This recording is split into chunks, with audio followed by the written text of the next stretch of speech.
Audio.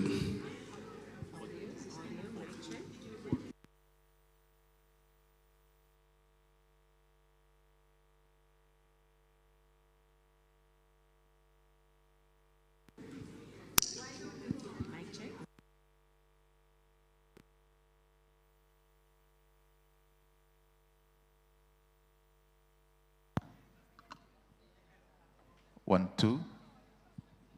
Mic check, okay.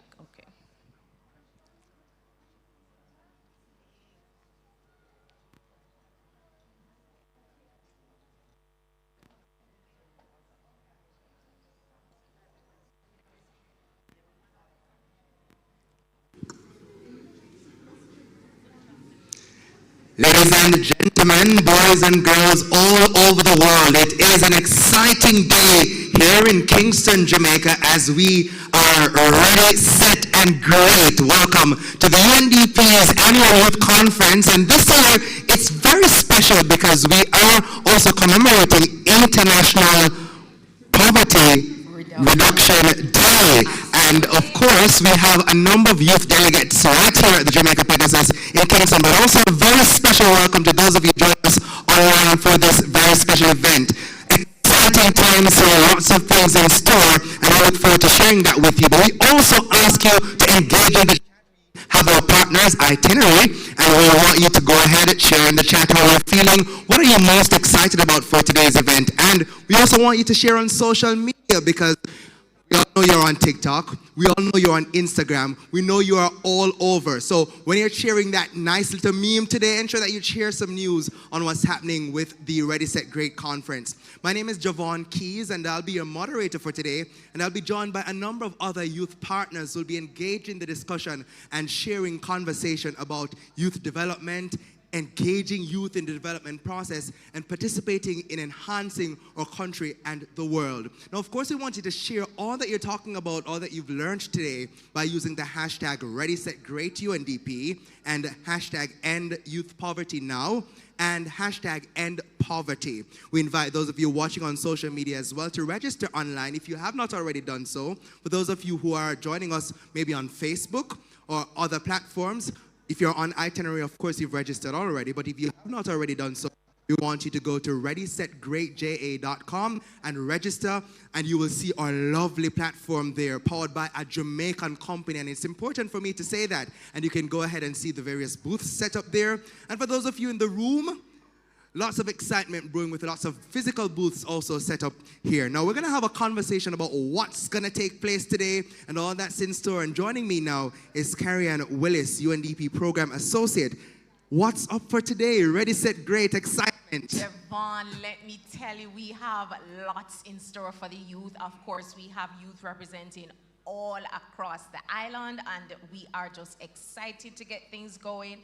But first, let me tell you what's happening. Walk us through the agenda. All right, so of course, as you said before, our theme for this year for our Ready, Set, Great Youth Conference is Poised and Power to End Youth Poverty. And this, of course, is aligned to our Vision 2030 and aligned to our Sustainable Development Goals. Of course. And so we have different thematic areas that we want our youth to remember. So we'll have different breakout sessions, and they are, again, themed according to the Vision 2030 goal. And we have youth empowered to achieve their fullest potential, youth living in a safe, cohesive, and just society. We also have a breakout room that will deal with youth accessing the benefits of a prosperous economy. And finally, we'll be focusing on the environment, so youth contributing to and championing a healthy, natural environment. And all of those are aligned to goals 1 through to 4 for Vision 2030. Absolutely. Because some people know the tagline, Jamaica, making Jamaica the place of choice to live, work, raise families, and do business. But some people don't know the goals of Vision 2030. So you're going to learn those today. And of course, you can go ahead and check out the Vision 2030 booth. But what else is in store? Absolutely. So, of course, you know we have to do the formalities. So we'll have our opening ceremony. And we have a musical performance by our current 2023 Digicel Rising Star. Of course, Ramon Watson is in the house, and we're so excited to have him. We'll have remarks from our assistant resident representative, Mrs. Ava White Anderson. So, of course, she'll be thanking the young people for all that they're doing in poverty reduction and really encouraging them to continue after the conference. We move straight into our opening plenary session, and it's ready, set, motivate. This is Ready, where set, motivate. Ready, set, motivate. We're ready to jump in it. And of course, that's a fireside chat that will be done with Neil Hudson, and he is CEO and co-founder of Scotch Boys and Shea Moisture Next Black Millionaire Grantee. And they are making waves. I can't wait to have that conversation. I'm telling you, absolutely. And then, of course, you know, we have to start the session with a nice icebreaker.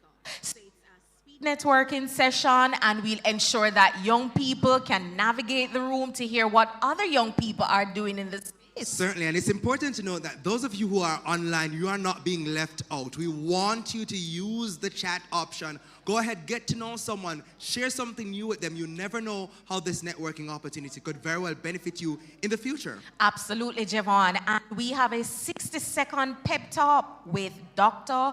Henke, and he is director for the Sir Arthur Lewis Institute for Social and Economic Research, in short, SALISIS, of course.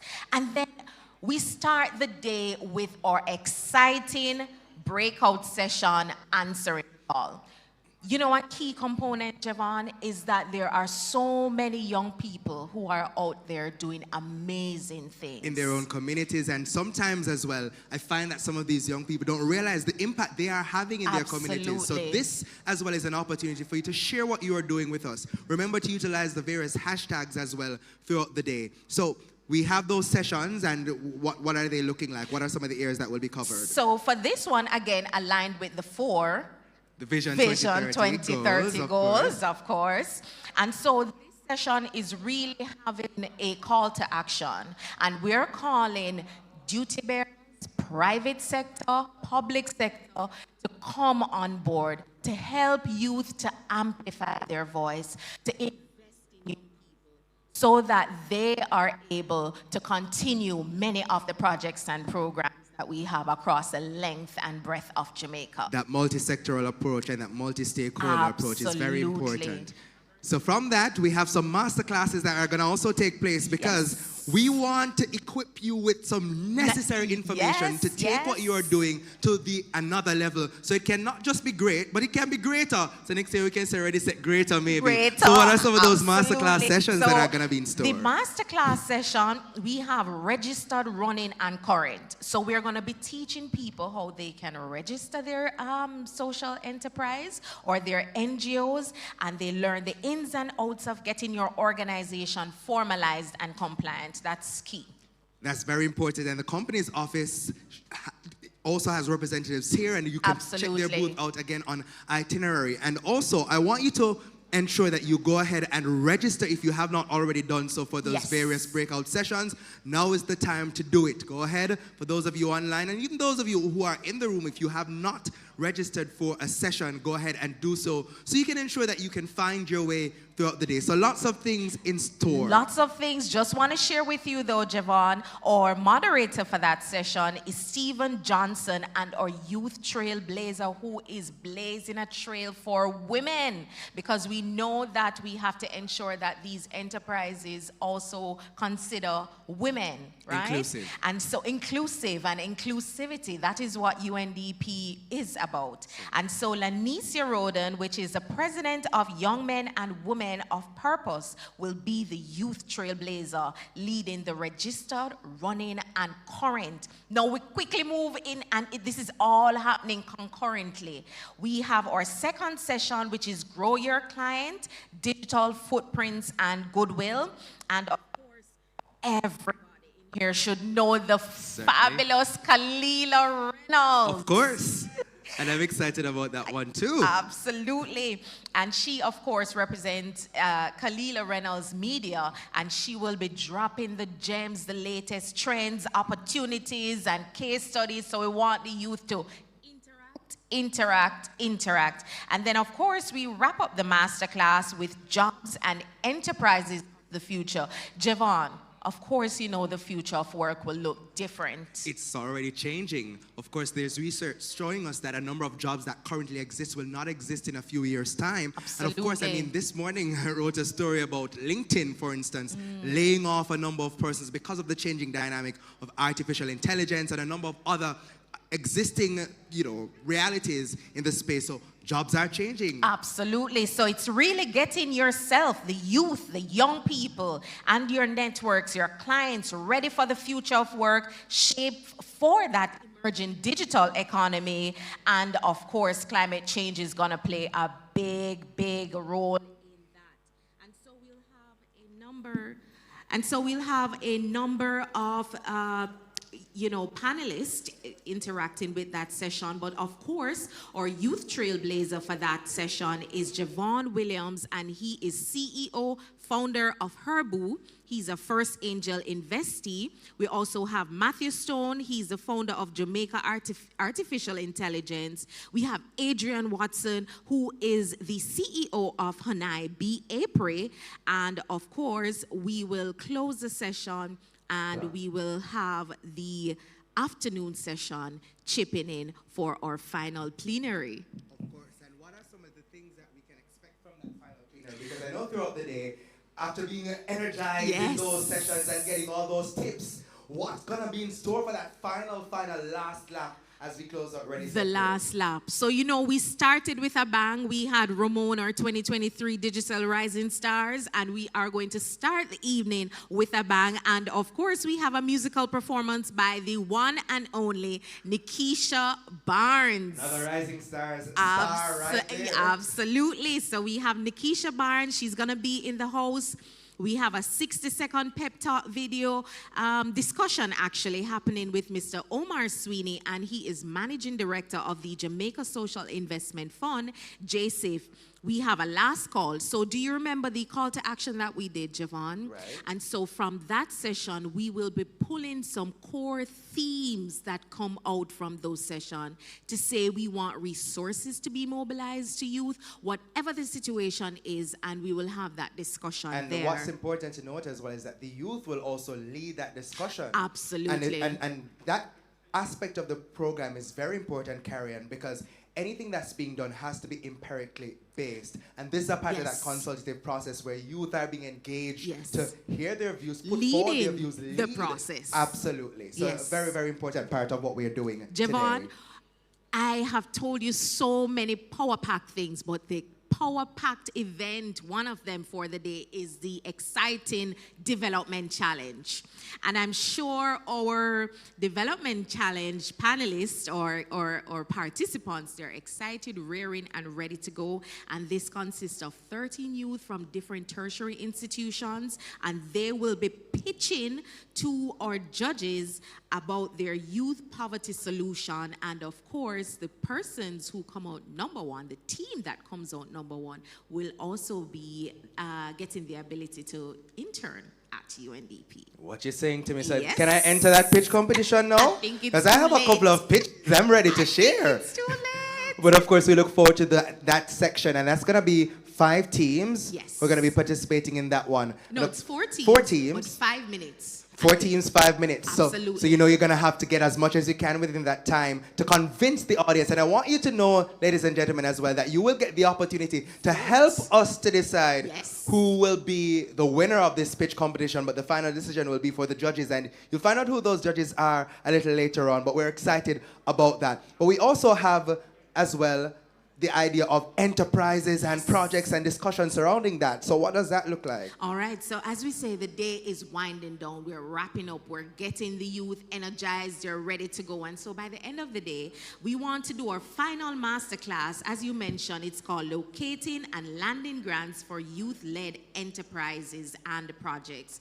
Our moderator will be Lenicia Roden, and we'll have a slew of panelists. We have Mr. Mark Scott. He's founder and CEO of Academic journeys. And he's also a Branson-trained entrepreneur. Big deal. A big deal. We also have Tanisha Patterson, and she's program manager at the Jamaica Youth Business Trust. And we'll close off that session with Faradine Edwards, and she is the program associate for the Global Environment Facility Small Grants Program. And why that's so important, millions of dollars, and not even millions of Jamaican dollars, millions of US dollars, boys and girls, ladies and gentlemen, is currently available all over the world. Absolutely. But one of the things you find is that persons are not applying because for whatever reason they're not qualified, or they think they're not qualified. So this session in particular will help you to know exactly what you need to do if you are doing work already, and you could very well qualify for some of these grants. And sometimes it's a very simple process. So we're going to talk you through what you'll need to do to ensure that you are ready. Even if you're qualified, sometimes there are other aspects that you need to work on. So that session will be able to equip you and prepare you to take advantage of those opportunities. I tell you before we move on, sometimes we have resources in our own communities. Absolutely. And it's about tapping into those resources. And then, of course, just to close out the day, we have the announcement, the exciting announcement of the Development Challenge winners. And, of course, we'll have our closing by our youth co-host, and we have our delegates returning to their various destinations. So it's an exciting day. It's power-packed. Again, our theme is Poised and Power to End Youth Poverty. And we're encouraging our youth online to engage with us throughout the day to ensure that they're participating in the different sessions. And if you have not yet registered for those master classes, go ahead and register. Now is the time. Now is the time. Carrie Ann, thank you so much for walking us through all that's in store. And I'm sure we'll hear from you throughout the day as well. But I'm inviting all of you online, of course, anytime. And we're inviting online to ensure that you go ahead, register. Go ahead also and share with us, what are your thoughts? What are you looking forward to the most? I mean, I should ask you, what are you looking forward to the most today, Carrie? I am certainly looking forward to the master classes. And one of the master classes that I would like to go is Jobs and Enterprises of the Future. Because we know that AI robotics It's the thing. So I need to know if AI is going to take my job in another couple of years. And even if it is going to take our job, we need to learn how to upskill. Absolutely. So we can one-up. Absolutely. And quite interestingly, when we have this transition to more technology and we're looking for a more sustainable future, of course, we'll have jobs opening in maybe the renewable energy sector. So we need to upskill, as you mentioned, and ensure that our youth are ready to go to match the new working environment. Skills ready. And I'm seeing a Heart and STA Trust banner here, which means that they are here to share with us some information about that, because upskilling is their game. Absolutely. Thank you so much, Carrie Ann. Thank you so much for having me. So again, for those of you joining us online, if you're just coming, don't worry, we're going to get into the meat of the matter very soon. You have joined us for the Ready, Set, Great. It's the UNDP's annual youth conference, and again, we want you to join the conversation online. Please go in the chat, share it with us. Where are you joining us from? Wherever you are in the world, just go ahead and tell us where you're coming from. I can give you a little shout out, but please tell me how you're feeling. Are you excited? What are you looking forward to the most? Ensure you register for your various sessions, because we want you to grasp as much as you can from what's happening. Again, we want you to go on social media as well. Take a photo. Take a photo of what you are doing in your community as well too. Share online using the hashtag ReadySetGreatUNDP, as well as end youth poverty now and end poverty. So in a moment, I'm going to be talking to a gentleman who's very familiar with the youth programs in the UNDP, and his name is Mr. Jamaro Marvel. So we're going to talk to him in a moment. But as he prepares to come, let me see if I can find some young persons in the room and hear what are they excited about for today and where they're coming from. So let me see if I can go around the room. Earlier I had a conversation with a young lady from the NCU, Miss Janaya. And she tells me she's from Westmoreland, but she never come all the way from Westmoreland today. But anybody here from Westmoreland, traveled from Westmoreland today? Anybody? I'm going to check online because I'm sure we have someone joining from Westmoreland. But Miss Janaya, how are you doing today? I'm feeling blessed. And you are representing the Northern Caribbean University, NCU. Shout out NCU. Let me hear the NCU people. And I'm sure those of you online representing NCU, I'm sure you're very excited. So, Janaya, what are you looking forward to the most today?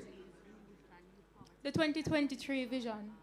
The 2030 vision. You see, me know you're excited to tell us the 20. Well, you're right. Well, tell you what, she's right, you know, because Vision 2030 is not just a timestamp, and I love how you have your Vision 2030 book over there, but it is a continuous process. We are working towards Vision 2030 today, so you're right. Vision 2023 to Vision 2030, absolutely. And I see you've already gone to the Vision 2030 booth. Which session are you most excited about today? It's all right, all of them. Me hear you. I see you. So Team NC, we're going to come back, but I'm going to come to have a conversation with Jamaro Marville, and he's going to tell us a lot more about not just today's conference, but the other things that the UNDP is doing to engage with youth. And we're excited to have this Ready, Set, Great conference today, and he's going to tell us more about what he's doing, the UNDP overall is doing, and what more can you look forward to beyond the Ready, Set, Great conference. So Jamaro, how are you doing today? Morning. I'm good. How are you doing? I'm great. So, UNDP is no stranger to engaging youth, and this is just one iteration of what you continue to do. So, what are some of the other programs that the UNDP has to engage with our young people? Yeah, for this program cycle, we've ensured to put an emphasis on our vulnerable groups and youth being part of that category. And UNDP has really just been trying to develop a very robust program, especially working with the Ministry of Education and Youth, just to see how we can tackle some of the issues affecting our young persons, and just seeing how we can improve their socioeconomic status, especially within the rural communities. I know a lot of our programming focuses on the urban, and a lot of benefits happen there. But how could we improve, opportunities, access to information, resources for persons right across Jamaica? You engage with our youth all the time. What are some of the things that they say are most important to them as it relates to what they want to see coming from an agency like the UNDP? Ultimately, support and a platform for their voices to be heard. In some of the consultations that we would have had recently, we wanted to know some of the thematic areas that they wanted our programs to focus on. Unfortunately, because of the realities of Jamaica, of course, crime and violence was one of those major thematic areas of focus.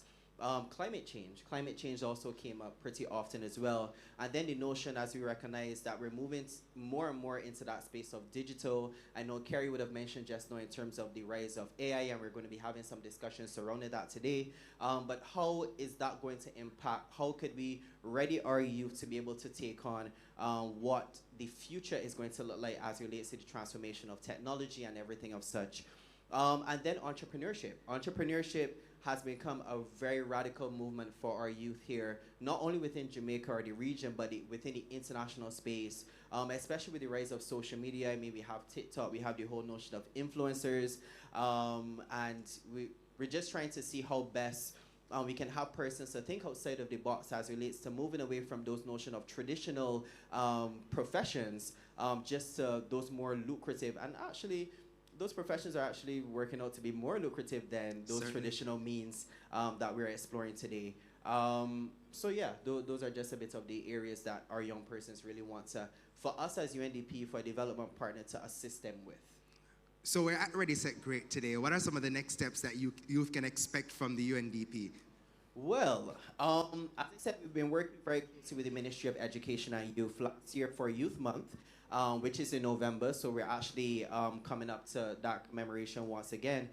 We were a very key partner assisting the ministry in some of their key activities. Mainly, they had their first leadership summit taking place at the Jamaica Conference Center. So we aim to have that same level of support for the ministry as we move into 2023. Additionally, we have been facilitating some South-South cooperation between Jamaica and Rwanda regarding youth engagement. So last year we had the opportunity to take a delegation of ministry representatives and also some members of the Youth Advisory Council to participate in the Youth Connect Summit, which took place in Kigali, Rwanda. And what we're hoping to do, we would have had some initial discussion with the ministry to see how we can model such a program like that here in Jamaica. Youth Connect, understanding that Jamaica has a wonderful framework as it relates to youth engagement and empowerment. How could we leverage all of these different offerings, programs, resources, and bring it under one space so that youth across Jamaica know exactly what is out there, how can they access it, and providing a platform for them to be able to publicize these respective points of interest. If persons want to find out more about the UNDP's work and the programs that are on offer, where can they find you? Well, you can definitely visit our website, www.undpjamaica.com. And then also we have a very active Twitter and Instagram presence.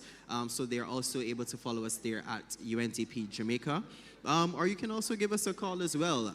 So my position at UNDP, I'm responsible for the social resilience and inclusion portfolio, which of course would include youth engagement and youth empowerment. So if persons also throughout the day, you want to have a quick chat with me, if you want to shoot me an email and see how we can further dialogue, I'm very open to such conversations as well. Certainly. So you've heard from the gentleman. Go ahead, share those ideas, share those thoughts, have the conversation. But what are you looking forward to the most from today, Jamaro? Well, today, I mean, one of the primary objectives is to have that discussion regarding the call to action. So I'm very interested. I'll be moderating these sessions, one of the sessions myself. So I'm really interested to see what the young persons have to say as it relates to the draft call to action that we have thus far, and seeing how we can further enhance and improve what is there. Additionally, I'm really excited rather, just for persons to be engaged and to be inspired by our keynote speaker. And then also, of course, the master classes. Those master classes that we selected, they came out of the youth consultations that we would have had leading up to this event. Persons are very interested in terms of how to register their business, how to effectively run and manage their business. And I really think that those master classes are going to take away some key points that they'll be able to implement within their day-to-days as they move forward. All right, so looking forward to all of that as well. Thank you so much, Jamaro. Thank you too. Marvel, and he is from the UNDP, he's the UNDP program analyst, and of course he just told us about a number of the youth programs that you can find at the UNDP, and you want to go ahead and check out their website and their social media platforms so you can get some more information. Also, as you do that, again, a reminder to you that we want you to register online, and we want you to go ahead and go to ReadySetGreatJA.com. If you have not already done so, register for your master classes because you do not want to miss it. Thank you, Jamaro. Thank you so much. So, let's around the room. For those of you here, For those of you online, I know you're already seeing the energy. And of course, many of you are already going to the various virtual booths. And I'm seeing a number of persons already in the comments. I see you, Janelle, saying, let's go. She's excited about today. Lauren Ashley is joining from Jamaica. And we see you, Lauren. We appreciate you being here. Mr. Clayton Bolton, welcome, sir. And he's joining from Jamaica. And we're excited about that.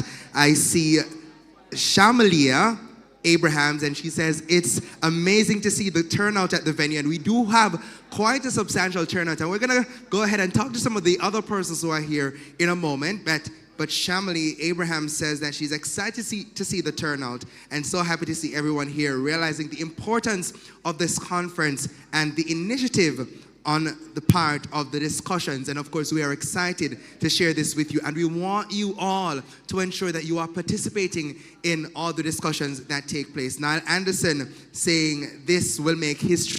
We're happy that you are a part of this history. So let me make my way around the room. I know NCU is present, and I see someone else from NCU, the Department of Communication here. I see a number of other schools. I see the Vision 2030 representatives are also on the ground. I see a gentleman here in all these badges. What's your name, sir? And he's from Tarrant High. Curdy Nicholson. All right, so what are you most excited about from today's conference? Well, what I'm most excited about is understanding more about youth poverty and get to socialize more and network more with other youths who share the same interests. And we're going to do a lot of networking today, and we have that specialized session. But for you, what are some of the things that you are doing now in your own community, in your school, as it relates to helping persons to understand the needs for development and the importance of youth participation in every process? Well, I'm a youth parliamentarian for the constituency of St. Andrew Western. So since recently I had a county project, which was a crime prevention seminar. So we invited the youth in our constituency, community, etc., to participate and also get involved in activities to get them more engaged and have them in an environment that is positive and help them to grow as an individual and as a young person. Very important, and I can personally speak to the importance of that youth parliamentarian program as a past youth parliamentarian myself. So certainly some great work being done in the various communities. Thank you so much, and looking forward to seeing more from you throughout the day. So let me come around the room, and I have an educator here. Miss, how are you doing? I'm well, thank you. So why was it important for you to take your students to be a part of this event? It is important that they are exposed to the different things that are happening around them and how a number of issues in terms of job creation, things that relate to poverty and all that will affect them and how they will have to make better job choices, or what they can do to help in their community, in their schools, and to be greater leaders. What are you looking forward to the most personally today? I think I'm kind of interested in the AI part of it and the upskilling. All right, so make sure you register for your master class so you don't miss out on anything. And those of you online, again, ensure that you head on to readysetgreatja.com to register. And as you share items online, we want you to use TikTok, use Instagram, use Twitter. Well, X, formerly Twitter, go ahead and share all the content, but we want you to absolutely utilize our hashtags, and they are ReadySetGreatUNDP and hashtag End Youth Poverty Now, as well as End Poverty. Of course, today's event is being powered online by Itinerary, and it's a Jamaican company.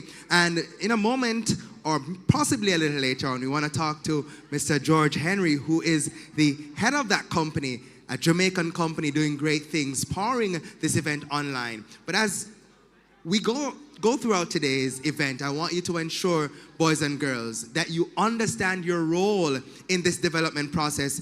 Take some time to check out the booths on the ground already. We're seeing a number of persons gathered. We have our Vision 2030 booth, and it's already active and going. We see them handing out the popular version of the Vision 2030 National Plan. And of course, if you are supposed to be in the room and you are not yet here, you have time to hurry up and get down. We're going to start shortly, but you may be a little late, but head on down. Of course, we have JCIF on the ground as well, Academic Journeys. We have the company's office, the Small Grants Program Jamaica, and the Heart NSTA Trust. So all of that is on the ground and in store for you. So with that, we're going to get things started in a moment. Ladies and gentlemen, if you're just tuning in, you have joined us for the Ready, Set, Great Conference 2023.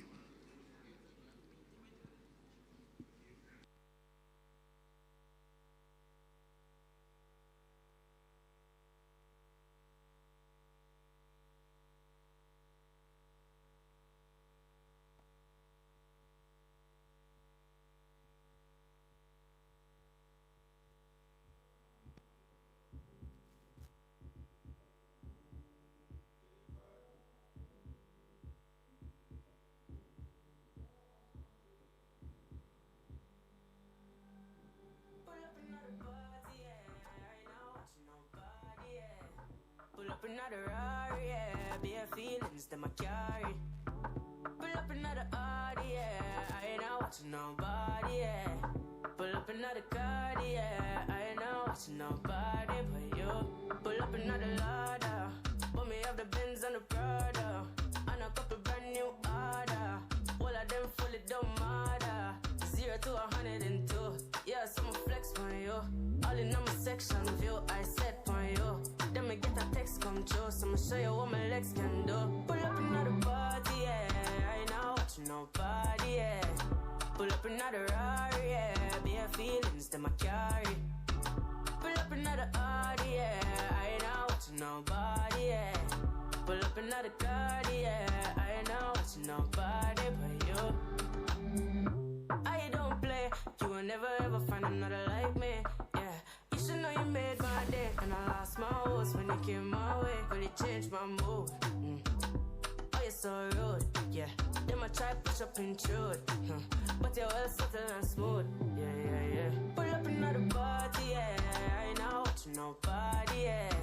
Pull up another Rari, yeah. Bare feelings that I carry. Pull up another Audi, yeah. I ain't not watching nobody, yeah. Pull up another card, yeah. I ain't not watching nobody but you. Pull up another ladder. But me have the Benz and the Prada. And a couple brand new order. All of them fully don't matter. 0 to 102. Yeah, some flex for you. All in on my section view, I set for you. Then me get a text come true, so I'ma show you what my legs can do. Pull up another party, yeah. I ain't not watching nobody, yeah. Pull up another Rari, yeah. Bare feelings that I carry. Pull up another Audi, yeah. I ain't not watching nobody, yeah. Pull up another card, yeah. I ain't not watching nobody but you.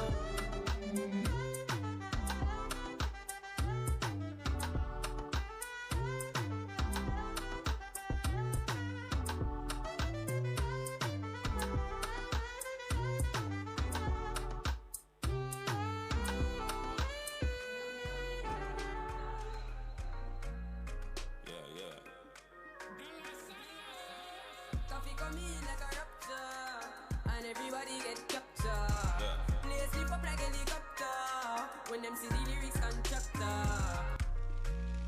Get that now. Coffee come in like a raptor. Yeah. Coffee come in like a raptor, and everybody get captured. Play slip up like helicopter, when them see the lyrics constructor. Coffee come in like a raptor, and everybody get captured. Play slip up like helicopter, when them see the lyrical doctor. Coffee acting up the temperature for them see. Me know the man fi but friend me fi enemy. Yo, of course me see people there around me so plenty, but me pocket na empty, me need space so large. Them no life is see the use them healthy and wealthy. So before them help with them belt with them Bentley, got to use some senti and them be a medsi. Build up mama house and buy the Benz them and Bentley. Same way so me see the enemy a protest. Oh, and him could come the closest. No, I can feel still I do the mostest. I want me to put in the work and just the process. Who me touch and I judge them because them no vex. Same body days them from a close lens. Man a pre-progress, work hard no rest. Till I be a sweat, clear the way make system. Coffee come in like a raptor, and everybody gets captured. Play slip up like helicopter, when them see the lyrics can. Watch us down. Yeah. Coffee come in like a raptor, and everybody get captured. Play slip up like helicopter, when them see the lyrics constructor. Coffee come in like a raptor, and everybody get captured. Play slip up like helicopter, when them see the lyrical doctor. Coffee acting up the temperature for them see. Me know the man fi but friend me fi enemy. Yo, of course me see people there around me so plenty, but me pocket na empty, me need space so large. Them no life is see the use them healthy and wealthy. So before them help with them help with them Bentley. Oh, I love the loving on the streets, so they keep me up, my G. When friends and family fail me, and then me stepping on me Vicks with a beast there next to me. The enemies wanna stop praying me. Jordan, tell them I'm the strongest soldiers get the hardest fight. And I'm the realest people live the hardest life. So now we shine, even after the darkest night. So better days around the way. Man get polipa love, polipa hate, polipa snakes behind faces, cause time show it. Chimney. But man, I put in the work, the race is not just for the swift, but who can endure it? Tell them I'm the strongest soldiers get the hardest fight. And I'm the realest people live the hardest life. So now we shine, even after the darkest night. So better days around the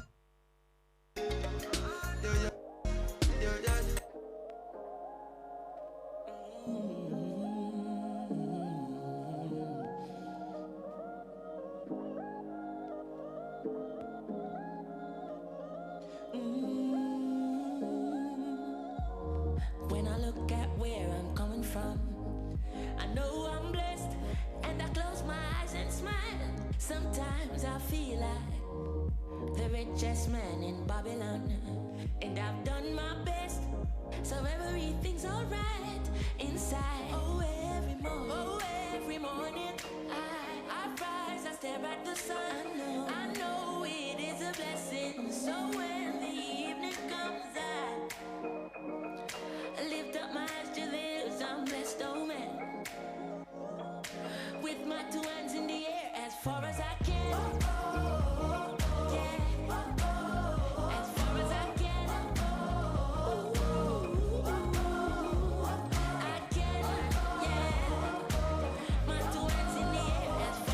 So, ladies and gentlemen, at this time, we're asking you to kindly take your seats. We know you're excited to see the booths, and they will be here throughout the day, but we ask that at this juncture, you make your way to your seats as we prepare for the official start of our Ready, Set, Great event.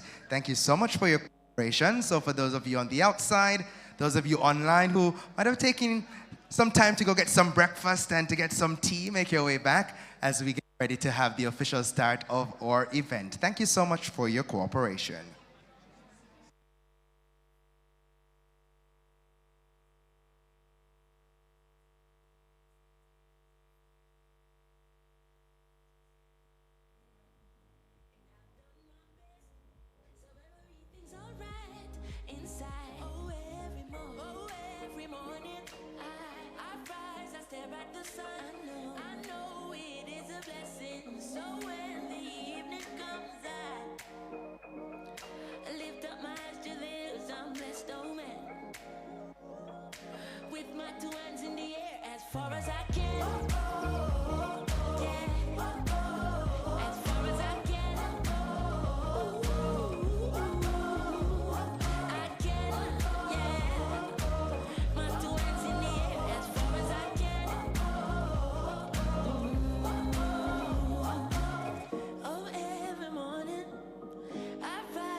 Sometimes I'm lost and far from home, but I'll find my way. I follow my heart, I know I'll be found someday. While I'm lost, I learn and live. What do you say? Let's have a good time until that day. Oh, every morning, I rise, I stare at the sun. I know it is a blessing, so when the evening comes, I lift up my eyes to the hills, I'm blessed, oh man. With my two hands in the air, as far as I can.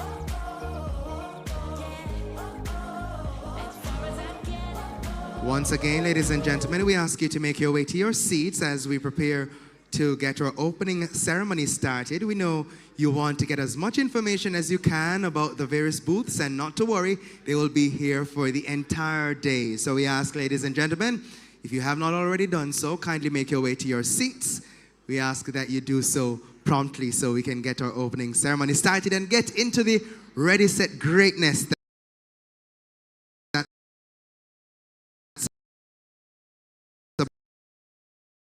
about to unfold today. So please, we ask that you kindly take your seat. We know you're engaged actively with our booth holders, but we want you to also get into what's in store for you today. So kindly take your seats, ladies and gentlemen.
such a rush, my baby, slow down, come find your love. I'm hoping you see me, come serve it up. Loving when you stir it up, that body belong on TV. Oh, this feeling I can't hide. You're feeling up my mind, and I just don't know why. I just don't know why.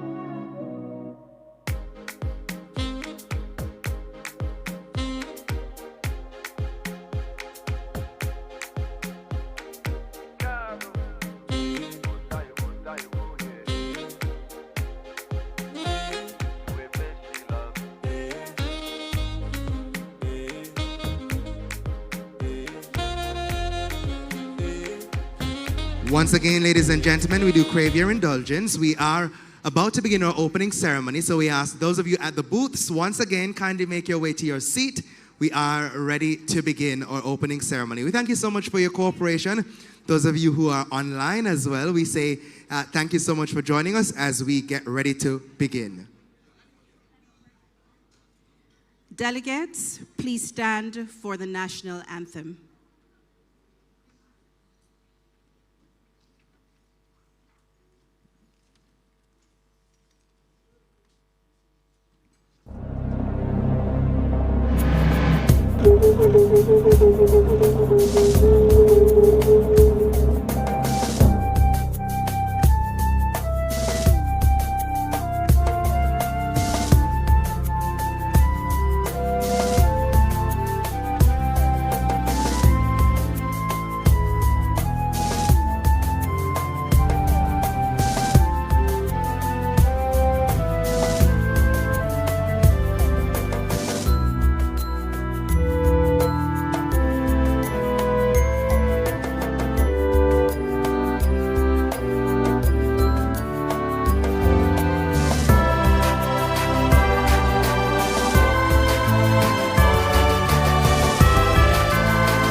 Delegates, please remain standing. Put your hands together and make welcome the 2023 Digicel Rising Star, Ramon Watson. Please be seated. Thank you. Good morning, everybody. How are we doing? Let's hope I don't knock anything down. Everybody's good? Alrighty, so we're going to declare that we're good this morning. Let's go. Birds flying high, you know how I feel. Sun in the sky, you know how I feel.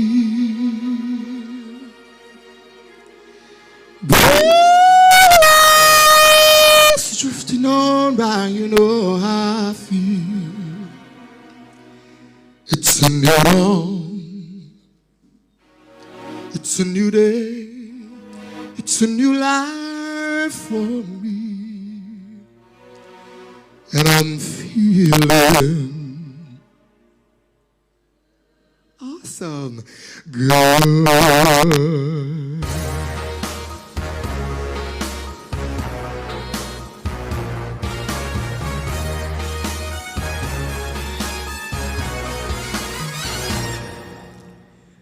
Fish in the sea, you know how I feel. River running free, you know how I feel. Blossoms on the tree, you know how I feel. It's a new dawn, it's a new day, it's It's a new life for me, and I'm feeling good.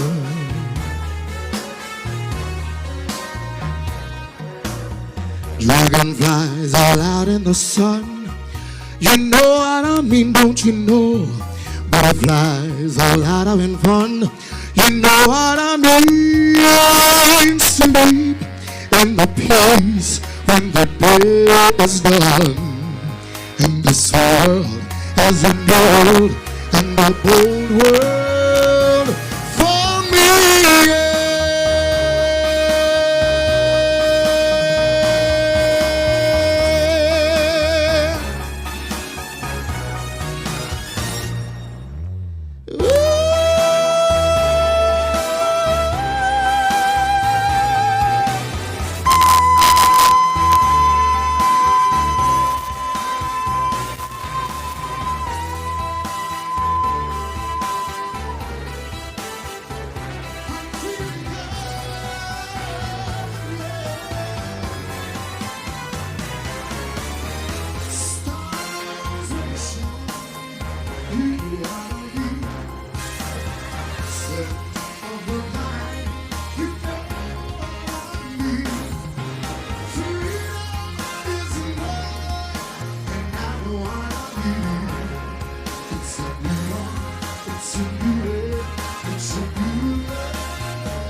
It's a new day, a new day, a new life for me.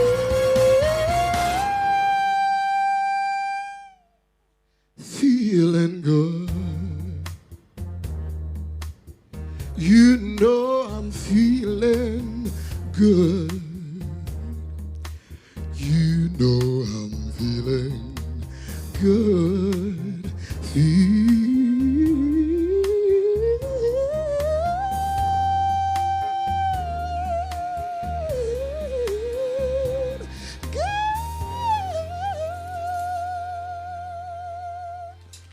Thank you. So I'm gonna come down this side so we can rock a little bit, yeah man? Whoa, whoa, whoa, yeah, yeah, yeah, yeah, yeah, yeah.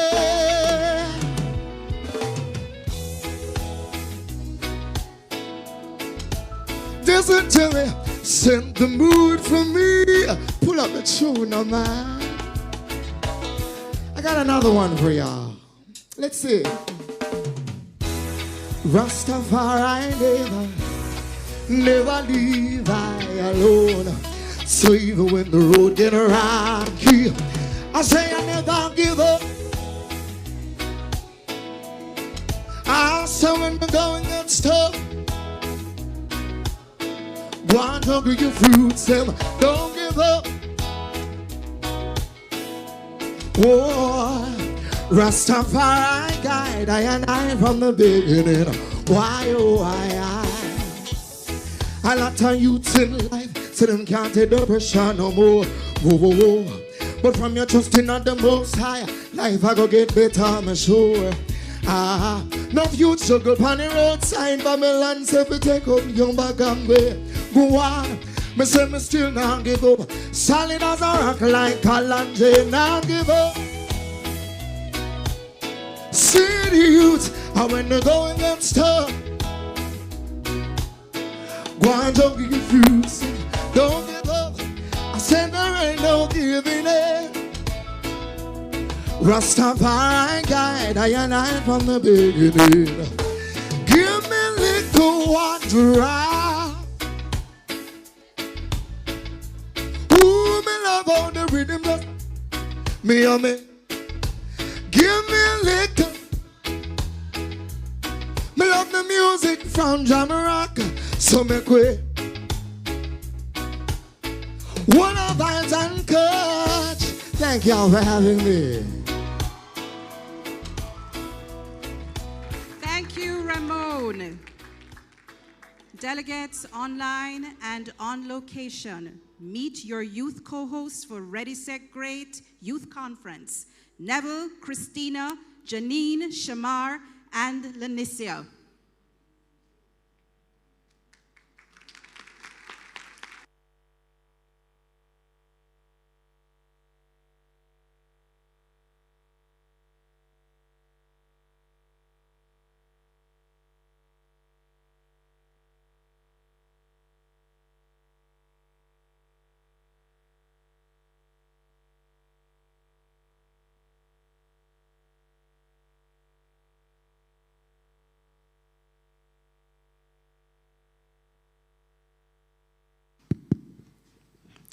Welcome to UNDP's Ready, Set, Great Youth Conference 2023. And a very special welcome to our delegates here on location at the Jamaica Pegasus, online, on our conference platform, and on social media. We, the youth partners of Ready, Set, Great Steering Committee, are your hosts for today, and we are thrilled to be working with the incomparable Javon Keys, who is our conference moderator. I'm Janine Shepherd, Youths for Excellence. And I'm Shamar Wedderburn, Equipped to Speak Limited.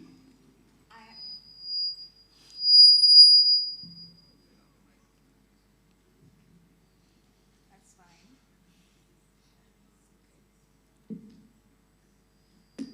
Test 1, 2. Thank you so much. I am Christina Williams, Human Rights Counsel at the Norman Manley Law School. I'm Lenny Serudin, Young Women and Men of Purpose. And I'm Never Charlton, Youth Inspiring Positive Change. We are thrilled to serve as your co-hosts under the theme, Powered and Poised to End Youth Poverty, on a day commemorated across the world as International Day for the Eradication of Poverty. United, we have the power to make this conference and our mission go viral.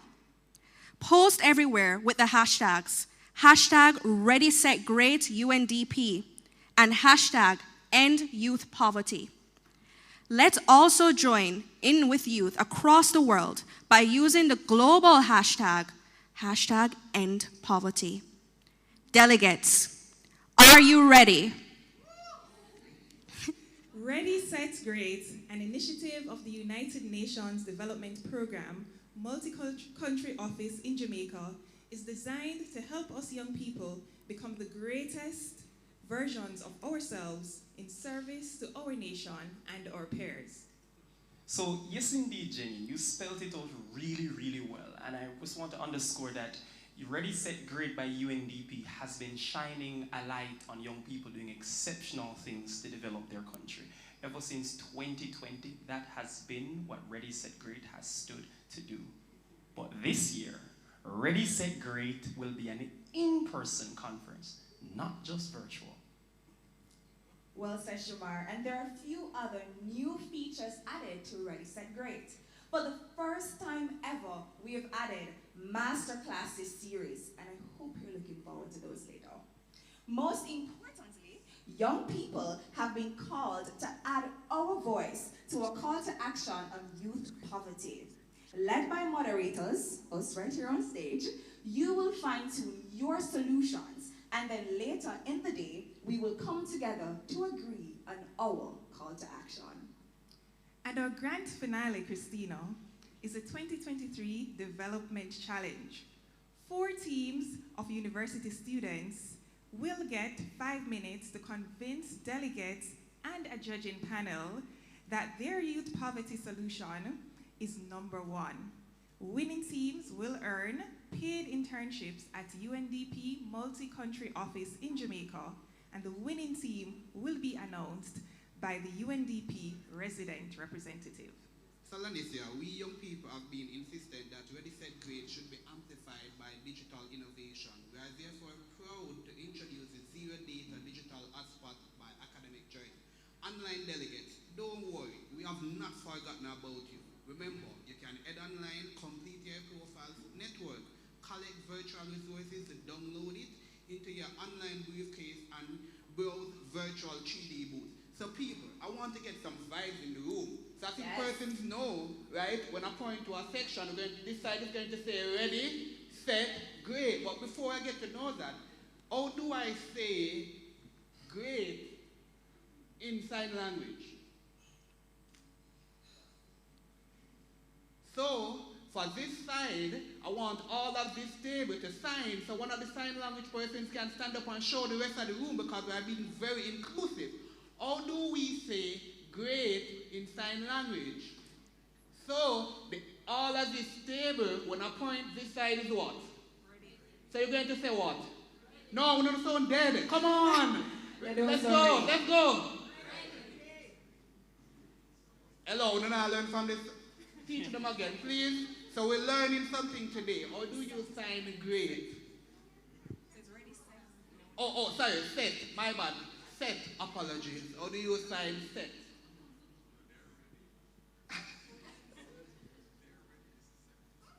So you have to show the entire. So that's set. Show me. Okay. So I want the. You can stand up for me and show the entire room. Come on, guys. Don't be shy. Yeah. Show everybody. So guys, I want you to stand up with him and do that. All right. Everybody in this row, you could stand up. We are being inclusive. Come on. Let's go. Just this table.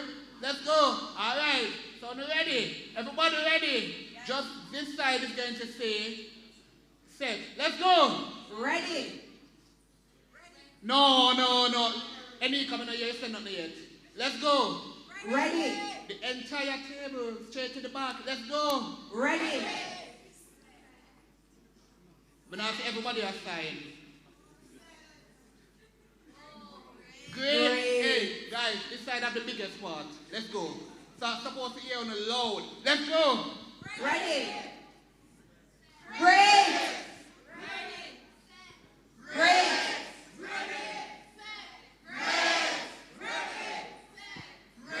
We need some more vibes. Someone to stand up on it. Let's go. Ready. Great.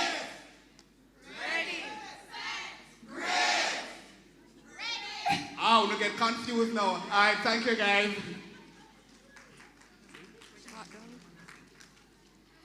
Now for some perspective. Watch the screen for a 2-minute video on the state of youth poverty. Nearly a decade ago, the world committed to ending extreme poverty by 2030. Yet, many poverty reduction programs are still not reaching people in the deepest states of poverty or having the necessary long-term impacts. This is, in part, because of the multidimensional nature of extreme poverty. The official World Bank definition of extreme poverty is living on less than $2.15 a day. But extreme poverty goes far beyond a lack of income. It often means living in geographic isolation without clean water, electricity, or nutritious and regular meals. These factors are influenced by the local context, which can include social and cultural taboos around people living in poverty or gaps in existing programs that are meant to reach those living in extreme poverty. As an example, imagine Nearly a decade ago, means living in geographic isolation without clean water, electricity, or nutritious and regular meals. These factors are influenced by the local context, which can include social and cultural taboos around people living in poverty or gaps in existing programs that are meant to reach those living in extreme poverty. As an example, imagine 2 women. Both of them earn $2.15 a day. The first woman is able to send her children to school every day, access clean water, sanitation, and electricity, and the entire household receives medical care through a national insurance scheme. The other woman earns the same amount, but she lacks these basic necessities. After her husband was injured several years ago, she became the sole generator of income. She relies on small, informal jobs around her community that aren't consistently available. Her family only has access to unclean water, which often makes them ill. She struggles to keep her children in school regularly and can only afford protein-based meals once a week or so. If she is injured, her family has no safety net to catch them while she recovers, and if one of her children falls ill, it could wipe out what little savings they have. To make matters worse, climate change has led to increased flooding and storms where she lives. We cannot eradicate these challenges by focusing on income alone. To address these differences, we need to understand extreme poverty as multidimensional. For long-term results, we need programs that are multifaceted and context-specific. With holistic approaches that address the unique multidimensional challenges of extreme poverty, households can break out of the poverty trap for the long term, allowing future generations to flourish.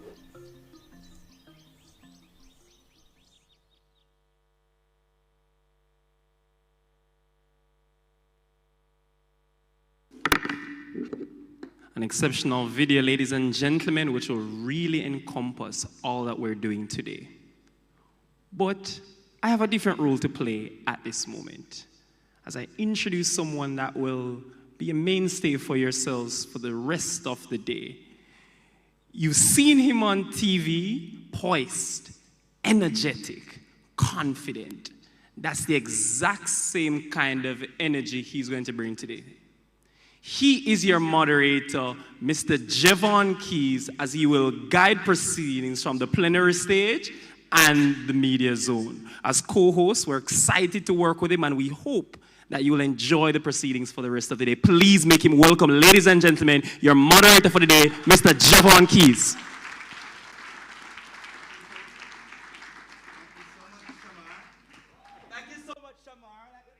We have to be flexible sometimes. Ladies and gentlemen, good morning. Let me hear you say, "Ready, set, great." Are you excited about today? Well, I am. How many of us, this is our first Ready, set, great? It's our first, and it won't be last because we have lots of excitement in store for you today as we welcome you to the Jamaica Pegasus. But for those of you joining us online on a very special platform itinerary, let me say morning to you. Very special welcome. For those of you joining us from anywhere else in the world, thank you so much for joining us. Bienvenidos, bienvenue, anywhere you're from. Thank you so much for joining us for this event. Of course, thank you to my co-hosts, and you will see them throughout the day. They're going to be a very integral part of how we engage with you in today's session, because the reason we're here today is to talk about and actively engage youth in the discussion. You excited about that? You have lots to say as youth, don't? Don't have nothing to say as young people, right? And we are here to hear from you. Of course, this event is the Ready, Set, Great Youth Conference 2023, and this is an initiative built in partnership with a number of stakeholders, and we thank our various stakeholders who are a part of helping to get this done. Of course, the UNDP recognizes the immense contributions of our institutional partners, which include the Planning Institute of Jamaica, PIOJ, and within the PIOJ, we have the Vision 2030 Secretariat. So as I call them out, big them up for me, please. Give them a big round of applause. For those of you online as well, I want to see you use those flames, so send those flames in the chat so we can see you acknowledge our institutional partners, the Planning Institute of Jamaica and Vision 2030. Let me hear a shout out for the Jamaica Social Investment Fund, JSIF. And those of you in the room, you absolutely have to do better than that. That cannot be a best round of applause. Let's go again. Let's hear it for JSIF. The Sir Arthur Lewis Institute for Social and Economic Studies, SALISIS. There we go, and SALISIS is in the room clearly, so we can hear their shout out. The Statistical Institute of Jamaica, Statin. Let's hear it for Statin. That's right. And of course, our youth partners, including the Young Men and Women of Purpose. Let's hear a shout out for them. The Caribbean Youth Climate Justice Coalition. Somebody getting the gist on this side. As I call them, you're going to give them that big round of applause. Let's hear it for Youths for Excellence, YFE. And they are on the ground. And of course, their booth is here and also online for those of you joining us there. Youth Inspiring Positive Change. Let's hear it for them. And of course, we're doing some positive change here today. Now, ladies and gentlemen, what's extra special about today's event, that it's not just Ready, Set, Great, and it's not just us being in this room, engaged in discussions about how we can eradicate poverty and help to enhance development in our country, but it's also commemorating the International Day for the Eradication of Poverty, a very, very important day being recognized because we want to see how we can enhance development and engage people so they can move from a place where poverty is a reality to seeing success and growth. And all of you want rich, real rich, don't? Let me hear you say real rich. Real rich. That's right. And those of us online, I want to see that money emoji going in to the itinerary because we're all about eradicating poverty. And many of us are doing things in our own communities in various ways. So today's event is going to help you to level up. And some of us are good in what we're doing, but we're going to be great because we are ready, set. That's right. You're working with me. And as we celebrate this day, we want to signal our intention to tackle youth poverty in particular because youth are certainly impacted by the phenomenon of poverty. So how can we engage our youth? How can we bring them out of poverty so we can break that generational curse of poverty and have that generational wealth being engaged? So we're going to work on that today. And we want to ensure, most importantly, that no one is left behind. Because all of this ties in well with our Global Sustainable Development Goals, or SDGs. And we know the SDGs, right? And even if you don't know, say yes, because you should have shame. Say yes, you know the SDGs. And if you don't know about the SDGs, not to worry. Our team from the PIOJ and the SDG Secretariat are here. And of course, our UNDP team they're here to tell you more about the SDGs, the 17 goals, and of course, I want to find out what's your favorite goal at some point throughout the day. Those of you online, you don't have any excuse. You can go and quickly Google it or go to the UNDP website to find out more. But all of that also ties in well with our Vision 2030, which aims to make Jamaica the place of choice to. There we go. And our event today is tying in the 4 key goals of Vision 2030. And I know Vision 2030 have 4 main goals, right?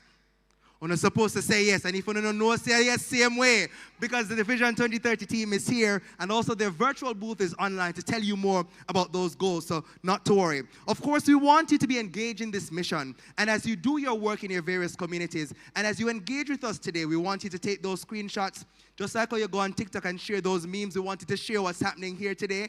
And even if you're sharing a meme with your friend online, share the Ready, Set, Great conference. Of course, we want you to go ahead and register if you have not already done so at our website, and that's readysetgreatja.com. Those of you in the room should have registered for your masterclasses, etc. already, but if you have not done so, go ahead, go online and do so.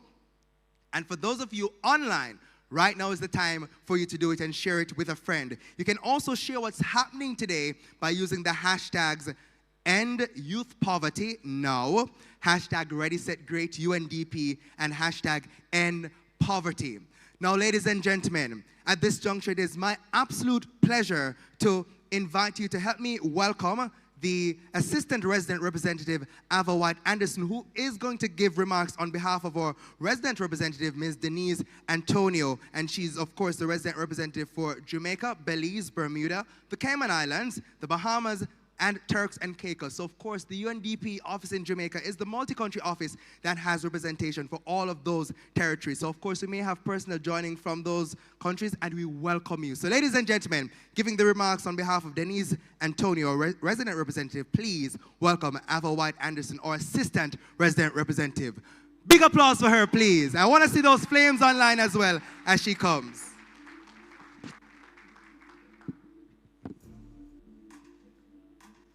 Thank you, Javon.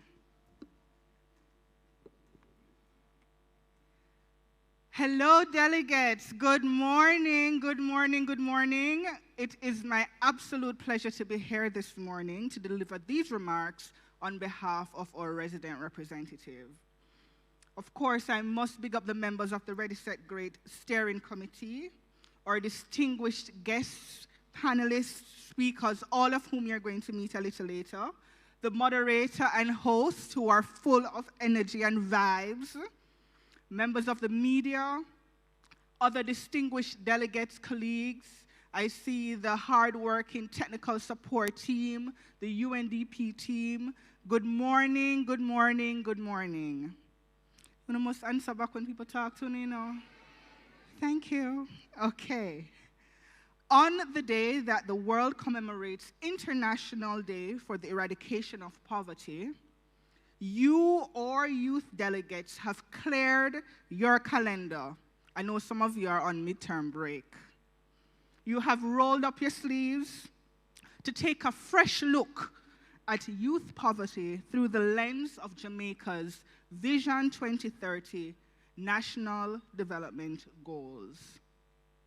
You mean business, and I am therefore privileged and thrilled to join you for UNDP's 3rd Ready, Set, Great Youth Conference at this pivotal time in our global plan to advance the Sustainable Development Goals.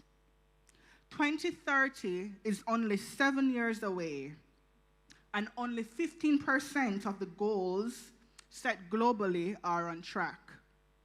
1.2 billion people were still living in multidimensional poverty in 2022. It is also projected that in 2030 rather, 680 million people will still be subject to hunger. In Jamaica here, nearly 1 in 5 youth aged 15 to 24 and 15% of those aged 25 to 34 are considered poor. That is an average of 17.3% according to the 2021 data. And so I needed to turn to your delegate next to you and say, delegate, no sir, louder than that, delegate, we have work to do. One more time to the other side, delegate, we have work to do. Most agree that there must be room around the decision-making tables for you to help accelerate actions around these issues that impact your age group. However, we must do more than just consult for your ideas.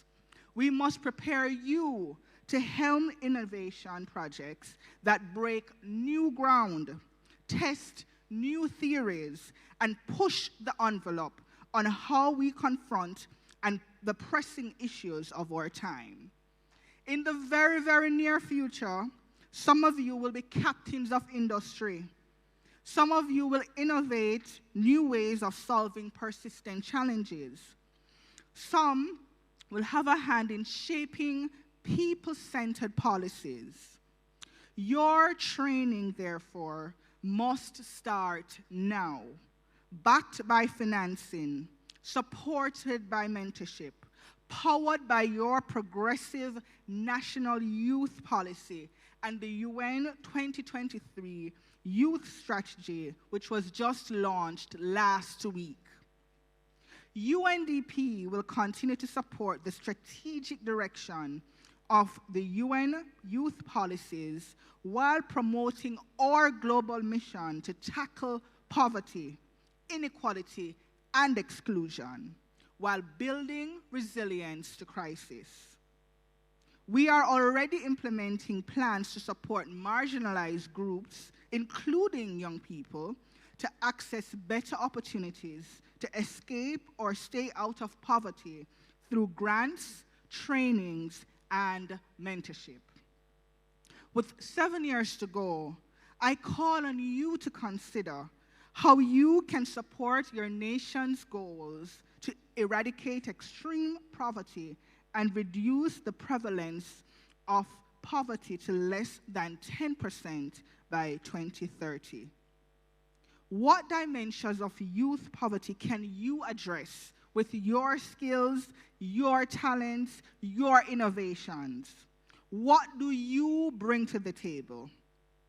By aligning our call to action on youth poverty with the 4 National Development Goals of Vision 2030, you can thoroughly explore its many facets and dimensions, ensuring no gaps remain and no one is left behind. UNDP stands as your ally in helping you become the best versions of yourselves within the framework of our missions and our priorities. As I close, I ask you to kindly applaud the Youth Steering Committee members and the co-hosts who you saw here, Shamar Wedderburn, Christina Williams, Neville Charlton, Lenicia Roden, and Janine Shepard. Round of applause for the ladies and gentlemen. It was their ideas coupled with those of the other members of the committee, such as our institutional partners, such as Planning Institute of Jamaica, particularly Vision 2030 Secretariat, Jamaica Social Investment Fund, the Sir Arthur Lewis Institute for Social and Economic Studies, SALISIS, Statistical Institute of Jamaica, STATING, UNDP's team, under the leadership of our champion, Gillian Scott. Gillian, I have to, excuse me, Gillian, please stand. This lady right here is the passionate Jillian Scott, who has championed this conference. Big up, Jillian. I had to recognize you. Thank you all for helping us create the powerful Ready, Set, Great experience as a vehicle for enlightened youth action, advocacy, and knowledge sharing. Again, we are indeed standing resolute as UNDP in our determination to strategically engage your intellect, your insights, and your creative problem-solving skills to support a reduction in the rates of poverty and exclusion among young people. At this very important inflection point on the journey to 2030, I call on you to rise up, reflect, and retool. Ensure you are ready and have your focus set on doing great things for your people and your country. Have a wonderful day and enjoy the conference.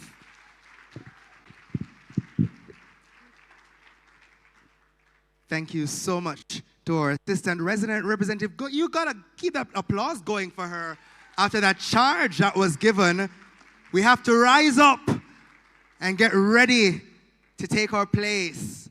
I almost burst into song a while ago. We know that song, right? You gotta rise up. No, the song. Come and take your place. Rule your destiny.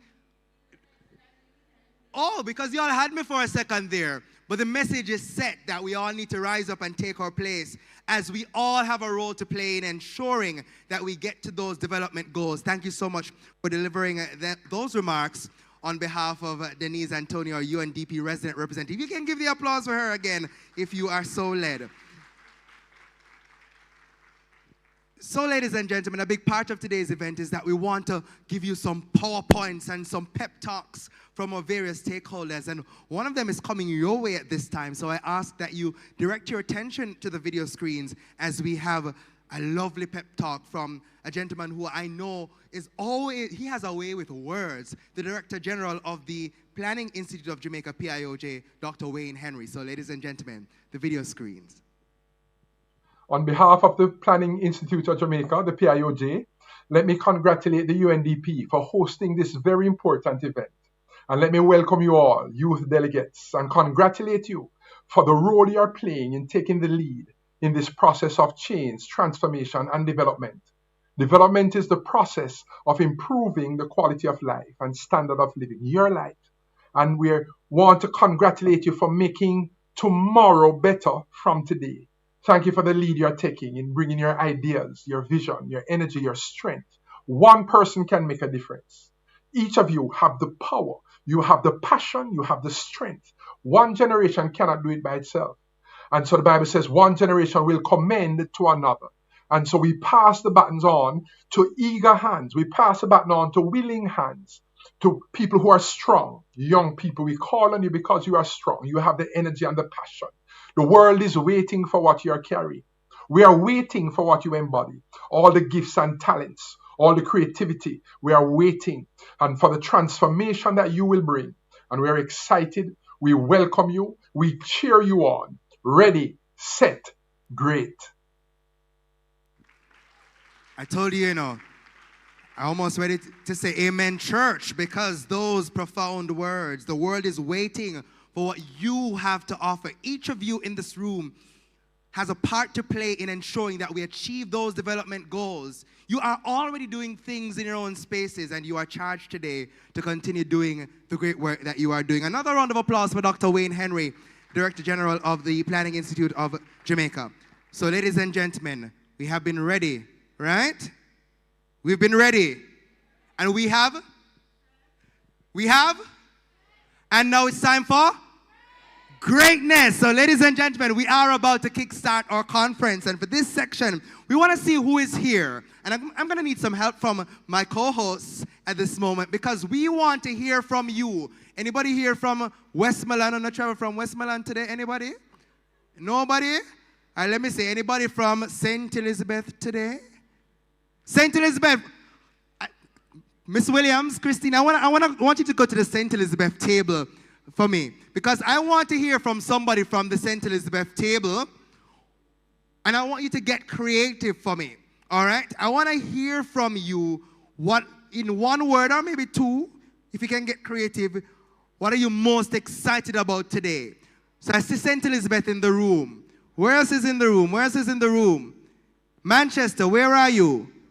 And the whole of NCU pack up come. Very good. We're happy to have you here. And those of you online in the chat, go ahead. Whoever is willing to talk. What are you excited about the most? And for those of you online, I'm looking out in the chat. So just tell us your name. Who are you? I am Nikisha Iban. Nikisha, you're all the way from St. Elizabeth. How was the journey today? And what are you excited about the most? The journey was okay.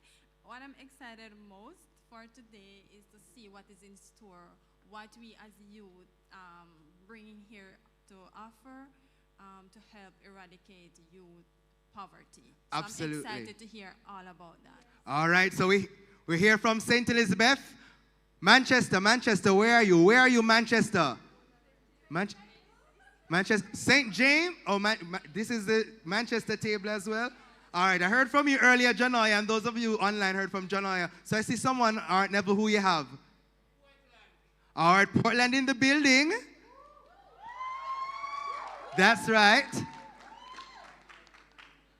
All right, so we're going to get a microphone all the way down to Portland. But in the meantime, those of you online, remember to use our hashtags. And the microphone is up and running. So we have Portland in the building. And I know I sing a K shirt, so Miss Portland over here representing and celebrating. Let's hear from Portland. Hi, good morning, everyone. Ready, set, great. Are you ready? All right. So what I'm most looking forward to today is to hear what my fellow youths have to offer. We are called to action, and we're ready, right? All right, so let's be great. That's right, we're ready, so let's be great. All right, so we have Portland. St. Thomas, where are you?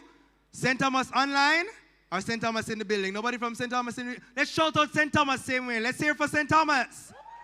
St. Mary, where are you? Let's shout out St. Mary same way. All right, let's go all the way up. St. Anne, anybody from St. Anne today? St. Anne in the building? St. Anne, let's hear from someone from St. Anne. What's your name? Hello, I'm Danae, and of course I'm from St. Anne, and I'm also representing NCU. What I'm most excited about today is networking and also the master classes. Well, I'll only be able to join one, but I'm looking forward to that. All right, so we're here from St. Anne. We heard that St. James is in the building. Let's go around, let's go around, let's go around. Hanover, anybody from Hanover in the building? Let's have Hanover is here in the building. Let's hear it for Hanover. Oh, no, for Hanover, they don't have to get a better round of applause for Hanover than that. Good morning, everyone. Yes, Hanover, the forgotten parish. As everyone You're not forgotten today, don't worry. My name is Everton King, for start. So for me, what I look forward to the most is the youth discussion and the youth action. So not only that we talk about the things that we want to do for our youth, but we actually action these items and we start doing them from yesterday, basically. And I leave this charge with all the youth today. You don't have to be great to start, but you have to start to be great. Absolutely.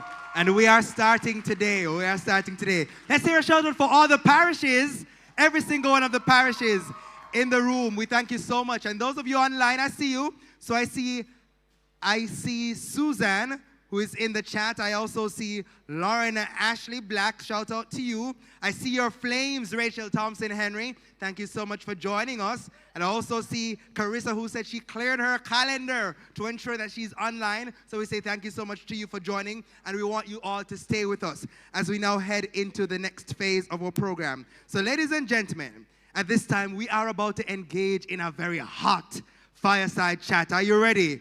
Let me hear you say hot. Let me hear you say fire.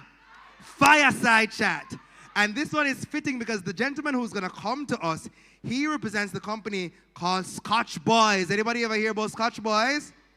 Well, you're going to learn more about Scotch Boys today. So this gentleman is going to join us for our Ready, Set, Motivate session on stage. Ladies and gentlemen, please help me welcome this gentleman who goes by the name Neil Hudson, and he is a co-founder and CEO of Scotch Boys. And Scotch Boys is a leading sauce and condiments brand, homegrown. Wanna know Scotch Boys? Well, if you don't know it, and for those of you online, you're going to go and Google Scotch Boys, and you're going to want to know Scotch Boys, ladies and gentlemen. Neil attending the Manning School. Anybody here from the Manning School? And I know people are very particular about the Manning School, you know. The Manning School. So Manning School and later the Wolmer's Boys School. Anybody from Wolmer's in the house? I hear some a little quiet applause. I see you, Wolmer's. And he then attended the University of Massachusetts in Boston, where he studied political science and international relations. Now, on completing his degree in Boston, Neil missed his home, Jamaica, and his family. Of course, we can't leave out yard. So he moved back home to attend the University of the West Indies, where he studied a bachelor in law. It was while there, he realized that his childhood friend, he wanted to form a business with his childhood friend, Drew Gray, and he entered a barbecue competition in Kingston just for fun to see who would be the best master griller. You know, people do things for fun all the time. I never know where it will take them. But this cooking with Scotch bonnet peppers brought them in, gave them this idea, and guess what? They called themselves the Scotch Boys. Now, long after the competition, little did they know that this would birth the idea of a sauce. So, the sauce that they created, they bottled it, and they sold it, and they got lots of traction. And the brand can now be found in select supermarkets, not just in Jamaica, and this is a big deal, so prepare your hands for that big round of applause. Not just in Jamaica, but in the Bahamas, in Canada, in Europe, online, all over, targeting more than 600. Wanna know Target, the big store foreign? Wanna know Target, the store with the red dot on something? You can find Scotch Boys there, which means it is a big deal. Ladies and gentlemen, at this time, please help me welcome Mr. Neil Hudson. And we're gonna have a conversation this morning about the business. We searched the nation to find the next Black millionaire. We've received hundreds of applications. Pass the mic, I'm ready. I have to win. Failure isn't an option. If you cannot bring the return, get out of the way, let somebody else come and do it. This is the first of a new generation of entrepreneurs. It doesn't take a lot to get on the show, but it takes a lot to stay. Let's see who has what it takes to rise to the next level.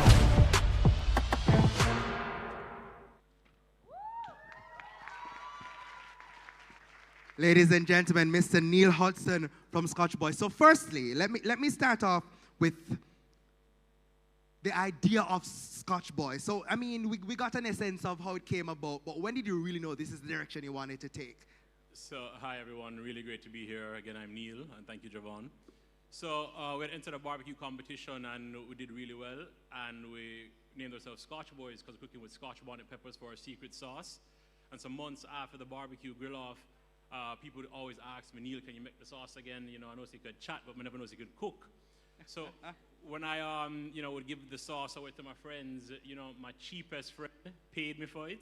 And I said, well, if him going to buy it, then maybe we'll have a business here. So I went back to my friend Drew, who did the barbecue competition with, and we decided we're going to bottle this and brand it and try to bring the best flavors of Jamaica to a global audience. And that's how Scotch Boys was born. And you're certainly doing that. So let's just describe Scotch Boys and the kinds of products that you have on offer now. And what would you say is your business philosophy? So Scotch Boys is a sauce brand. So I have a Scotch bonnet sauce, a jerk sauce. My favorite is a honey Scotch bonnet. And we're really proud that everything that goes into the bottle is sourced locally in Jamaica. So we're sourcing all our ingredients from small farmers throughout Jamaica. And, we're really proud of where we are now. So we're in 600 stores in Europe. We're in 200 stores in Canada. We're in over 600 stores in Target, and just continue to grow the brand. So our business philosophy, in short, is, I know we want for rich. Like, as Scotch Boys grows, I want the community to grow with us. So a part of our proceeds we give back to a local school in Westmoreland. And I noticed I'm actually from Westmoreland, and I didn't take a plane to come here. You didn't take a plane, or the ground plane? Not from Westmoreland. I know that's what they call the transportation in Westmoreland. It's true? ground plane, the small buses, not true, or a bike taxi, but you did take a plane to come, and we're happy that you're here. So again, just in short, we really want to ensure that the community benefits from Scotch Boys' growth, and we're able to do that because we're exporting, we're selling in a first world market with a large economy. We can sell our sauce for a premium, which we necessarily can't sell for in Jamaica, given the market dynamics. So we want to ensure that the community grows as Scotch Boys grows. What would you say you want to be known for, and why? So I want Scotch Boys to be known internationally. I want Scotch Boys to be the red stripe of sauce. And I want to be the person that makes that happen. And can we expect a Scotch Boys listing one day on the Jamaica Stock Exchange? Possibly. Not in the works for now. We're continuing to grow the brand, but down the road might be something we're exploring. If you had to isolate 3 key factors that helped you to grow the company nationally and, of course, now expanding globally, what would you say those 3 key areas are? Okay, great question.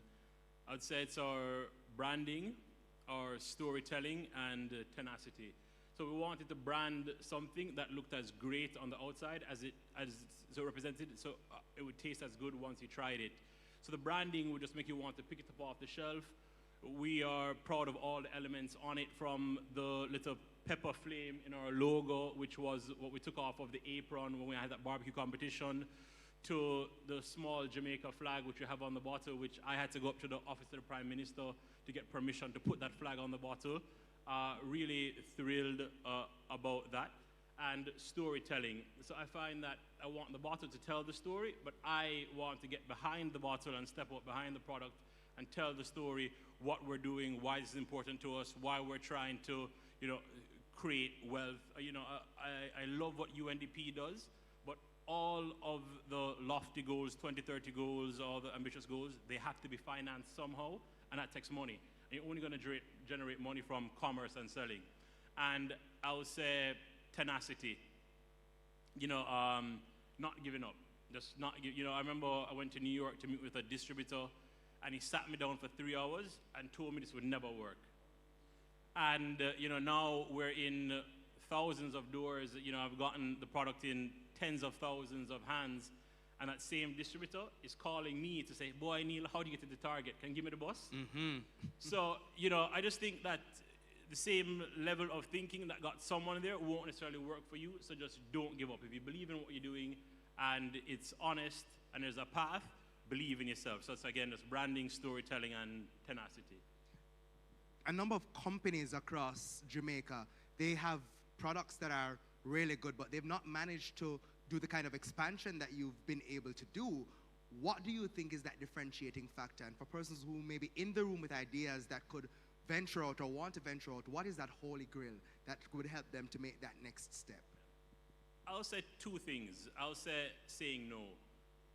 There are a lot of jerk sauces on the market, and people wanted us, but they wanted to put us in the same stores where other Jamaican products were already available, which is fine. But I didn't want to solve the problem. I wanted to go into what's a white space.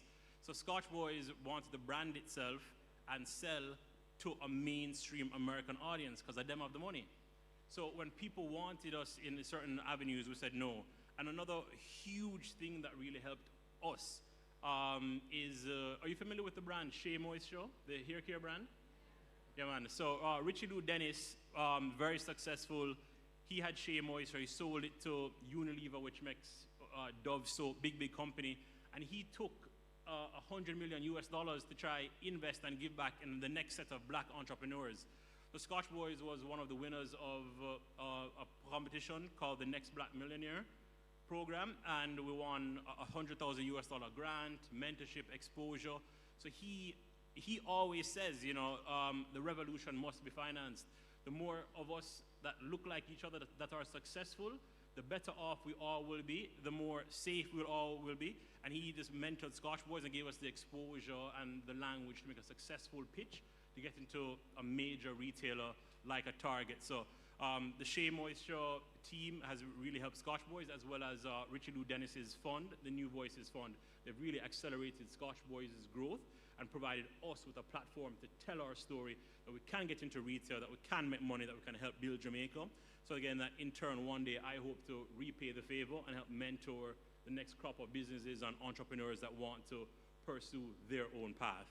I mean, you spoke about the importance of community, and that clearly is something you're passionate about. So talk to us about some of the things you are doing in your community now to help to enrich youth and to share ideas and thoughts about how they can develop themselves. And I mean, today's focus is on poverty, so how they can also pull themselves out of poverty. So, you know, I think as I've been reflecting on the term since I've been asked to do this, you know, like youth poverty, right? So when you take a step back, like, you can't blame the youth them, like, you're never born working, right? Like, you know, choose which way you're born. Like, exactly, you didn't choose where you're born. It's not like the kid. So to say like a child must pull himself out of poverty, what you want him to do, like, go work at Mega Mart?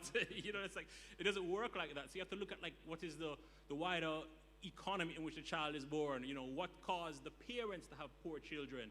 So with that, you know, it seems overly said, but I truly think entrepreneurship is the path that's really going to change. And I think it's just one entrepreneur. You look at like Michael Lee Chin, who, I love his story. He only had enough money to go university for 1 year, came back to Jamaica, got an interview with the Prime Minister, who then paid for the rest of his years at university. And then in turn, when he was successful, he paid for several of my CXC subjects. So I think it's going to be entrepreneurship. So what is Scotch Boys doing? There's a small school in Westmoreland, St. Paul's Primary. We're doing as much as we can to help them. So we're starting a small program where we're helping them with agricultural initiatives so they can grow peppers.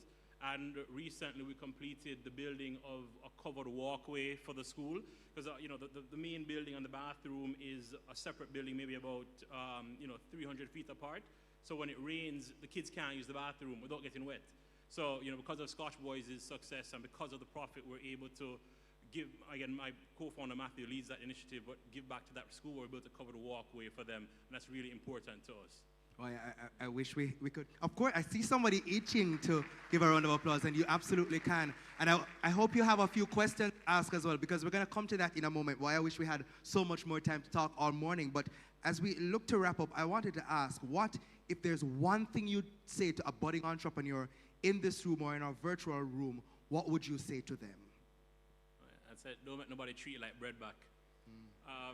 I'd say just, you know, truly, like, believe in yourself, be committed to your goal, don't let anybody take you for idiot, because I think, when I take a step back, where you look at youth poverty and the challenges that Jamaica has and, you know, that the world has with poverty, I really believe that the same level of thinking that got us here won't get us to the next stage. So be careful of who you're picking as your mentors, because they necessarily don't have the vision. They just can't see the path forward. And you look at, you know, all the successful people in Jamaica, the successful people in the world, just believed in their dreams and made it happen. So believe in yourself, be committed, and seek mentors that are encouraging and will help actually pave the path for you, instead of trying to set roadblocks and tell you what's possible from what's not possible. Sound advice. Sound advice. So, with the help of my co-hosts, any questions? I need some questions from the audience, and I see someone here with a question. So let me see if we can get a microphone to you. Or let me come down to you in the meantime then, so we can have you ask your question. Yes, thank you. I'm Marsha Hall, Research Officer at the African Caribbean Institute of Jamaica, Jamaica Memory Bank. And we document Jamaica's tangible and intangible cultural heritage. The Jamaica Memory Bank also documents via audio and visual recordings aspects of Jamaica's social history. So, I have observed your trajectory since New Voice Families and New Voice Fund. I want to ask, how important is the Afro-Caribbean culture in shaping your business ethos? So, excellent question, right? So it touches on two things. We're bottling the flavors of Jamaica, and you know, Jamaica's motto is out of many one people, but one of our big sellers is jerk. And I said it before, like, jerk is representative of the history of Jamaica. I firmly believe that you shouldn't be able to sell jerk unless it is branded and solely sourced and manufactured in Jamaica. And everyone knows that jerk, the best jerk in Jamaica is in Portland, and that is coming from the history of the Maroons. So the jerk is the story of slavery, oppression, survival, how the slaves used to cook with the pimento wood on the ground. So of course, it's very important, being Jamaican, being proud to represent brand Jamaica, being a black Jamaican, that is extremely important. And then, another note, interestingly enough, Richie Lou Dennis, he's trying to create like a global black economic forum, which really links just, all the black people in the world to really strive and have a lot of economic success. So he is originally from Liberia, and he took what his family's product is, shea butter and shea moisture, and sold it for close to $1 billion. And I think I'm doing something similar where I'm taking jerk and trying to expose it to the unexposed audience in the States and beyond. So yeah, it comes full circle. It's very important to us on our brand. Thank you so much for your question. We have any other questions in the audience? Hi, good morning. I'm Cavell Hilton, CEO and founder of STEM Builders Learning Hub, and I have quite a few questions to ask you. You mentioned that NCB actually was integral in terms of paying for your subjects and stuff, so I'm guessing you did the business subjects in school?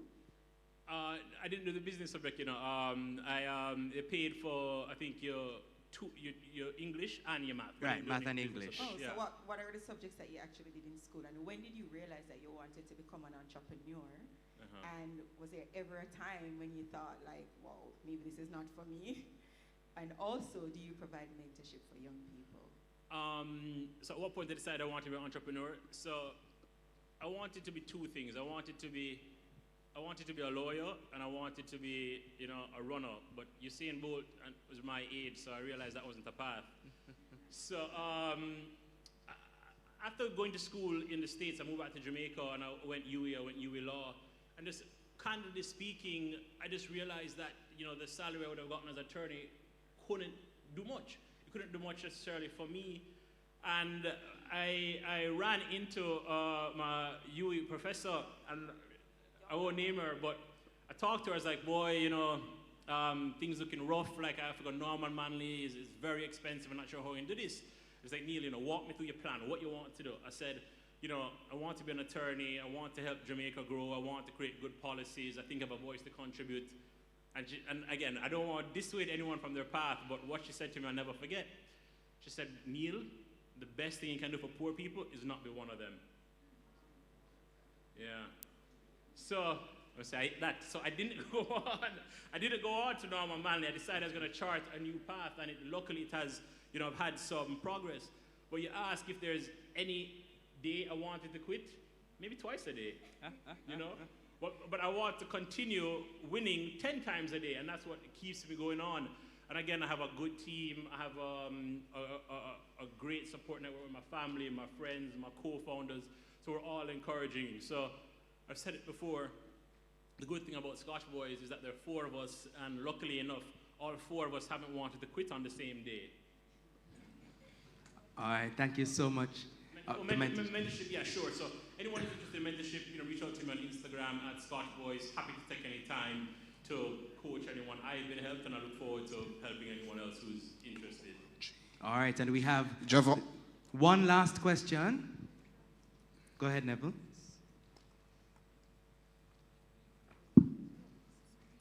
Hi.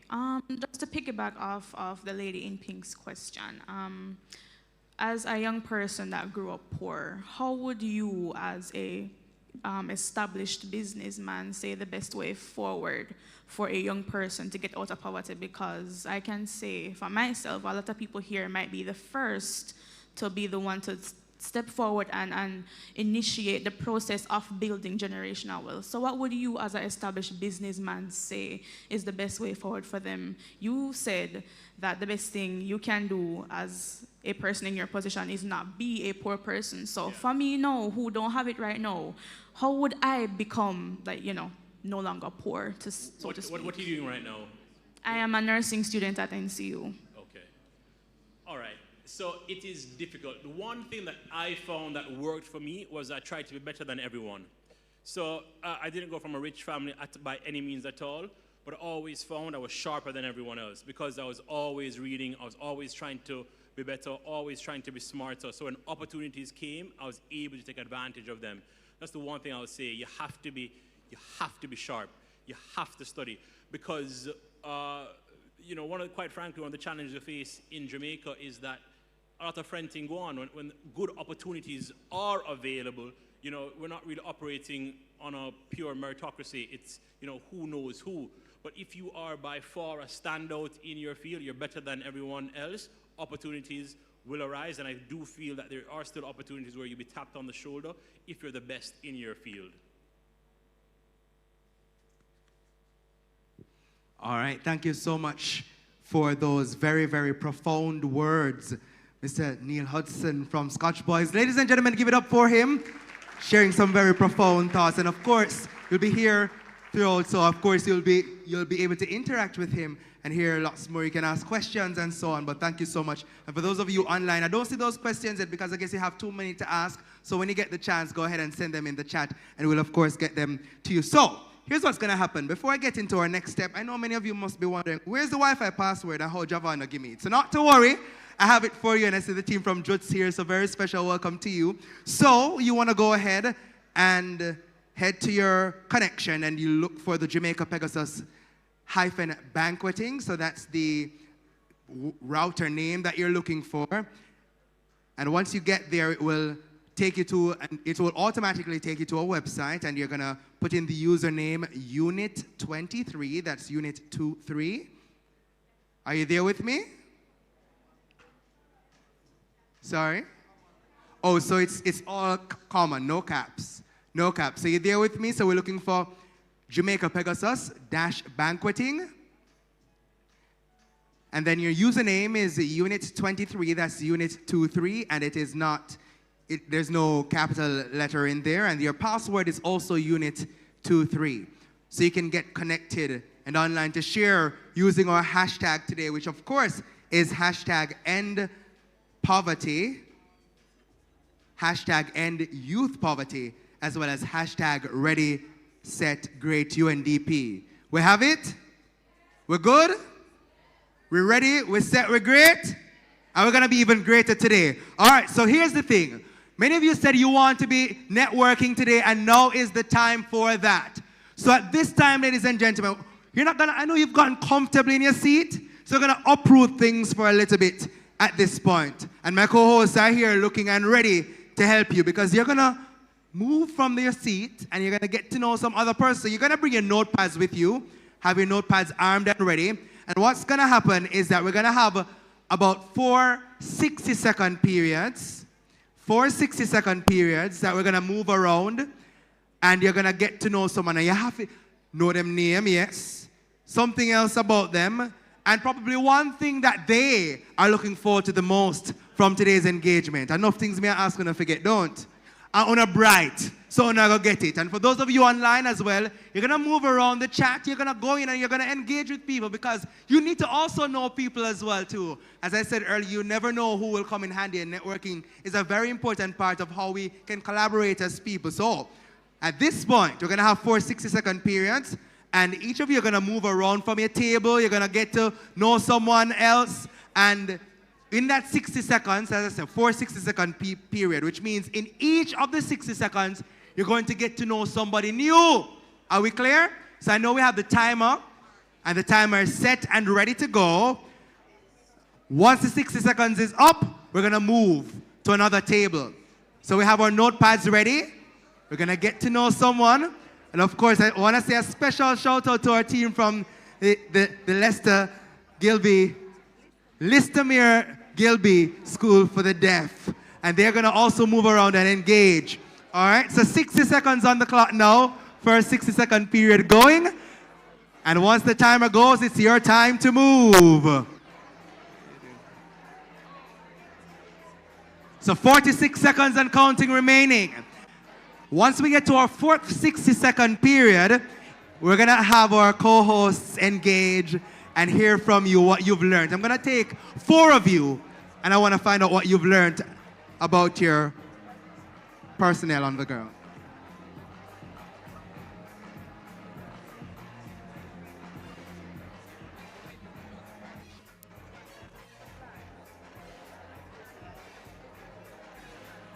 "15 seconds and counting.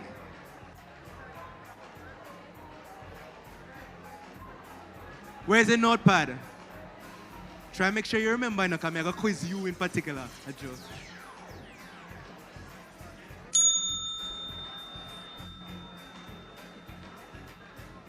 All right, time to move. Next 60 seconds about to be on the clock. Next person.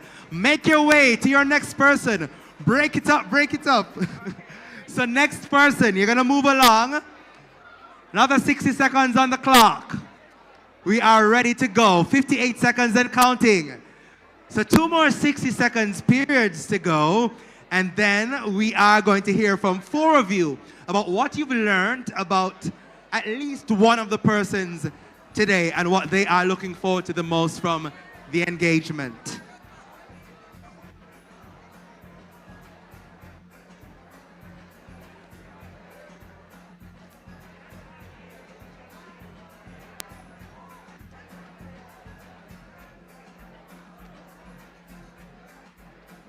$20 seconds to go. And I hope my guests online are also engaged, because we want to hear from you as well. 6, 5, 4, 3, 2, move! Time to move to our next person. It's like speed dating. Mr. President, move along, move along, move along. So our penultimate 60-second period is going.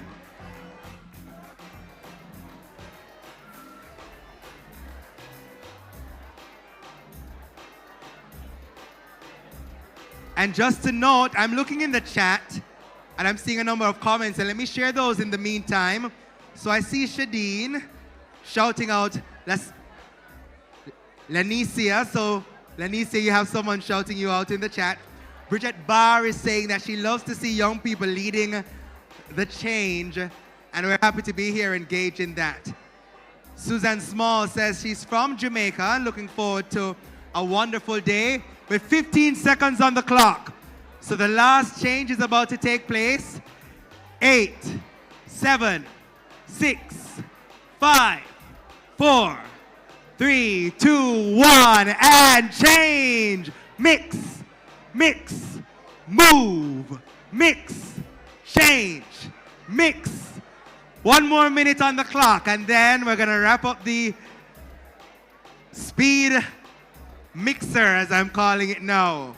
As we say, a shout out to Lauren Ashley Black, who's online, saying love the inclusivity with the sign language. And we say thank you to our sign language interpreters. And I'm going to get the names before we close up, but we say thank you so much to you. And of course, I see as well in the chat someone from Somalia. Let me go down. I think I've lost the chat that point, but I want to say thank you and a shout out to you. So a number of persons engaged in the chat, and we say thank you. People sharing their LinkedIn, and of course that's the best way to do it. Is my 60 seconds up? Is my last 60 seconds up? Did I miss the ding? All right, so I'm giving you 5 more seconds. 5, 4, 3, 2, and time. So you can return to your seats now. Your official seat, you can return there. And my co-hosts are gonna assist me at this juncture, because it's not just walking up and down and talking. We know many of you have that skill, and it's a good skill to have on your network. But we want to see what you learned. Because a big part of how we're going to move forward is that we're going to have to learn from each other. So at this point, I'm going to ask you to return to your seat, as we will have 4 persons sharing briefly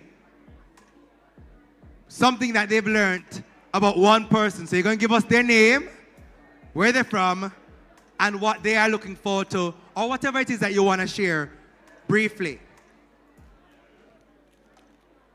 All right. And let me see if anyone online as well is ready to engage. I see you, Tavian Jones, a project coordinator, and he shared online and shared his LinkedIn. Someone said shout out to Justin. Shandia from Montego Bay online. We say a special shout out to you. So please take your seats boys and girls. But in the meantime, any one of my co-hosts has someone who's ready to share. Where are we? And as you share as well, those of you online, you can take your screenshots, that's okay. Take your screenshots of what's happening. We want you to use the hashtag ReadySetGreatUNDP and hashtag End Youth Poverty Now, as well as End Poverty. So we want you to go ahead and do that. So do we have someone ready to share? Yes, we do have someone. Great. Should I go first? All right. All right, so Christina is ready. And we're going to hear from someone from our deaf community. Good morning, everyone. So I met the beautiful Deandra Lang, or Leng. She's not Chinese, guys. Where's Deandra? Deandra, yes, Deandra at the back there. I'm watching Deandra. Does she get it right? Okay. Okay, so something that Deandra likes is agriculture. She goes to Case. And what she's looking forward to today is partnership, advocacy, mainly youth advocacy.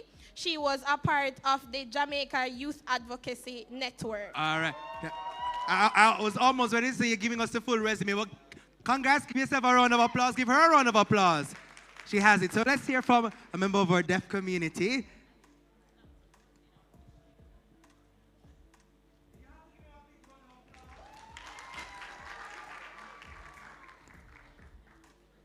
So I met Giovanni Brown. Giovanni Brown? Yes.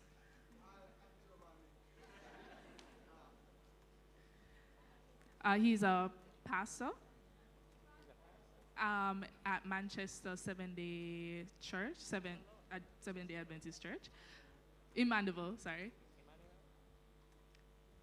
I met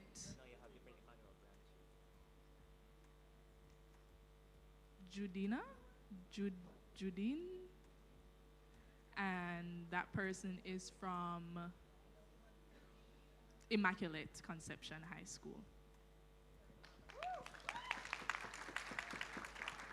That's right. Thank you so much. So we have 2 more responses to go, and Christina has someone. Go ahead. Hi, good morning. Is it still morning? Good morning, everyone. So I met the lovely Amanda, Amanda is over there. And she informed me that she is interested in photography, so she promised me that she'll take my picture later. She is looking forward to a very interactive and informative session later, especially for the master classes. And she informed me that she's here independently because she's just so passionate about ending poverty, especially youth poverty. So we love that for Amanda. Absolutely. And make sure you tell us if she take the picture and if she take it good later on, So make sure you share the picture later using the hashtag ReadySetGreatUNDP. Make sure.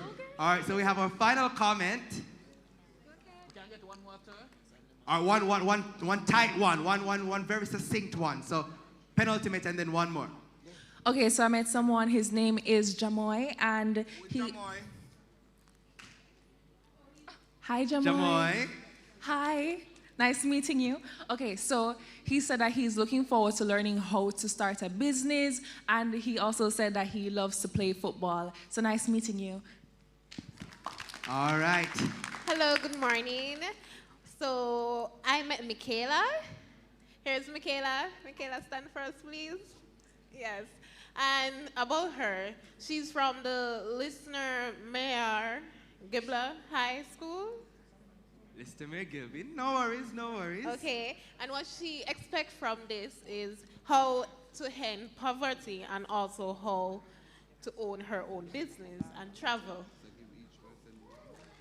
All right, ladies and gentlemen, so we've heard from you, and of course, don't worry, there will be lots of opportunities for you to network, and if you haven't gotten the chance to share the LinkedIn profile and the Instagram or maybe the TikTok, because I know some of you are social media stars as well, you'll get the opportunity to do that. But at this time, ladies and gentlemen, let's turn our attention to the video screen for another pep talk, and this time it's from Dr.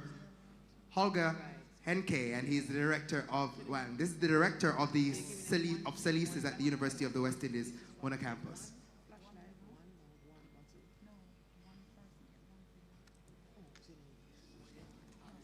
So we're coming to that pep talk. But remember, ladies and gentlemen, in the meantime, of course, we can. Yes, in the meantime, Javon, the persons who would have volunteered to give their responses, you actually have a prize in store. So we're inviting you to come over by the UNDP's booth to collect your prize. You see, that's why it pays to talk. Yes. That's why it pays to talk. And give them a round of applause because they were more than happy and willing to come forward. So we have that pep talk coming up. But in the room here, I know during the exchange session, there were lots of pep talks being given.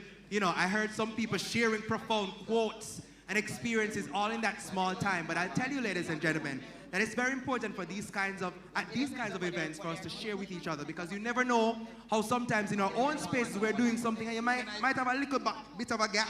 You may need some assistance from someone and that person is right there. But we have at this time Dr. NK who will deliver the pep talk. So turn your attention to the video screen, please. Greetings to all the delegates of this year's Ready, Set, Great Youth in Development Conference. The Greek philosopher Aristotle once said, "We are what we repeatedly do. Excellence then is not an act, but a habit." What this means to me is that you can't fake excellence. Excellence is something that you inhabit. If you have excellence, it's something that shines through you as a person. No boasting about it needed. If you want excellence to be the reputation that people ascribe to you as a person, you must know within yourself that it cannot be bought, it doesn't come from artificial intelligence, it cannot be farmed out to consultants, and most likely you cannot learn it on TikTok or YouTube. It is a practice and a standard that you have to follow each time that you set yourself a goal to complete. It is a gradual, step-by-step process and path that you have to follow consistently. I wish you a wonderful conference as you focus on success and thinking of ways to eradicate youth poverty. Blessings. Blessings and thank you. Give him a round of applause, please, for sharing those words. So at this time, ladies and gentlemen, we're going to take a little bit of a break, a quick break. You know, because I know that you've been here and engaged, but you know you want to unwind a little bit more. So we're going to give you that opportunity. But a note of some logistical changes that are about to take place. So we're going to get ourselves ready for those breakout sessions. So we're going to make some changes to the room. So we ask that you bear with us. For those of you especially seated in this vicinity, we're asking you to take your things with you as you engage, so that and for those of you who are already assigned to breakout rooms, you know what your breakout room is. I want you to have your ears keenly glued because we are going to be sharing those breakout sessions. And just to be clear, I can give those now briefly. So for those of you in breakout room 1, that's youth empowered to achieve their fullest potential, you're going to be in this area. And I'm going to come in the center here so you can notice the partition or the differentiation. So when you return to this room, all of you are going to block up. Wanna get me? You with me? So this area is going to be split, which means those of you who are in group 1, youth empowered to achieve their fullest potential, you're going to be on this side. All right? Which means that if you're in that group and you're seated on this side, you're going to take your things with you. So when you return, you will return to this side of the room. Are we clear? For group 2, or breakout room 2, which is youth living in a safe, cohesive, and just society, you're going to be on this side. Over here, so. You see the thing? All right, so you're going to be on this side, which means that if you're seated on this side, you'll need to take your things with you. So when you return after a short break, you're going to come on this side. Clear? Now, breakout room 3 is going to be in here. So watch me. Are you seeing me? Bueno, ustedes pueden verme? Good. See me talk like a Spanish a while ago, just in case I never get the English. So we're in here for breakout room 3, and this is youth accessing the benefits, the prosperous economy. Youth accessing the benefits of a prosperous economy. So you're going to be in this room here. And our final breakout session will be, so if you're seeing me and you're seeing the lovely Jillian, you see we're your directors today, you know, like flight attendants on the aircraft, we're directing your attention to the nearest exits. So the final breakout room, which is youth contributing to and champion health and a healthy environment, breakout room 4, that's gonna be right here. So if you're seeing the hashtag Team Positive, that's the Youth Inspiring Positive Change banner, that final breakout room will be in the room beyond there. So are we clear, ladies and gentlemen? Boys and girls, are we clear? For those of you online, you will be able to navigate itinerary, and you will realize that your breakout rooms are already set up, so you're not missing out on anything. So all you're gonna do is go to the icon, and you're gonna hit the breakout room option, and you're gonna head there. So at this point, those of you at home, you can go get your breakfast if you don't eat yet. Go make a little tea and make sure you come back. You can bring the phone with you, of course. But for those of you here, we invite you to join us on the outside for a quick coffee break. Thank you so much.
weekend. So it's gonna be forever, or it's gonna go down in flames. You can tell me when it's over, if the high was worth the pain. Got a long list of ex-lovers, they'll tell you I'm insane.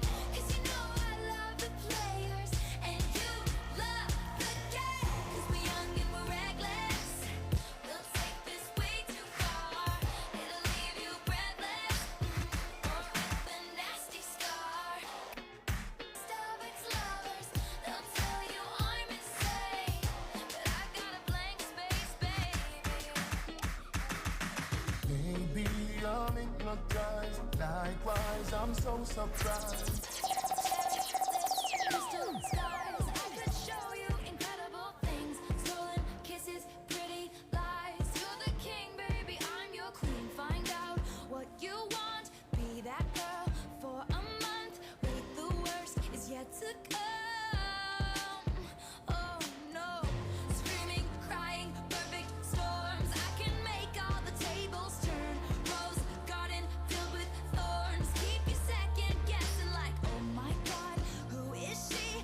I get drunk on jealousy, but you'll come back each time you leave. 'Cause darling, I'm a nightmare dressed like a daydream. Tell me something I need to know, then take my breath and never let it go. If you just let me invade your space, I'll take the pleasure, take it with the pain. And if in the moment I bite my lip, baby, in that moment you'll know this is something bigger than us and beyond bliss. Give me a reason to believe it. 'Cause if you want to keep me, you gotta to love me harder. And if you really need me, you gotta to love me harder. Love me harder. Love me, love me, love me. Harder, harder, harder. I know.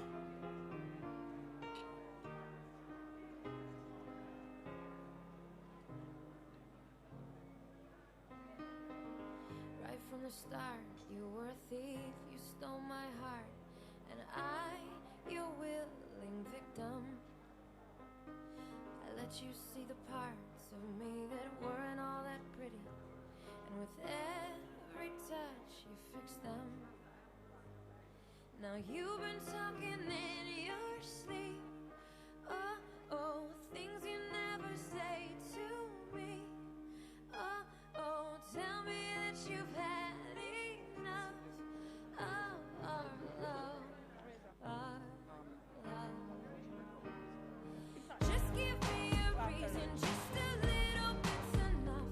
Just a second, we're not broken, just bends, and we can learn to love again. It's in the stars, it's been written in the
know you're somewhere out there, somewhere far away.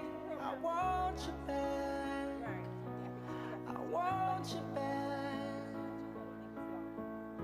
My neighbors think I'm crazy, but they don't understand. You're all I have. You're all I have. Trying to agency. At night when the stars light up my room, I sit by myself, talking to the moon, trying to get to you.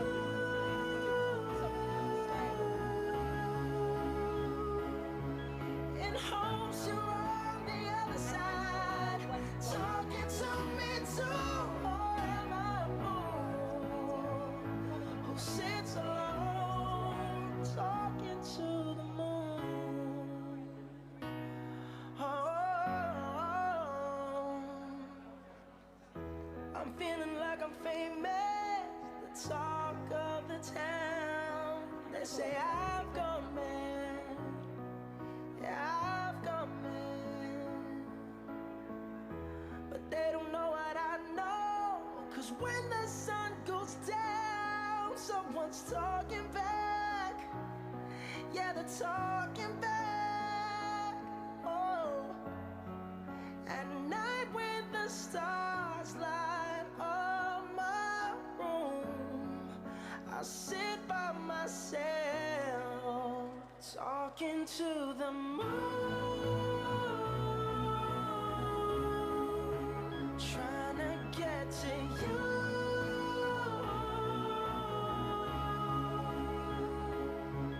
In hopes you're on the other side, talking to me too. Or am I a fool who sits alone, talking to the moon? Oh.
Audio. Ladies and gentlemen, on the outside, if you are hearing me, this is your indication that it's time. So, if you have collected your meal, we ask that you kindly take it with you to your various breakout sessions so we can get them started. Let's go through those breakout rooms once again so you can know where to go. So for those in breakout room 1, which is Youth Empowered to Achieve Their Fullest Potential, that room is where the podium was initially set up. Of course, reminding you that we have made a few changes in the main hall to facilitate the various breakout sessions. So if you're in breakout room 1, Youth Empowered to Achieve Their Fullest Potential, kindly make your way to the forward. That is the front of the room that we were in just now. Breakout room 2, that would be towards the back of the room that we were in, and that's for youth living in safe, cohesive, and just society. That's breakout session 2. If you're not sure, that's the same room Vision 2030 set up, and our other partners, they are to the back of that area, so you're going to make your way on the inside. Breakout room 3 is beyond the JSIF setup, and that's youth accessing the benefits of a prosperous economy. And our final breakout room 4, youth inspiring positive change. You can use their banner as a marker for you, and that room is youth contributing to and championing a healthy environment. So we ask that as soon as you've collected your meal, kindly make your way to your breakout sessions. Our facilitators are beaming to go, and they are ready to share lots of information with you, and most importantly, to engage with you so you can share your views and perspectives, seek to advance the development goals and end youth poverty. So please, on the outside, if you are hearing me, make your way inside. Por favor, entren. No Spanish speaker in there, but you know I have a habit of doing that. I don't know if I need to say it in Spanish or French, or say it in a pato, no come inside. All right, ladies and gentlemen, thank you so much for your cooperation.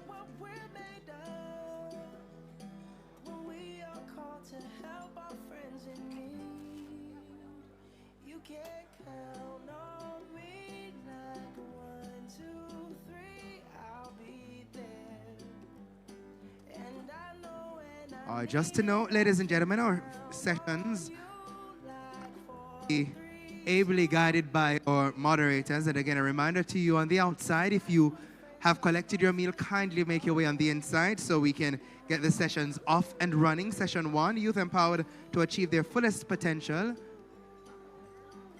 And that one will be led by Shawnagay Panton.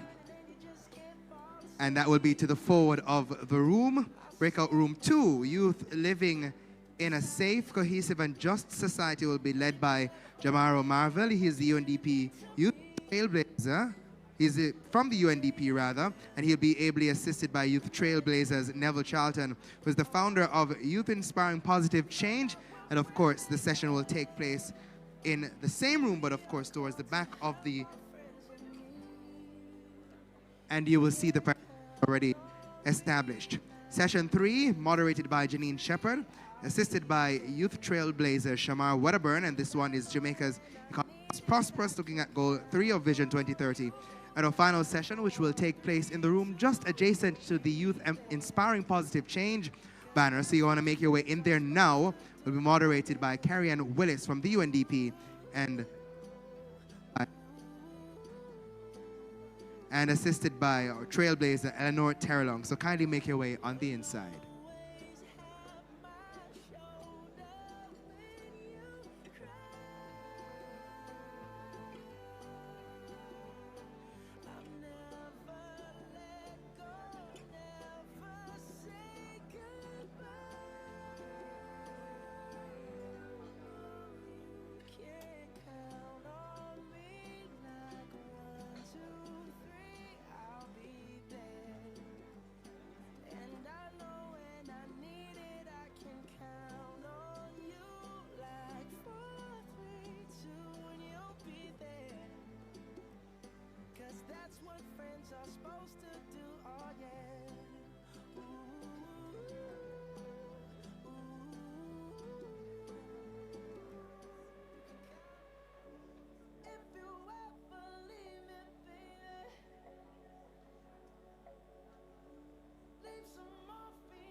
Ladies and gentlemen, on the outside, once you've collected your meal, kindly make your way to the various breakout sessions.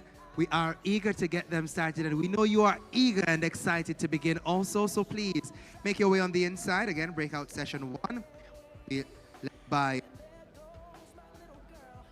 going to be out of the room. Breakout session 2, which is youth living in a safe, cohesive, and just society, led by Jamaro Marville from the UNDP, will be towards the back of the room. And breakout session 3 will be led by in the room that you will. So the entrance to that room is adjacent to where Jason is located. So you're going to make your way through there for breakout room 3. And breakout room 4 will be located just beyond the Youth Inspiring Positive Change banner. So we ask that you kindly make your way immediately on the inside so we can get started. Thank you.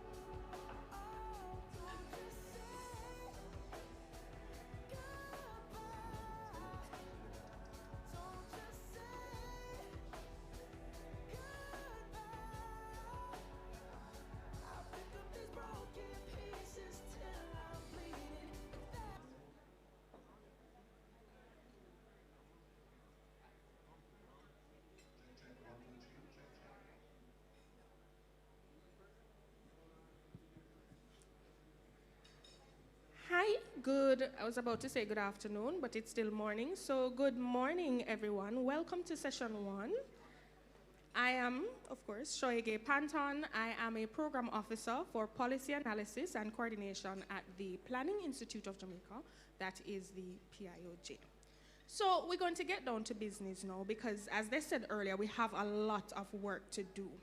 And the reason why you're here today is because you, the youth, have a lot of work to do, many works to do, all right? So we want to pull up our sleeve and we want to get to work, and we want this to be a rap session because we want to get together like with co-workers, because we're co-workers in this business of national development, right? Right. So firstly, I want to ask you, you saw in the previous session where we looked at the video, right? We looked at this video that speaks to multidimensional poverty. Before today, any of you ever heard of, multidimensional poverty and what that means and what that entails? If you have, let me know. What do you know about multidimensional poverty? What is it to you? This young man looks like he wants to answer this question. No?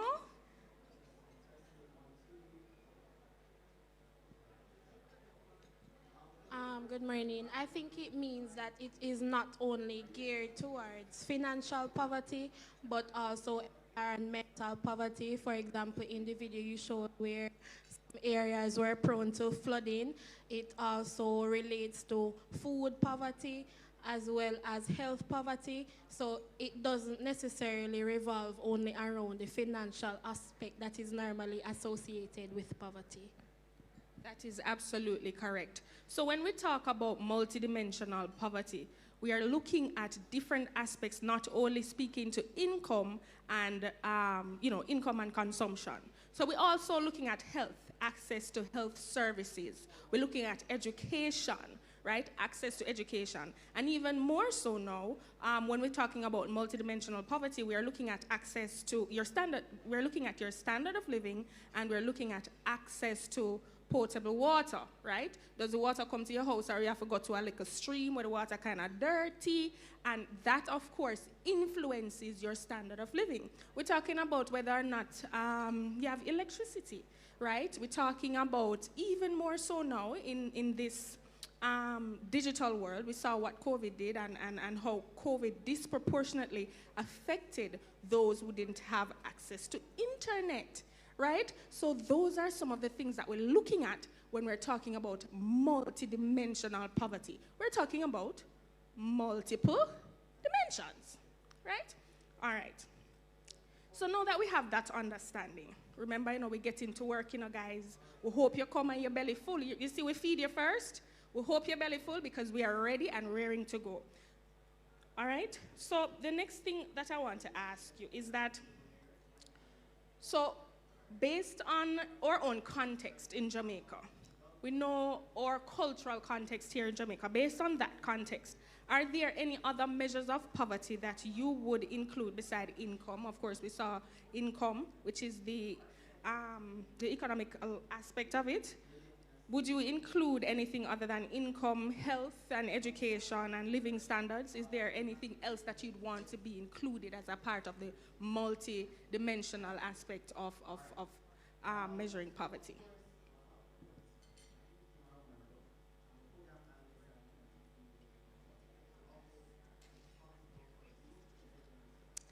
Okay, good morning, everyone. My name is Noah Lewin Jr., and I'm from the University of the West Indies. I would add employment opportunities to the line of different areas, because if we don't have the means to generate funds, then I guess we would be subjected to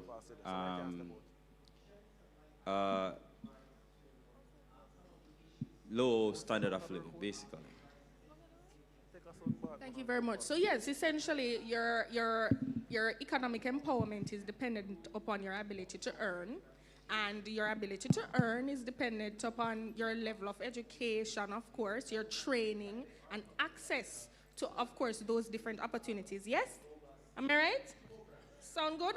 Stay with me now, guys. Stay with me, because we're doing work. We're working this thing out. Okay, good morning, everybody. My name is Kevoy Reed.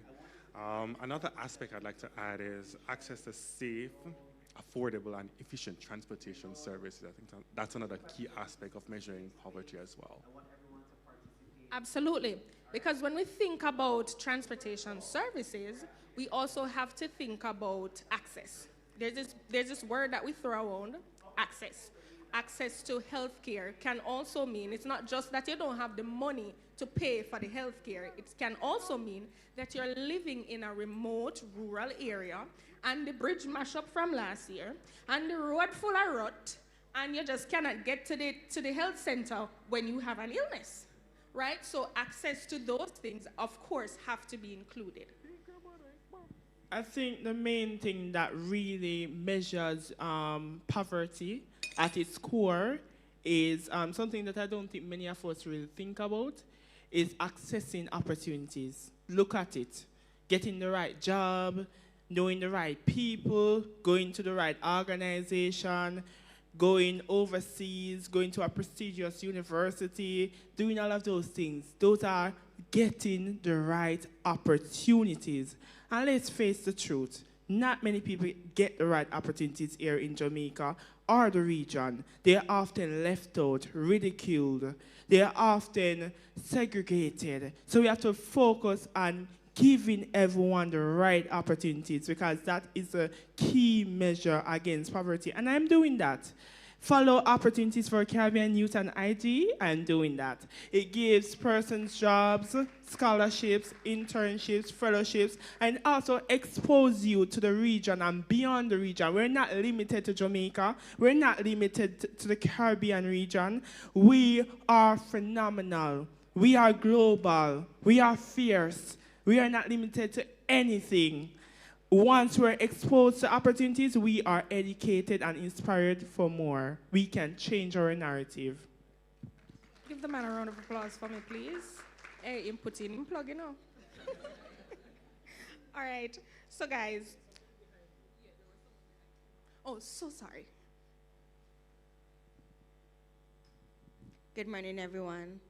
So, one of the things I realized regarding poverty is that we have Jamaicans here who are undocumented. So they don't have birth certificates, they don't have identifications, they don't have bank accounts, and that plays a big role in how they transition or develop. So in order for them to go to school, they don't have the right documents, for example.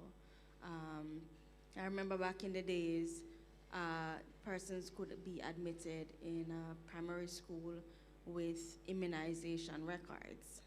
And so that's how they have gone through primary school. But when it reached the high school and they should get a birth certificate, that becomes a difficulty. And so they don't get to advance. So a lot of us here have been living and growing, but no documentation to prove that we exist. Thank you very much. And that as well is very important, because when we want people to be able to access services, we ask them for TRN and we ask them for birth certificate, and a lot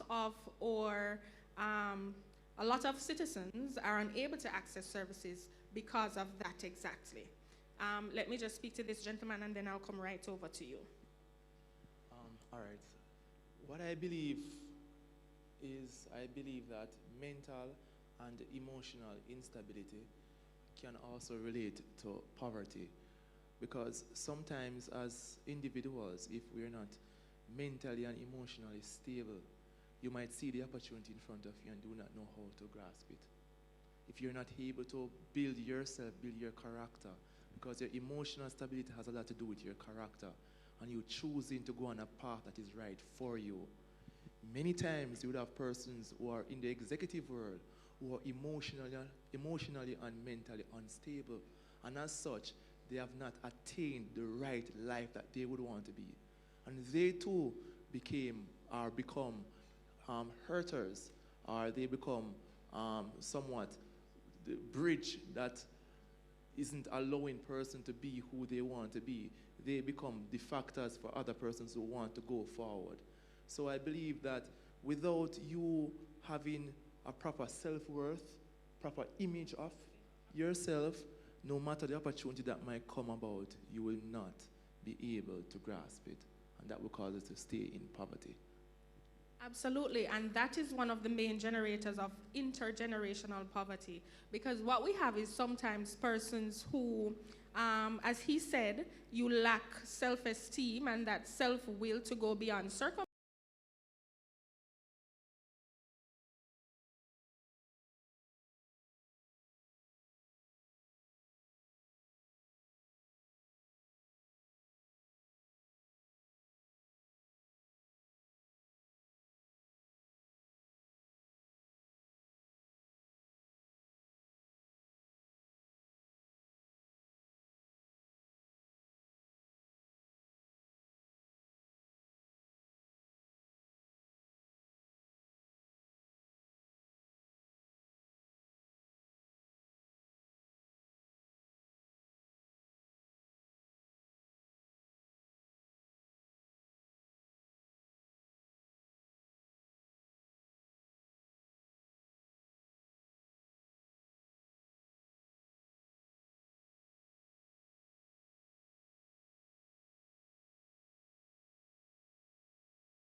nursing student, and I was told an experience of one of my classmates. She is a mother to a beautiful boy, and based on what she experienced in a hospital as a young lady, she was a teen pregnant at the time, right? Because she's a teen, the stigma attached to teen pregnancy caused her to not be able to get the respectful and caring healthcare that she should have gotten. So I believe that if there are not just more facilities garnered to healthcare for young teenage mothers, or say different healthcare problems that young people would face, but just professionals, health professionals in general, having a whole change in mindset, being trained how to deal with these problems, because we live in a society where we like to make up our minds about people, right? We're Jamaican people. That's the reality. So I think we should focus on that as well.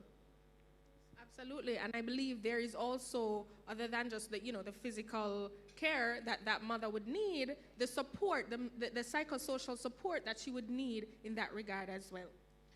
Miss, when you said financial and human resources, would that include educational personnel, for example, teachers? Because while one of the major issues is access, they also lack the education that they would need to properly carry out these roles. So training for whoever we are putting inside of the spaces with the youth. So I believe, or I think that we should add financial, education, and human resources, because that is a major point. All right, thank you. So you want you want to include capacity building for the persons who are engaging with youth. Good morning. So for the part about caring in the health policy, basically, nowadays where I'm seeing where we don't really have enough trust in our doctors and psychologists, based on different aspects of youths that are being in teenage and pregnancy, who are like HIV positive or different aspects. When persons do in the medical field find out about those stuff, and they're seeking help, but they're not really treated properly, they scorn them try to look at them a different way, and that lead to another aspect of mental health, where the different person want to kill themselves, they're not worthy, God, why me, God, why this? So these are things that are facing our youth in all aspects of life.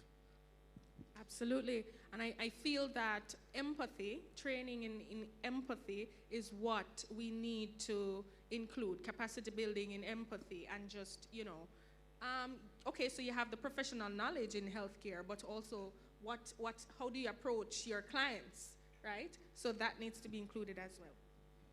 Right. I love that you just mentioned that, because that touches on my point as well. In light of what was just said, I definitely think it's not about having these spaces and these facilities available, but also looking at, from the professional perspective, the quality of the care that's being provided. So matters of maintaining codes of ethics, so things re confidentiality, I find is very important, and also receiving training and regular evaluations on things like customer service, because Jamaica has a huge customer service issue, where sometimes you go somewhere, you are struggling, it has taken you a lot of building up courage to actually make this step, and you go and you're not treated with respect, you're brushed off, you have a negative experience in a place where you're supposed to feel safe.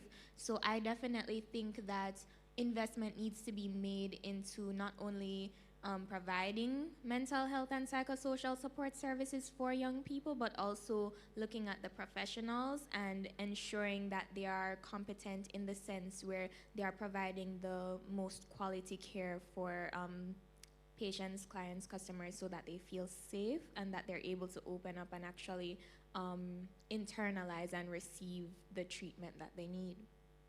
Absolutely. Excellent point. Thank you. A point to note, little housekeeping. Guys, I lost my phone. You see it? Oh, great. All right, so we're good to go. All right, so the next one. There's a hand over there. I'm going to just read the next one, and then I come to you. You can still make your point. All right? So we also want to increase, okay, so we spoke about access to youth-focused health centers. So we also want to liaise with government and private sector to provide nutrition screening and education for teachers, students, and young people. Right? Oh, Mr. Video Man, can you scroll up for me so the delegates can see what is on screen? All right, so let me read it again for you. It is, we would liaise with government and private sector. So we're talking about partnerships at this time. We're talking about a private and public sector partnership to provide nutrition screening and education for teachers, students, and young people. All right? I'm going to go to the young man to allow him to make his point, and then I'll come across to everybody else. Okay, so first and foremost, good morning. My name is Jaheem Graham. I am the current founder of an upcoming organization called COTSIR, and we're aiming to foster creativity in youths first and foremost, but also build creative solutions to many problems that we face in the social issue space. And if you would love to follow us along that journey, you can find us on Instagram at COTSIR, spelled KATZIER, but in the space of resolving or finding creative solutions to these problems, we were interested in creating a mental health resource platform called Icarus. And one of the things that we discovered as we were going along that is that we can't just focus on the teachers and the students alone. And I think a lot of us can agree that mental health does start in the home. A lot of the issues that we find stem from how you were raised or your experience with your parents. And I think that's a big focus that we should have, because not only do the teachers need to know how to handle the students or deal with students with mental health issues, but as we always say in Jamaica, prevention is better than cure. And I think that ultimately we should be looking into educating our parents as well on how to properly handle these issues, how to practice more safe methods of imparting lessons, for example, that can result in less youths growing up with these issues in the long term, because depression or anxiety, all of these things stems from how you were raised. And I think if we can find a way to educate our parents as well on how they can be better parents, really, that would be a very integral component of resolving this issue in the long term. Thank you very much. Excellent point. So we're moving on now to outcome 2, and that has to do with world-class education and training. All right. So the first thing that before I move on, everybody all right? Everybody okay with everything? We're working? We're belly full? All right, let's go. All right. So on the matter of world-class education and training, we want to look at, of course, greater alignment of local educational course offerings with the demands of the international job market. What do you think about that? Course offerings that is in alignment with the international job market. How no so silent and you can't tell me no, if you no plan for study and then you no run off. We know where it go, we know where it go. Oh, I was saying I agree, because especially now when we're seeing in this contemporary age where jobs are demanding the greater need for soft skills, I think our focus should be not unnecessarily moving away from traditional subjects like your math, your English, your science, but what we should do is try to integrate the introduction of these soft skills. So for example, like public speaking, things like how to present to our audience, things like how to develop a business. For example, this conference that we're doing now, I think we should integrate sessions in high schools to get students interested in starting businesses of their own, because a lot of them have foundation knowledge, a lot of them have startups, but you know, what is teaching them about science gonna do when they're not interested in science, when you could just use the skills that they have to tell them, hey, you can do this, just develop this business. You know, we need something in place to allow children or allow students to know that their worth is not tied to being great at one subject. Absolutely.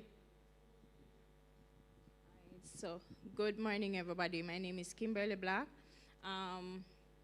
With number one, we have a director. Her name is Christine Gore. She introduced us and other persons in the inner city who doesn't have finance to pay for school to an online course called Alice Courses. So you can do the course online and then you pay for the certificate. So that's the only payment you will make. All right, thanks. You'll have to share those details with us at the end of the session because I'm sure other persons are interested, so you can share that with us at the end of the session. I have some eager hands over here. So I wanted to add to the young man over there. So based on the society that I'm seeing where maths and English and all of those different subjects are mostly critical, but I think that training and different aspect of person having more opportunities to go overseas and support. Now, so I went to an inner city school. I'm seeing where used to went to inner city school, and I'm seeing where persons who are not so quick at the maths and the English, they are not taught about different training. They are not getting the support from the Ministry of Education. They are not getting the support of the whole ministry where they can say, okay, I can come to school and learn a trade. I can come to school and know how to cook. I can come to school and know how to advance being public speaker, being so much that we can. There's some school you don't have those different programs.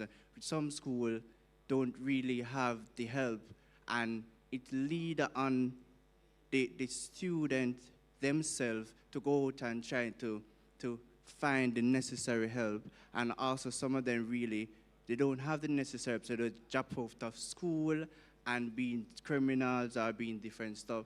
And we as you, we need to find a solution. We need to find a way and fill those gaps so it don't really happen. I think so too. Yeah, so go ahead and then I'll make my point after. So good morning, everyone. So we must, there's, to add what the two young gentlemen were saying, there's a stigma in Jamaica that most jobs, they're not making no money. So Jamaicans, they're all about the cultural, let's not traditional jobs like nurses and teachers and stuff. They believe that, oh, that's the only thing where can make you money. So courses from, the international scene, I believe it's not necessarily accepted. Things like animation and, the different diverse courses, they don't really accept it because they believe, oh, I just teaching and making money, and I just this and making money, that not making no money. So like lawyers and stuff like that, they don't really accept it. That is very true. But you know what I learned recently? I learned this very interesting term called, we know about brain drain, but I learned this very interesting term called brain gain.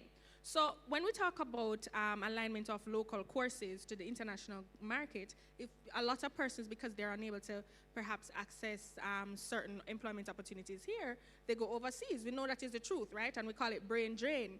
But what happens, interestingly, is that we also have a brain gain where persons go overseas and they learn what happens, they learn the structure of things, they learn how to do things, and they come back and there's that knowledge transfer.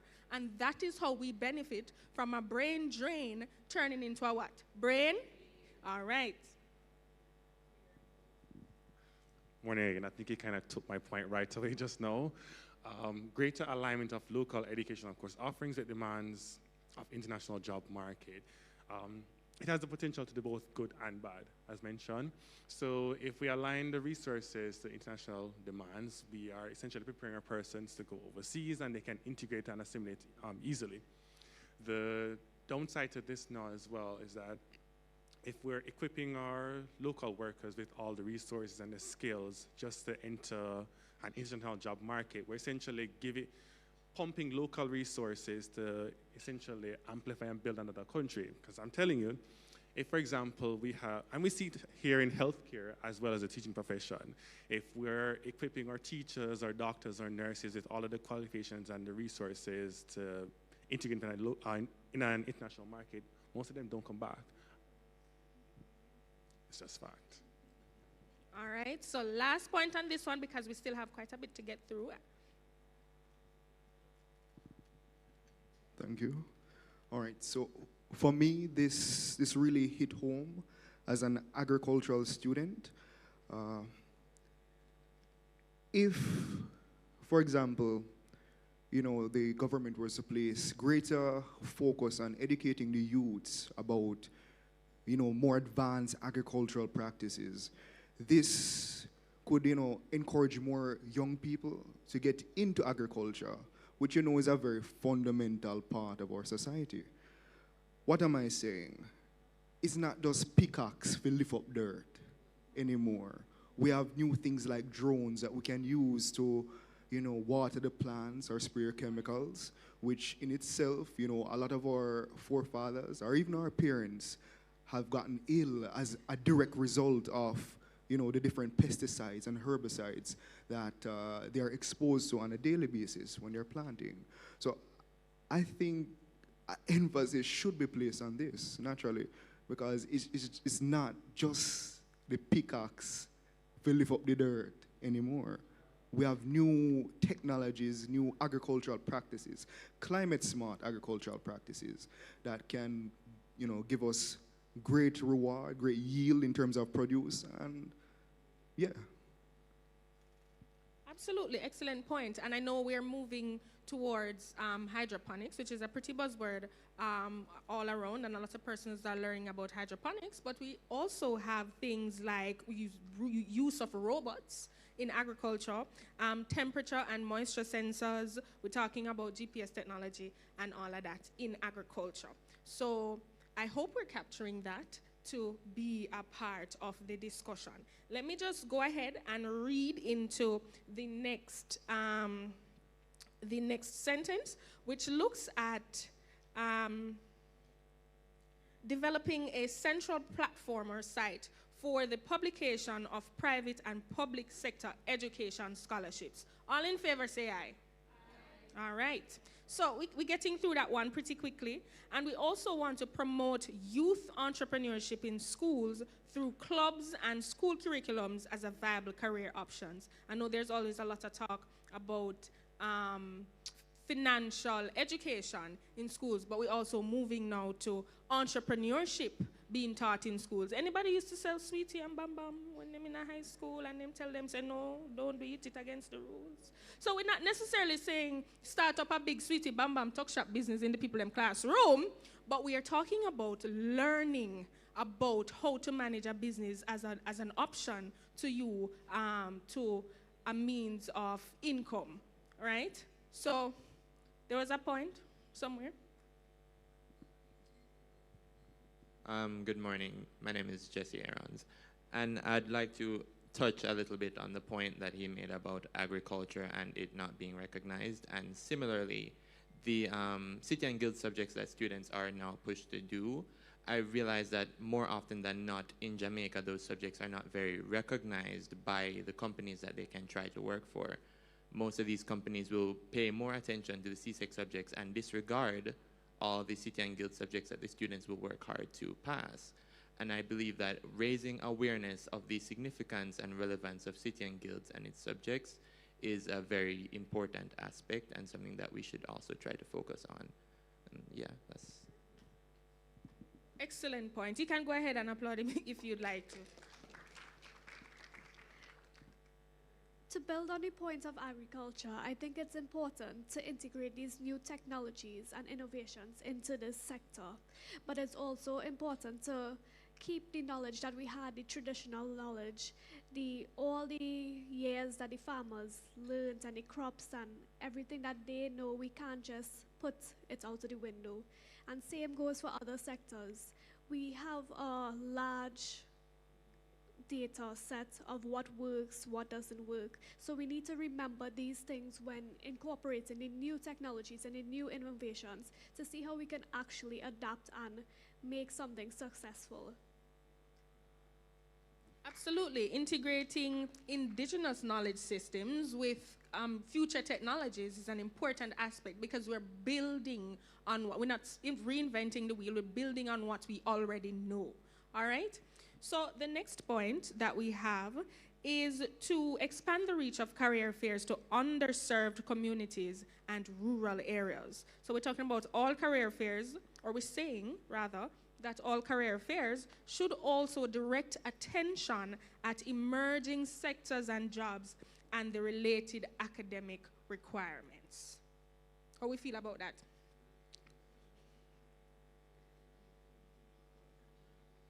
And I think one thing that we have to think about in this point is when we say underserved communities, we have to plug that gap.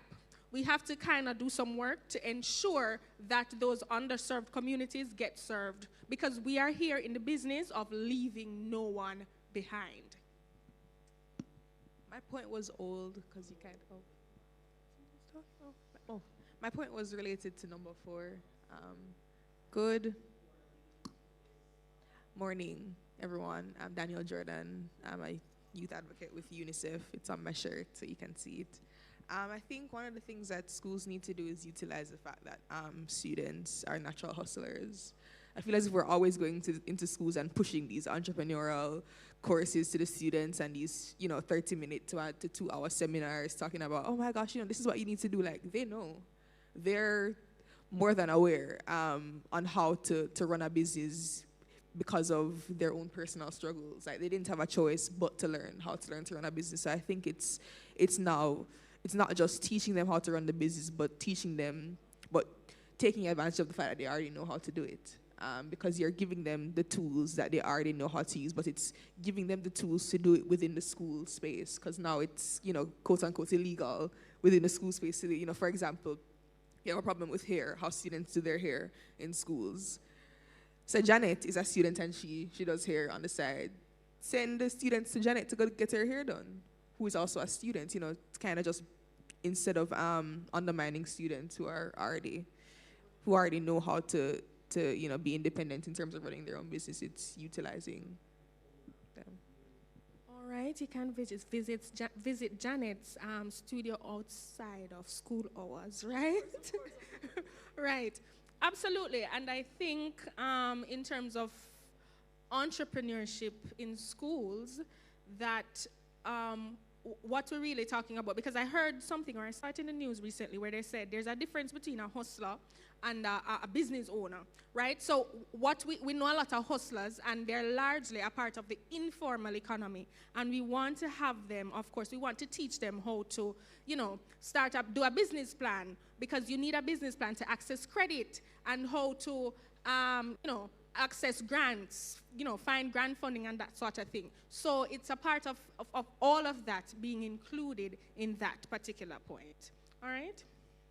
So moving on now, we're looking at recommendations from previous Ready, Set, Great conferences emphasizing the need for improvements to the educational sector to include the expansion of youth mentorship programs that offer real opportunities for mentoring and skill development. We're looking at learning opportunities for students with special needs and learning disabilities, and we're also looking at tertiary level programs aligned to emerging trends and requirements for sustainability and resilience to future shocks and crises. All right, so we're good to go on that. Are there is there anything that you'd like to add on those points?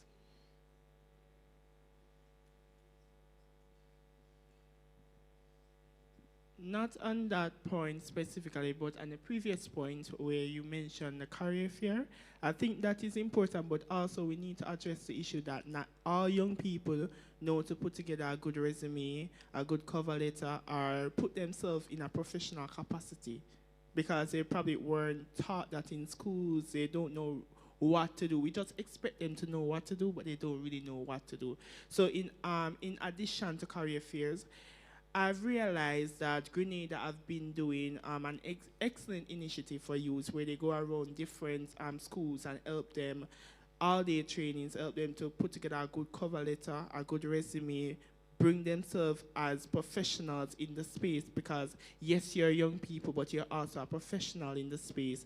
And how can we give you the tools and the resources to draft and put you in that space? So we need to also consider those factors when we're talking about career fairs and those things as well as for underdeserved youths, rather.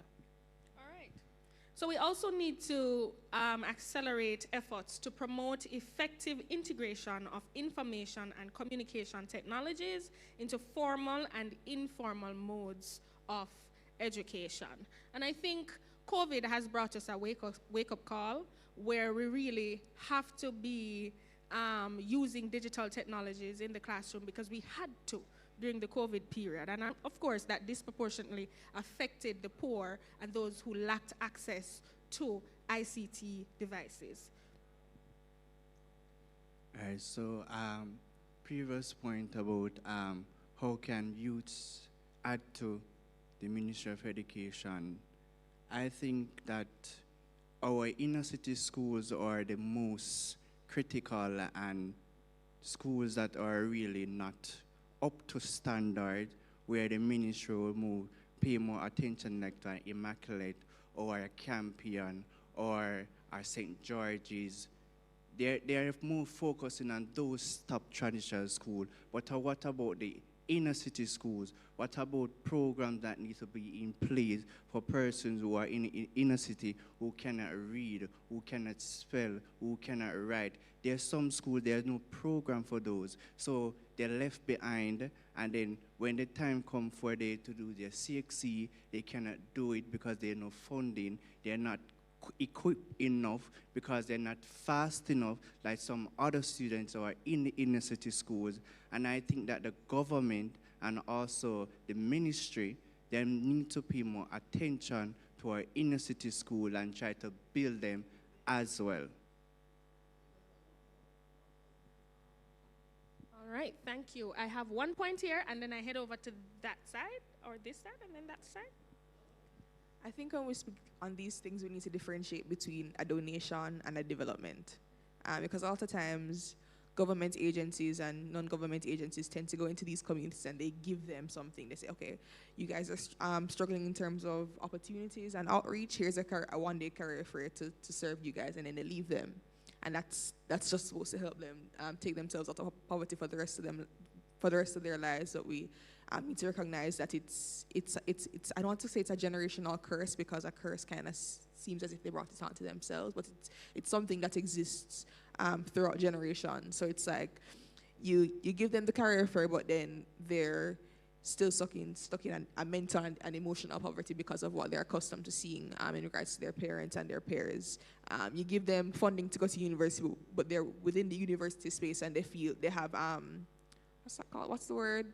Imposter syndrome. So it's just like you donate this to them, but you don't develop them holistically as a person. So I think if we're going to speak towards that, we have to speak to the sustained development of the individual that looks to them right now. And it has to do with not just a singular career fair, but then after the career fair, of course, after they've been selected or they've been given the opportunity to advance themselves, it's continuous follow-up on them. So whether it be going back to mental health, whether it be them seeing a psychologist on a monthly basis, whether it be them contacting their mentor, not just for a month, and the hype of the mentor is there and they're like, okay, I have a mentor now, and the mentor kind of just disappears after 2 months or so, but it's the mentor continuously checking up on them. Because if you just give them the money or give them the career fair, give it a year maximum, and then they're gonna back in the same place that they were to begin with. So continuous support in areas of mentorship. All right. We have a point here. Right. So on the note of expanding youth mentorship programs, I definitely think it's important for us to do that at a standardized level. So ensuring that even the more rural or the underserved areas and students, especially from those areas, they have not only like one mentor, but also support networks and groups, because I find it so interesting to note that a lot of the times, depending on where you are and environment, it has a key role in determining, you know, the space you stay in or the spaces you want to go in.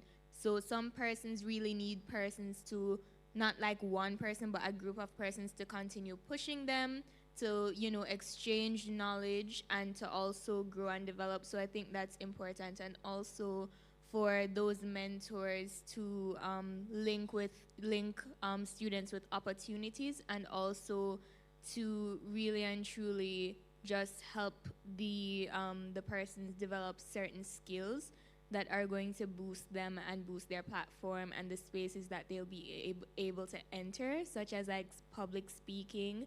So I definitely think through acquiring those skills, through mentorship and through having support groups, persons will be able to use their circumstances, use where they're coming from, their stories, and they'll also be able to, in some instances, monetize that through things like branding, through things like content creation and sharing, motivational speaking. So I think that through having stronger youth support spaces, persons will actually be able to grow, build personal brands, and actually be able to grow and develop financially and otherwise from that. Excellent point. And I know we heard the talk, the fireside chat this morning with Scotch Boys, and that was essentially what he said, that he has a mentor and they helped him to sort out, they taught him what they know, and they helped him to get into the space and give him exposure. So for the point that I wanted to comment on, it was point 2, learning opportunities for students with special needs and learning disabilities. I think oftentimes the government says that, oh, we acknowledge that there are certain students in the system that have learning disabilities and we are trying to facilitate them. But I think greater effort and emphasis needs to be placed on actually trying to facilitate them, because as someone in the school system now, I'm a teacher.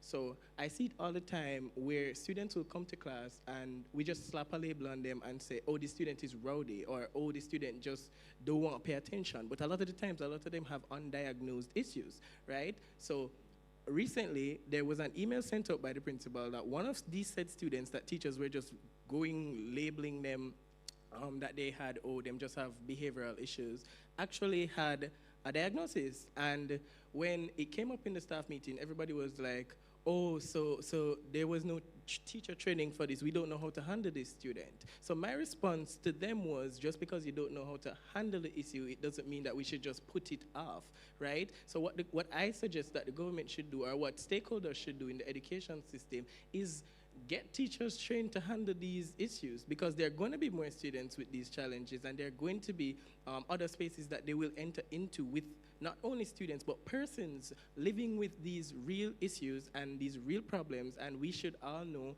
not just teachers, but we as professionals should know how to handle these people. So teachers first, and then everybody else, because it's a priority. I completely, 100% agree. We need persons trained. He mentioned teachers, and we need those specialist teachers. We need more of them, and we also need testing facilities for students.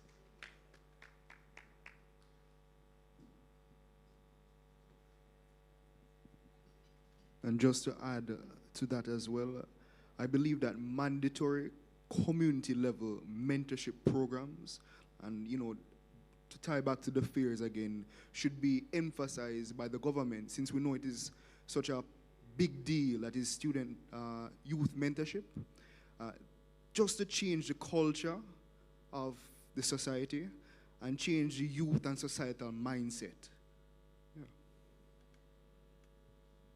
I'm gonna pick your brain a little bit. I don't have a lot of time, but that's a very interesting point. And when we talk about mindset, we're talking about values, belief systems, we're talking about culture. And as we know, that's one of the hardest things to change.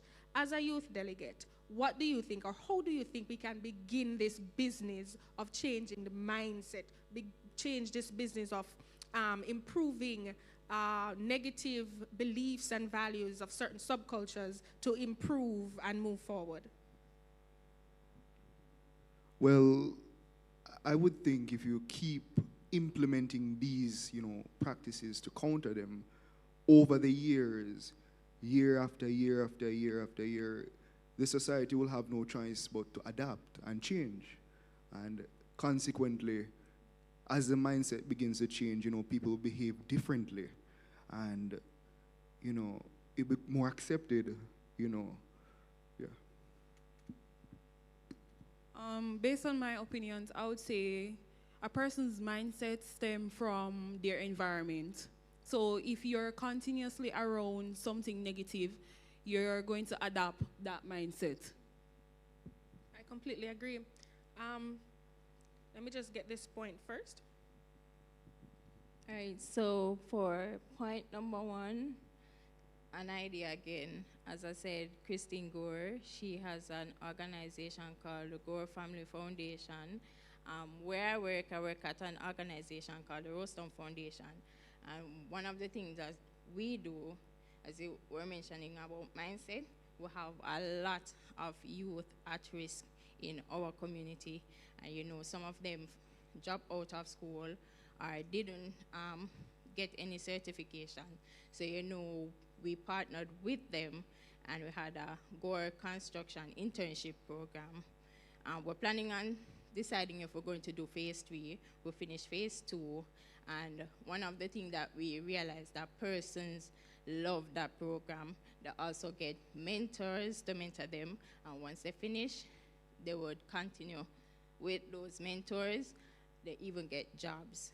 And one of the things that I can truly say for myself, I'm an inner city person. I'm an advocate for my community. And once I see an issue, I go out there and I get them to come into the program. And I can say around 20 persons are now in a job through to that Gore Family Foundation. So we're planning on doing phase 3 with them. All right, so Sparks of Love Foundation, we partner also with the Gore Family Foundation. What we do, because we believe that there are persons who, we talk a lot of theories, but a lot of times we don't do the practical part of it. I was a teacher before, I was an educator, I was also a police officer in the rank and file. And what we do is that we go into the communities, we go into the schools through Sparks of Love, and we create programs. So we are now having an anti-scamming program that we're going into the inner city schools, into the different diasporas, and we're talking to the youngsters about the negative implications of scamming. Because the reality is that we are living in a society that is being captured by negative influences. So as such, yes, we see it and we talk about it, but truth and be told, we know someone who is doing it, and we are keeping a blind eye to it, right? So what I always tell persons that some of the time we might see it in theory, but what are we doing about it? A lot of times we're waiting on the government to do things. And it's as simple and practical like this. We have so many shoes in our closet, and yet we know someone who is not wearing a pair of shoes. It's as simple as that. Very, very good point. And I think what this tells us is that change needs to happen at every level. It needs to come from the individual level, to the household level, to the community level, to the national level, and then we are in alignment with global goals. Yes? So each and every one of you here today can make a difference. And I want you leaving here today empowered and emboldened to go out there and make a difference in whatever way you can. And just one last thing. You were saying earlier, about the whole gender, the young men in the society, there's a problem. You can observe that a lot of them, when they reach towards the end of their high school years, they don't know what to do with themselves. And you find them, scamming, committing crimes, all of that. If you tackle this from a young age, from their children, from 4 or 5, with a proper mentorship, year after year after year, beat it into their minds. It just become a part of the culture. It will have a positive effect, even if they do drop out. The options in terms of skill sets, there's so many things that they could do. They're currently limited based on the current culture to things that are not good. And we can change. That can be changed. I don't even think 10 years is enough. 5 years. Because if you start with them now, you catch them from them young, going to high school, it will start to have a rippling effect. Yeah. Absolutely, because somebody mentioned scamming, and I see where, when I was really young, when I was in primary school, I didn't know anything about scamming, chopping, quanging, whatever it is, right? And now in some communities, in some families, there's a culture of scamming. So I think culture in and of itself is hard to change, but it is not impossible, and it can be changed over time through positive reinforcement.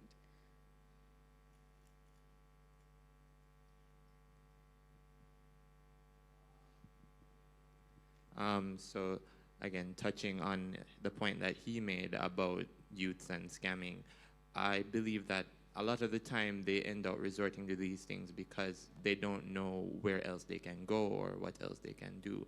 And so I think that making or spreading awareness about the opportunities that are out there is one of the best ways to prevent this, because even when I was leaving grade 11, I didn't know what I was going to do until I decided, okay, I'm going to try and stick with my school and go to sixth form. And that's part of the reason why I'm here today, because I made a decision to try and stay in school as best as possible. And so pointing out as many opportunities to the youths as possible is one of the best ways to keep them out of the scamming and the guns and the violence and so on. So, yeah. Absolutely, positive alternatives to scamming, how, employment opportunities and other opportunities that you can be gainfully employed rather than what entails in this subculture of scamming. Also, I realize a big issue in our society, in the world at large, we tend to focus more on money instead of people, instead of investing in people and taking the time out to influence people to be better. So one of the things that I'm learning in one of my courses that I'm doing now is, as a nurse, you think of yourself as a nurse and as a patient, because you will never get paid to stay up late nights, to constantly get called by a patient over and over again for the same issue. You understand? As a professional, you really will never get enough pay for the things that you do, for stepping outside of your job description to really go the extra mile for another person. You understand? So I think a very important issue we need to address is helping people to understand that it's not just about money. In school we grow up learning the most important asset of a country is the people. No amount of money can buy back a life. You understand? So we need to focus on helping each other and not just making money or building generational wealth. Absolutely. People-centered development is the focus. So I have an issue. We are saying that, before I even get into that, it is bad. We know it is bad. What else? Somebody is scamming. You take Braveheart and report them. They go to jail. Let us not forget that our judicial system is in shambles. What reform will they get there? We are only putting them there to say, okay, we are low in violence, okay, we are dealing with the problem of scamming. But what else? I think we need to ask ourselves this question.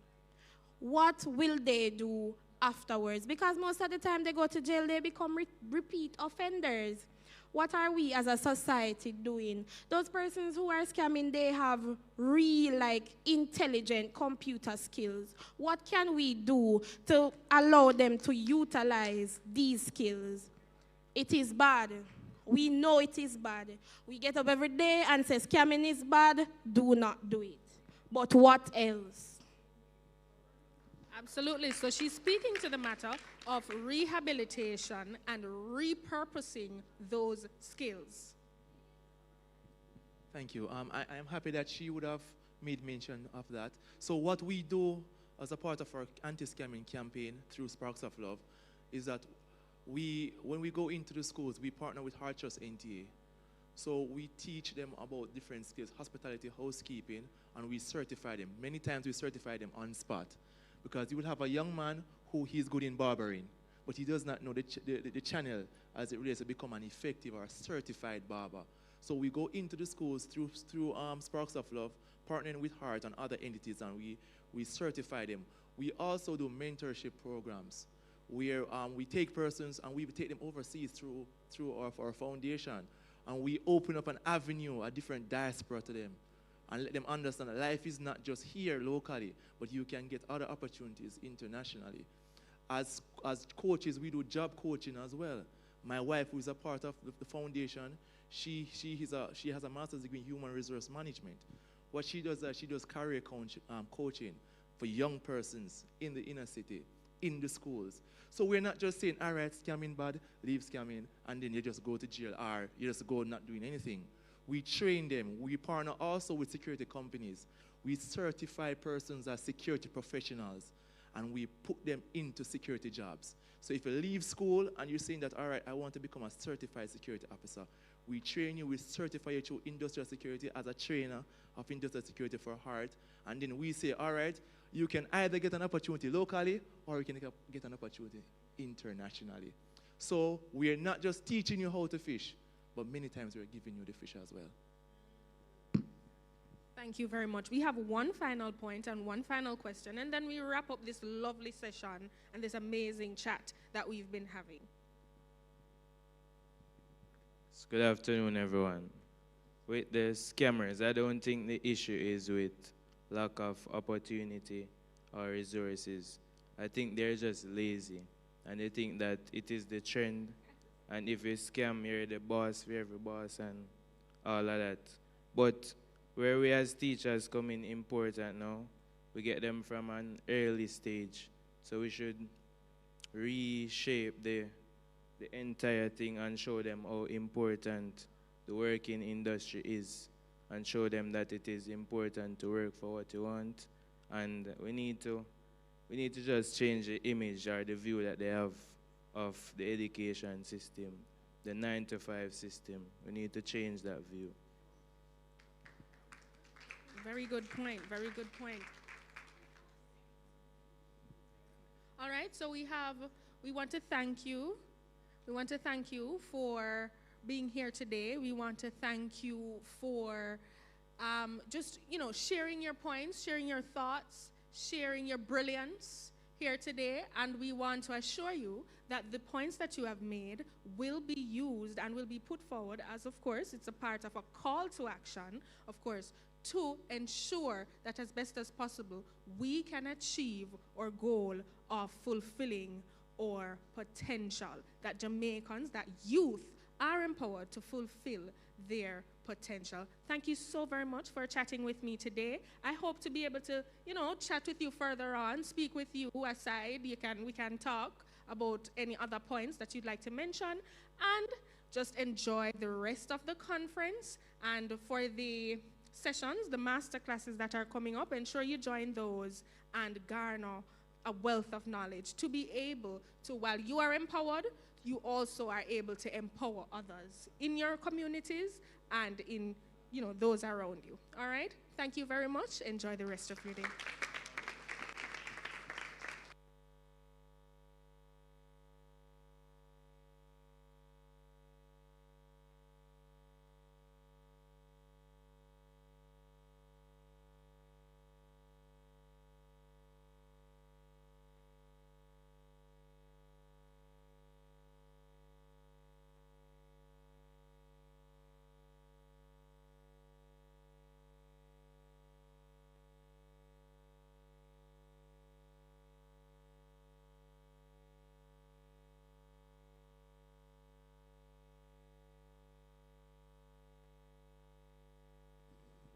All right, how was that session? I'm sure you had a great time, you learned a lot, and you wanted to continue, don't? Well, guess what, we're gonna have much more coming to you a little later on. We wish we had an entire day or maybe 2 days, no? So UNDP, maybe next time we'll have a 2-day conference. So there's a bit of a change to your agenda, ladies and gentlemen, and we're gonna go through that with the others as soon as those sessions wrap up. So what's going to happen is you have an exciting masterclass looking at grants at the end of your program. That's towards the end of your program. I'm not sure if you have your agenda with you, but that masterclass, we're going to move it all the way up because it's so important that you get that information, we want you to have it early before you have some postprandial apathy. Anybody knows what that is? Any nursing student in here? Postprandial apathy. There we go, niggeritis before niggeritis tripping. I'm joking. So we're going to move things up just a little bit so that last masterclass that we have looking at grant funding and how you can go about doing that, accessing the grant directory, we're going to move that up and it will be next, okay? So that agenda item is going to come up. Just in case you didn't hear me earlier on, we have a Wi-Fi access, and I know we have some members of the National Secondary Students Council who have joined us. So welcome Team NSSC, my old stomping grounds. So I heard somebody give an applause. That's true. Them deserve an applause for true.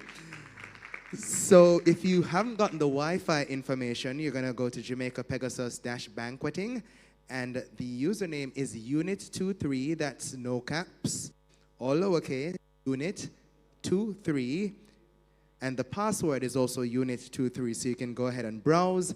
And just in case if you get the hashtag them, make sure now post and use the hashtag them, you know. We'll find them online. And for those of our friends online on itinerary as well, I hope you've been posting and sharing. So our hashtags are Ready, Set, Great, UNDP, End Youth Poverty Now, and hashtag End Poverty. All right? So as those other sessions that are running concurrently wrap up, we are going to be moving things up just a little bit. We have a pep talk on standby for you. So as soon as we open up the area, we'll have that pep talk going, and then we'll head straight into the session with Denicia Roden, who is president of the Young Women and Men of Purpose, and she's going to be talking to you about locating and landing that grant funding. I know many of you have your own various initiatives in your communities that you're working on.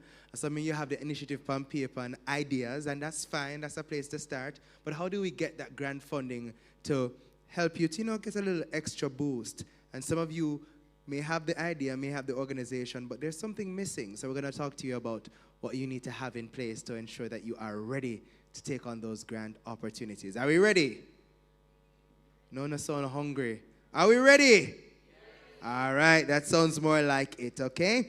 And just in case you're wondering, so this was Group 1 looking at Goal 1. Jamaicans are empowered to achieving their fullest potential. Anybody else know the other goal then for Vision 2030? I feel like I should have a prize from Vision 2030 for this. As we wait for the lovely team from Jamaica Pegasus.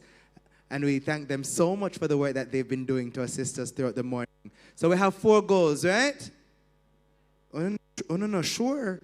Oh, no, sure. Me telling you, say, even if you're not sure, you must say yes, you must know your Vision 2030. It's not just the tagline that says Jamaica we're going to be doing what? What the vision statement say? Make Jamaica the place of choice to live, work, raise families, and do business. That's the vision. It's not just about that. But you see, and this is what it comes down to, we're smart. So even if you don't know, you're not hiding, I'll use the book. You get me? So here we go. So let's hear the goals. Tell me your name. Faith Ann Williams. Faith Ann, and Faith Ann is from Tarrant High School. So tell us the goals, Faith Ann. So you were in the session looking at Goal 1, which is? Jamaicans are empowered to achieve their fullest potential. All right, we have Goal 2, which is? The Jamaican society is secure, constitutive, and just. All right, Jamaican society is secure, cohesive, and just. What's Goal 3? Jamaican economic is prosperous. Prosperity. And Goal 4? Goal 4, Jamaica as a healthy, natural environment. All right, give her a clap for me. And I hope you realize that though there are 4 goals, there are also a number of strategic outcomes under Vision 2030 and indicators for development. But what's another very important thing to note about our local Vision 2030? Yes, you're right, yes, and here's Samantha Wilmot from Vision 2030 with some nice goodies. My lovely friend here from Tarrant. You get a prize. Okay, so may have more Vision 2030 things. Okay, cool. Samantha, Miss Wilmot, what would you like me to ask her? Come along, come along. Samantha Wilmot is a part of the core team of Vision 2030, and she's a part of it's a small team, but they do a lot of work. So, Samantha, questions? Okay, so they would be in possession of the popular versions. I'm sure you saw me handing out some. So how many national outcomes do we have? I see a hand over there. So tell us your name, and you're going to give us the answer. Maurice Thompson. Is it 17? No. All right, all right, all right.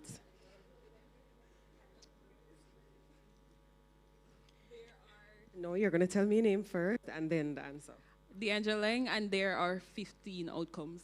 Correct. 15 national outcomes. There are 17 SDGs. All right. So, this question is for the bag. True or, and this is an easy one, but I'm probably going to make it a two-parter. True or false, is Vision 2030 aligned to the Global Sustainable Development Goals? And if so, by what percentage? I see a hand over there. The person who comes closest to it, I'll take. True to the first part of the question, and second part of the question, I would say, in my perspective, it would be like a 30% because I would have read through the national outcome and realized that Jamaica had done a lot of work to build it to Jamaica uniqueness. So with 70% Jamaican, and they would build on the foundation of what the goal is really about. So you say about 70%? About 30%, you say? Wrong. 15% alignment? True and 15. True and 50%? 15? Anybody else? And now that we have our friends from Group I, how you? Welcome for joining us. So we have a little prize giveaway going on here, and I'm asking the question about whether or not Vision 2030 is in fact aligned to the Global Sustainable Development Goals, and if you can give me a little guesstimate about how close you think the alignment is. 64%. 64%. Welcome team from Group 3. 15%. Was it 17%? 17%. Nope.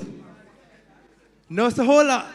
I think we need to make, if you haven't already done so, ladies and gentlemen, I think you need to make your way to the Vision 2030 booth and have a conversation with the representatives from the SDG Secretary.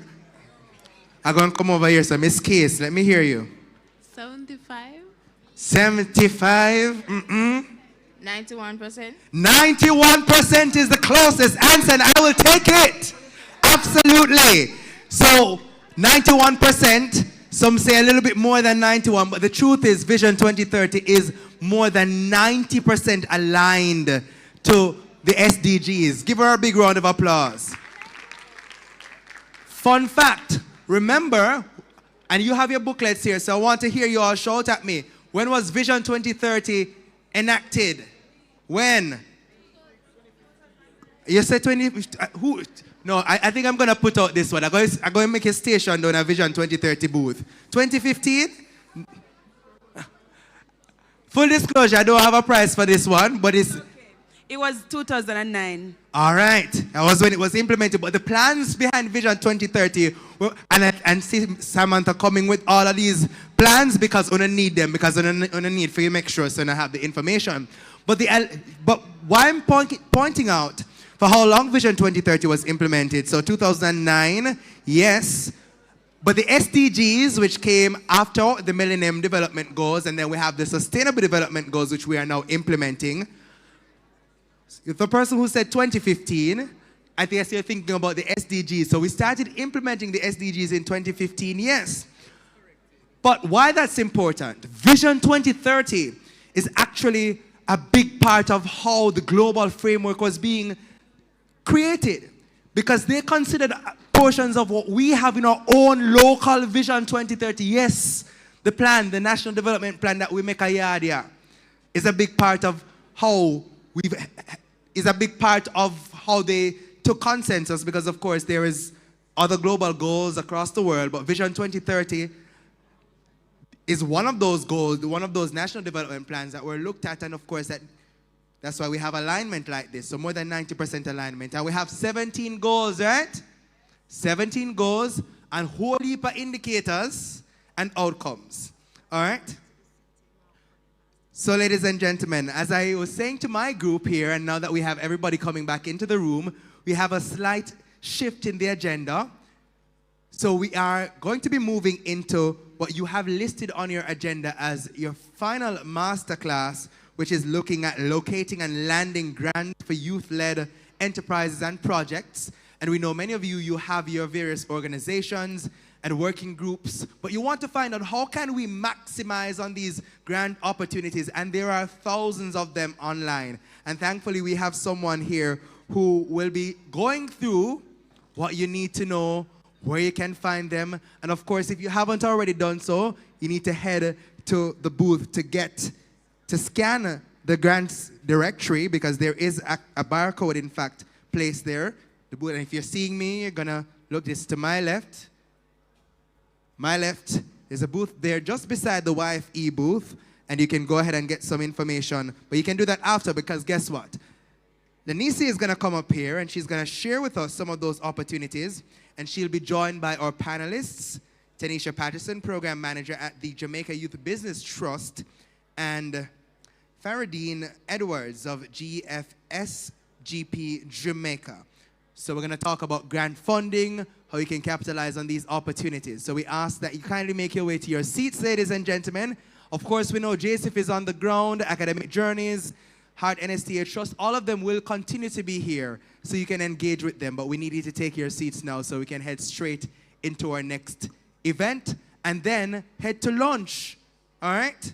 So I hope you realize that the sooner we can get into it and can go through all that you need to know, then we can head straight into lunch. Thank you so much for your cooperation, ladies and gentlemen. For those of you online, I hope you've continued to share the hashtag. I hope you continue to use itinerary. In fact, let me see what's happening on the platform here. I hope you've all also joined your various sessions and also engaging with the content in the various breakout rooms. We want you to share what you've learned, and we want you to, again, as I said, you can take your screenshots. If you are somewhere you want to take a selfie and put up your vision, your UNDP photo using our hashtags, you can go ahead and do that. We appreciate you sharing the content and being here with us today. Of course, what's happening on the ground, lots of excitement, lots of information being shared. The room is jam-packed. Persons are taking advantage of the various booths, taking paraphernalia, and of course, you have access to these booths on the itinerary platform. And I know many of you have been utilizing that. So again, I ask that you take your seats, ladies and gentlemen, as we head straight into our master class. This is a big one, looking at grant funding. How do we find that funding? How do we locate it? What do I need to do to ensure that my organization, my social enterprise, my business is ready to take on these opportunities? Are there only local opportunities that are available? Absolutely not. There are international opportunities, and some of them require, some of you already have what it takes, so it doesn't necessarily require much. So I want you to pay attention and get ready to be engaged. Sure. So ladies and gentlemen, at this time, please help me welcome your moderator for this section. She is a trailblazer in her own right, and she has the experience that she is about to share with her panelists about grant funding and locating grant funding. Ladies and gentlemen, Lenicia Roden, make her welcome, please.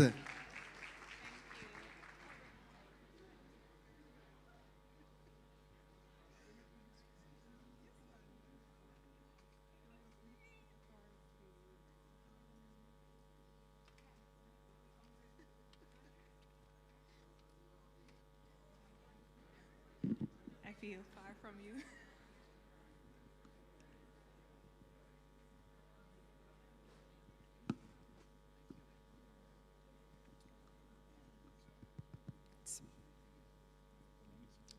You're good? Comfortable?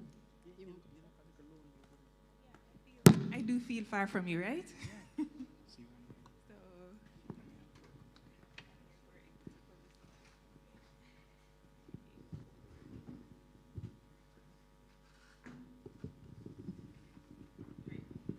So, all right, thank you.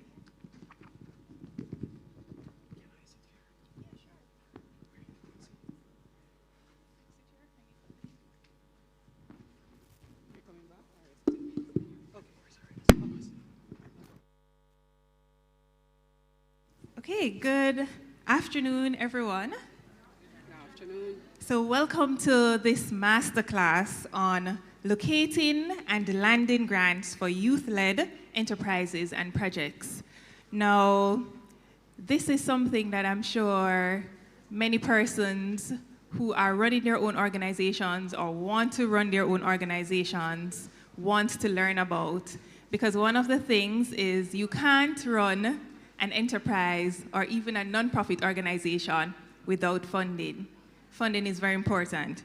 And so it is very important for us to learn how to do it. And there's no better way than to talk with the experts in the room.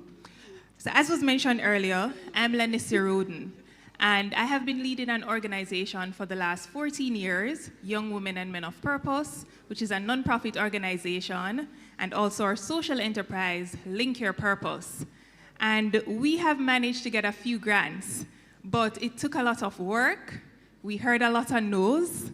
We had some near misses where we were even flown to different countries to pitch and didn't get the grants. But in spite of all of that, we still managed to get quite a few of those grants so that we could build our organization, implement impactful projects, and that is one of the reasons why we are here today.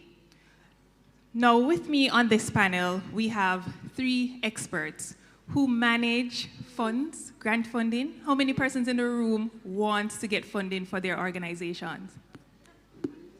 How many persons in the room run organizations? Raise your hand, don't be afraid. And how many of you want to access funding for your organization?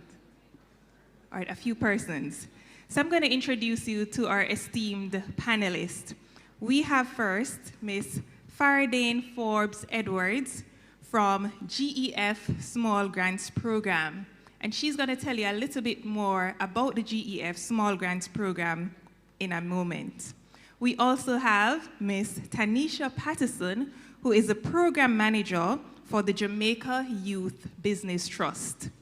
And finally on our panel, we have Mr. Mark Scott from Academic Journeys, and he's also going to tell you about how you can access funding with the help of his organization. So Faradane, can you go ahead and just tell the audience, tell our youth about your organization and about the grant funding opportunities that you offer? Thanks, Lanisha. Good afternoon, everyone. Good afternoon. I know it's a little bit past lunchtime, so I know we're a little bit hungry, but not to worry. I'm sure by the end of this session, you'll be filled somewhat, right? So I'm from the GEF Small Grants Program, and we provide grant funding, minimum $50,000 US, to community-based organizations and NGOs to support, to address environmental issues within their communities, while also enhancing the quality of life or the livelihoods of the residents in those communities. All right, thank you very much. And we move on to Tanisha. Good afternoon, everyone. Good afternoon, everyone. Excellent, good afternoon. Happy that we're all here, right? All right, just to share as it relates to Jamaica Youth Business Trust, it is a non-government NGO that supports young people on their dream of becoming their own bosses who seeks to start their own businesses. We support young people between the ages 18 to 35, and we do so by offering various support services, which we will get into afterwards. But just to say, being that we're talking about grant funding, yes, we do support young people with grant funding, and let me say these are just micro grant funding to support you on your entrepreneurial journey. All right, thank you very much, Tanisha. And we move over to Mark. Well, I operate AJ Education and Technology Services Limited, which what we do is we create 1%ers that are world beaters. And if you go on the website at the back of you will see what I mean. We're focused particularly on closing knowledge gaps in individuals and firms. So on the individual side, in students, they become world beaters, like I mentioned. And in terms of firms, they become more efficient. All right, thank you very much. So our first question goes to Faradane. So does the GEF Small Grants Program give grants to youth and youth-led projects? And can you tell us, over the years that you have been doing this, what is the value of the grants that you have actually given to youth organization, and what type of projects do you normally fund? All right, thanks again for that question. We have been operating in Jamaica since 2005. So it's very difficult to pull out a figure to say this is the amount that we have given to youth. I will say, however, that since 2005, we have given community groups, NGOs, a total of over 60 million US dollars, many of which are youth-led organizations or organizations that focus on youth development, right? From time to time, we also have innovative programs that are directly targeted to youth. And throughout our general call for proposal or grant funding opportunities, youth are one of our primary target audience. Okay, thank you, Faradine. And I go over to Tanisha. What role does the Jamaica Youth Business Trust play in preparing young people who want to go into business? As it relates to Jamaica Youth Business Trust and their role, we support young people in a number of ways. One, we provide business training because that is important in terms of building their capacity for them to learn and to grasp the knowledge and skills that they need to really start and to manage a business. We also provide signposting support because we know that it can be very difficult in navigating the environment as it relates to what are the various government entities and support agencies that you need to be working with as it relates to your entrepreneurial journey. We also provide support in the form of business planning and advisory support. Again, helping the young people to leverage the kind of knowledge which they would need to go on their entrepreneurial journey. And likewise, finally, seed capital, as I mentioned before. This could either be in the form of a grant, which goes up to about 100,000, 150,000, and loans, and it all depends on the international donor partner that we are working with at that point in time, because we do know that that kind of resource is very, very limited. So those are some of the ways in which JYBT supports young people. Okay, did I hear you say loan? Yes. Okay, Yes. I wasn't aware of that. I'm not sure how many persons knew that the JYBT actually provides loan for businesses, so Yes. that's good to However, know. just to clarify, that yes. past though. Oh. But currently we do offer micro grants, and it's the reason I just want to ensure that is placed out there. Okay. All right. And of course, a grant is better than a loan because you know that grant is, in quotation, what we call free money. Free money, right? While a loan you have to repay. So we're here for the grant. That is what. Thank you. All right, so Mark, you have helped many young people to access grant funding and to get ahead with their organizations. What would you say are some key factors that young people must bear in mind when they are seeking to access grant funding? All right, well, I want to talk to you from the lens of you being super successful and you don't need grants. All right, so put that lens on first. One of the things you're going to recognize is that to run a business successfully, you need knowledge. When you're super successful in business, you need knowledge. When I had the opportunity of being project manager with World Cup and I was working alongside in different rooms with Mr. Michael Lee Chin, one of the things he always emphasizes is substituting deep pocketedness with creativity. Now, take back off that lens of being successful and be a regular, successful, normal, everyday people now, because you're successful already, right? And recognize that the first thing you need to and must equip yourself with is knowledge. If every table in here placed a pitch deck on the table here in front of these two women to assess it, it is the person who has the most clarity about their goal communicated in the deck that is going to have the deck speak for them. Forget about running down the money, run down the clarity first. It takes a lot of mental energy to apply for a grant, and it's a lot of brokenness when you don't get through. Especially when you even say, then is what's special about them? So that's what I would say first, right? Obsess yourself with our 5 metrics: confidence, competence, clarity, information, inspiration. But with the grants, clarity is key. All right, thank you. And that's very, very important. There are quite a number of different types of grants that nonprofits as well as social enterprises can access. Some of them you submit a proposal, an application form that is created by the funder, but some of them you will have to do the pitch deck that Mark spoke about. Some of them even require you to do a video. So are you prepared to do that? And as he mentioned, clarity is very important in accessing the grant. Okay, so we're gonna move back to Fardine. And there are many young persons, maybe some of you are in the room, some of you are online, who have ideas for projects, great projects. Some persons are already working in their community and creating impact, but their organizations are not yet registered.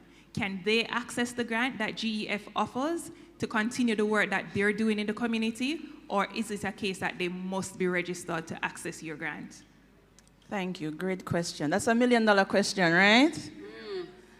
All right, before I answer that, let me just first state that one of the reasons why GEF Small Grants, that's one of our criteria for eligibility, is that you must be a registered entity, is that there has to be accountability for the vast amount of money that we are giving to your organization for community development, right? And it's very difficult to hold that one individual accountable. If you run off with the money, how do we get it back? Who do we go to, right? But yes, there is an opportunity to get support from us even if you're not registered. How is that done? This is not something that we advertise, by the way. So if you are a group, you have a passion for developing your community, there is an environmental concern at issue. Your community might be one that is prone to, land slippages, right? You may have a community center and you may need to start thinking about how you introduce renewable energy as your way of reducing your carbon footprint or, reducing how much you pay for electricity bills so that you can put back some of that money into community development. So you have that passion. Don't be deterred by the fact that you're not registered. Submit that plan to us. Submit that concept, submit that proposal. When we look at it and we see the value in it, we're going to have a conversation with you. We're going to find out why is it that you're not registered as an entity. It could be that because you're youth-led, you're constrained financially. It could be that because of the space that you're in, you may not meet the membership requirement to say, get a registration with the Department of Cooperative, for example. So when we look at that and we have that conversation, we can say, okay, submit a capacity development grant to us, request to us. The maximum for that is about $5,000 US. And what that will help you to do is to pay to get your registration done, cover the costs for registration, maybe have meetings with various government or private sector agencies to help to strengthen your institutional capacities. Now, once that is implemented successfully over a 6-month or 12-month period, then you're now ready to matriculate or graduate to the stage where you can now access the $50,000 US. Okay, all right, thank you for that. So for all the persons who your organization has not yet been registered, look, here is a grant for you. By the way, I forgot to mention that we have giveaways, so I hope that you're listening and maybe taking notes so that you can win some of the prizes that we will have for you at the end. Can I add something, Anisha? Yes, sure. I forgot. Another option, too, is that we could ask you to maybe partner with an organization in your community that is registered. They will resubmit the application I would say on your behalf, quote unquote, on your behalf. And this is where now a partnership is formed to ensure that that community development project gets implemented. Okay, so that's awesome. So thank you for adding that. I have a follow-up for you though. So many times when you're applying for grants, the funder will say that the organization must contribute to the grant. And this contribution can be in kind, or some funders may say it also has to be cash value. So do you seek that at GEF? Is that required? Yes, a one-to-one co-funding or matching grant is required, and that comes in the form of cash and or in kind. No matter how poor you think your community is very rich. It has a lot of resources. No matter how small you think your organization is, it has a lot of rich resources that you can apply to this project. For example, the people who will form your project management team, their time comes at a cost. It can be valued. So if in the real world you were to charge for implementing a project, you say, you know, my time to implement this would be about 200,000 per month. Multiply that by 24. That is in-kind contribution. If you're using a community center, for example, to host your workshops, have your meetings, using the space, if the space was donated or given at a discounted cost, that is in-kind contribution. If you are implementing an agricultural project, so you're doing beekeeping, you're putting up a greenhouse, and so on and so forth, the value of that space, that land, it comes at a cost, right? It comes at a value, and you apply that to your project. And you multiply that over 12 or 24 months. You realize that you supersede that one-to-one co-funding that the donor is requiring. Thank you, and I can definitely agree with that. We've had that experience in Young Women. In fact, that's how we grew the organization and built it in terms of using in-kind contribution from the team members, the project team. I've seen some of our partners in the room. We use the Manchester Youth Innovation Center where we started out as our facility. So it definitely works. If you do not have the cash, you can partner with persons and value your in-kind contributions to add up to the funding. So if I could just add, and sometimes we do not value this, which is very important, your collaboration with the government agencies, the RADA, the Social Development Commission, the time that they take to advise you, give you technical support, to come and host those workshops for you, it comes at a value, and you apply that to your budget. Okay, thank you. Okay, so Tanisha, we're back with you, and we want to know what are 3 of the top mistakes made by young people when seeking grants. So there are many young persons who we've had experience to. You submit the application, and then we get a no. We don't get the funding. Can you tell us what are 3 mistakes that you see often by young people when submitting grants? Okay, and we have to be real here because we're having real conversations. Yes. We don't want everything to look all peachy and rosy, because the fact of the matter is that, one, at times young people seeking grant funding, at times they don't really assess even their own personal finances, basically.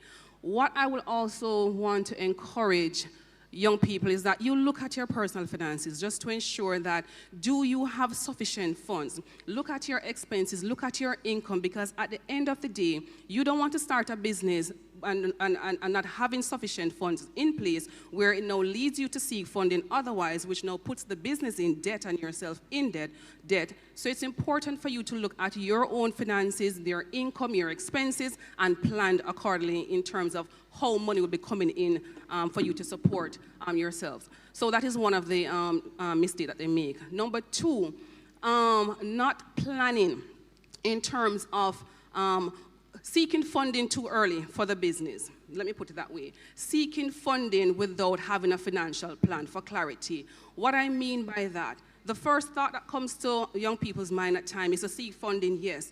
But seeking that funding, there's no clear part, no clear plan in place in terms of how am I going to use this fund to ensure that the grant does maximize and benefit my business for the long term. So again, you have to look at the expenses, look at your cash flow, look at all your revenues and all of these things, and you plan accordingly to ensure that there's a clear plan in place and you see where accessing the grant will benefit your business.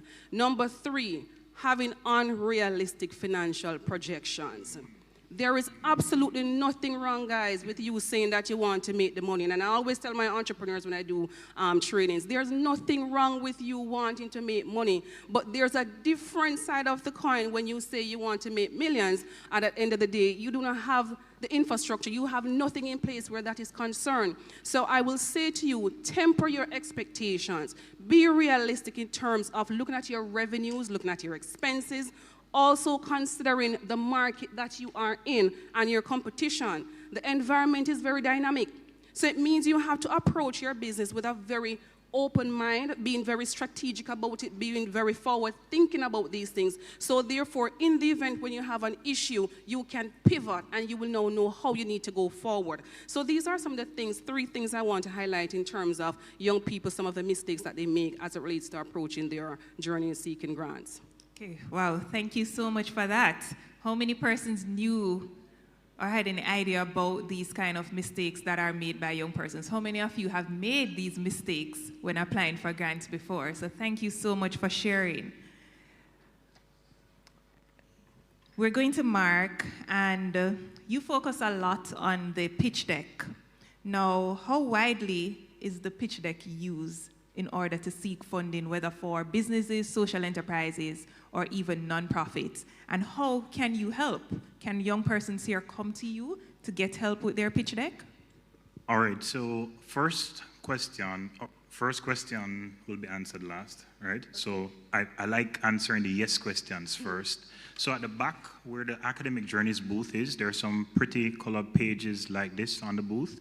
If you scan the code, it takes you to my website, and the first hyperlink on it says you can access a free 30-minute session with me.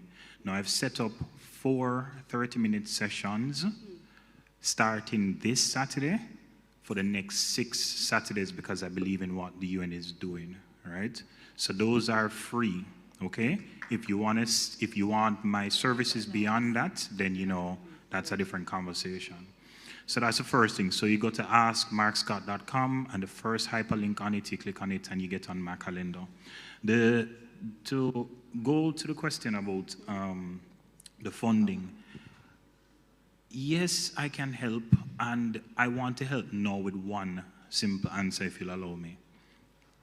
I don't want anyone in the room to be left behind, so please allow me a second. The word capacity, this is only for who doesn't know, so that they can stay abreast with the conversation. The word capacity is the technical word that funders use to represent your ability. So if you tell them that you're gonna come and cater for this room, and they realize you don't have some basic equipment, your capacity comes into question, all right? It also speaks to human resource. You say, okay, you're gonna roll out and do all of this nice decor in this room. They're gonna ask you, do you have the technical competence on your team to do that, right? So when you're dreaming, the dream is free, but the work costs, right? And the last part I want to make is in terms of marketing. Must say this to you guys. Marketing, and a very important mentor to me, said it to me, and I haven't forgotten it. And I teach even my 4-year-olds this.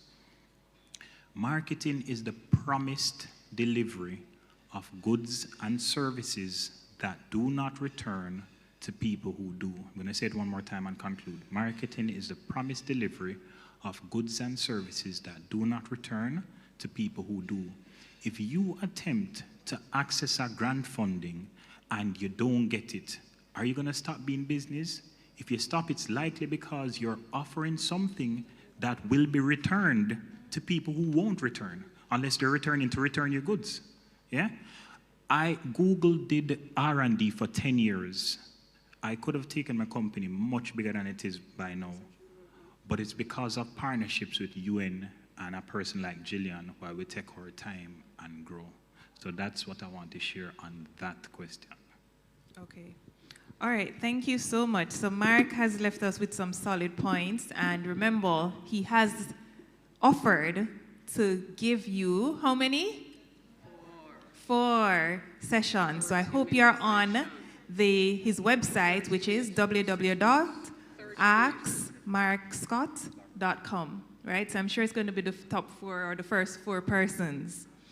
Now, we've heard about the mistakes that young people make, but here we have the funders with us, and we want to know what are the top things, starting with you, Fardeen, that you look for or that young people should bear in mind when they're submitting grants to you. And do you have a grant that is currently open at the GF for youth? Well, our last call just closed, but we have coming soon. We usually issue calls at least twice per year, right? So there are always opportunities. And the question is, what do we look for when you would start submitting proposals? Yes, and what should they bear in mind? The first thing you need to bear in mind is your cause fully aligned to the donor that you're applying to, right? So not because you see a call, you say, oh, money, let me send in a proposal. No, it must be aligned to the donor's focal area. So for JFSGP, for example, we focus on environmental issues, so climate change, biodiversity, chemicals and waste management, land degradation and sustainable forest management. So we support a lot of agricultural and environmental conservation activities. So if your cause is not addressing any of those issues, then we are not the best fit for you, right? And if you have to try to squeeze it and fit it and stretch it, you're only wasting your time and wasting our time, because it will show in the quality of the proposal that you submit. Two, if you recognize there is an alignment, right, follow the instructions of the donor. So not because you submitted a proposal to Company A, for example, and you see now a call from JFSGP, doesn't mean you need to send the same document, right? Follow the specific instructions. Stick to the word limit. We really don't, no donor has time to go through a 40-page document.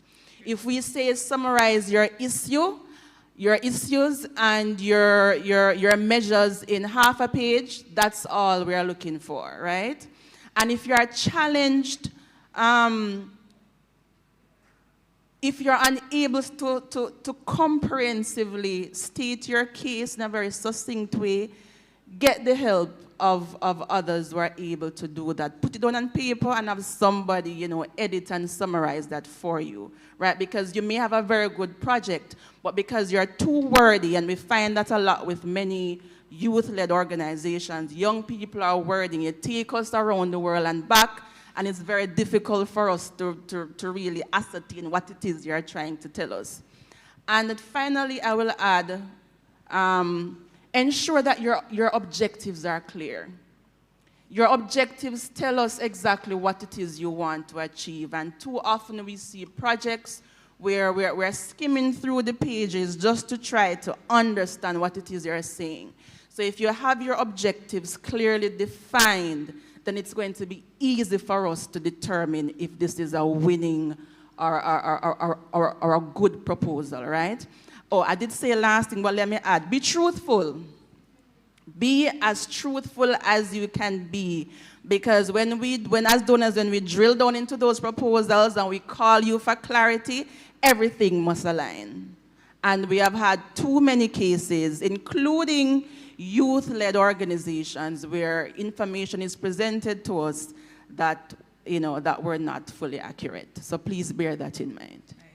Thank you so much for that. And just to add to your last point of being truthful, so just as how us as youth organizations or youth-led organizations do our research on the funder to find the grants, the funders, they do their research on us too after we have submitted our applications to them. So just adding to the point of being truthful, what is your social media saying about your organization, about your project? So that's very important. So thank you so much for that.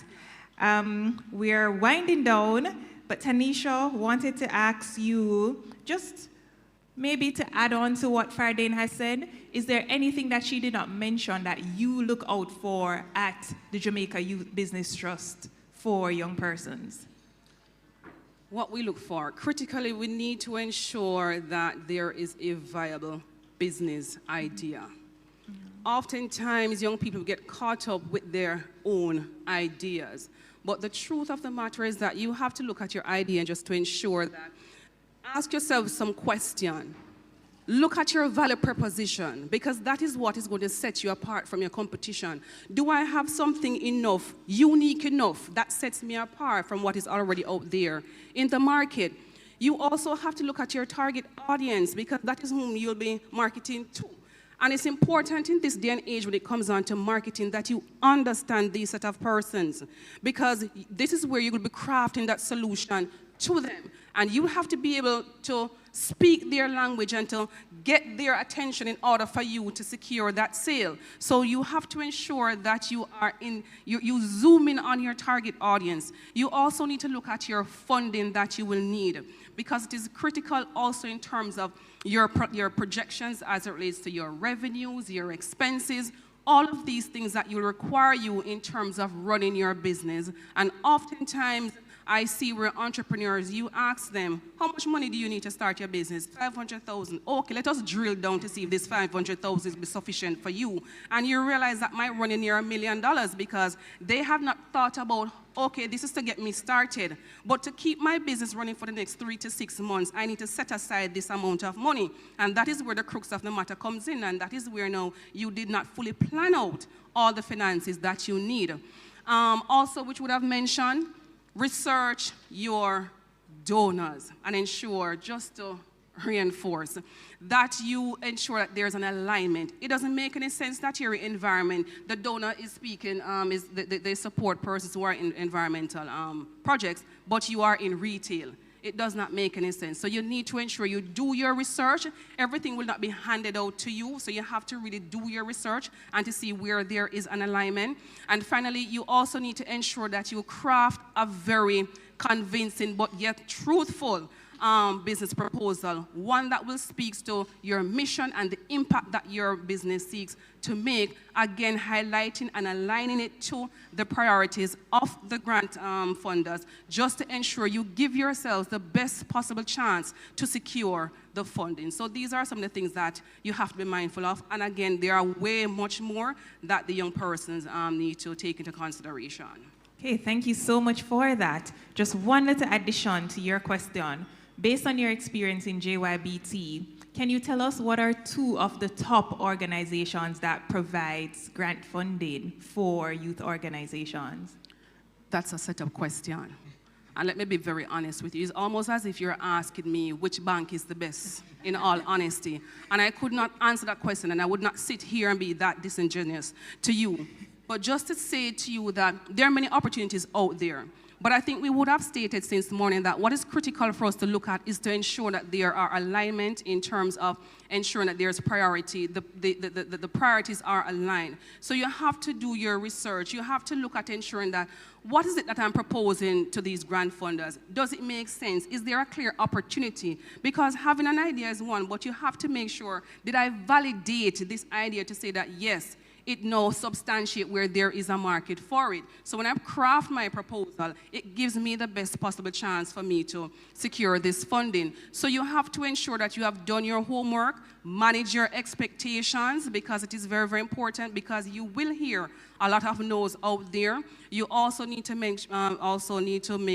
be mindful that you may be restricted in terms of your geographical location, because while you mentioned that you were able to access some international grant funding or probably regional, not everyone, in all honesty, will be able to tap into those funds, so to speak. So again, you have to research. Yes, you may have opportunities out there, but it may not be a situation where you meet that eligibility criteria. And again, too, one of the things that opens you up to a lot of these grants is to ensure that your business is actually formalized. What do I mean? It means that you register with the Companies Office of Jamaica. That allows you now to, at the end of the day, give you the first step in terms of tapping into some of these funding opportunities for you. So that would be my best answer where that is concerned. Thank you. All right. Thank you, Tanisha. So I'm going to help her out a little bit.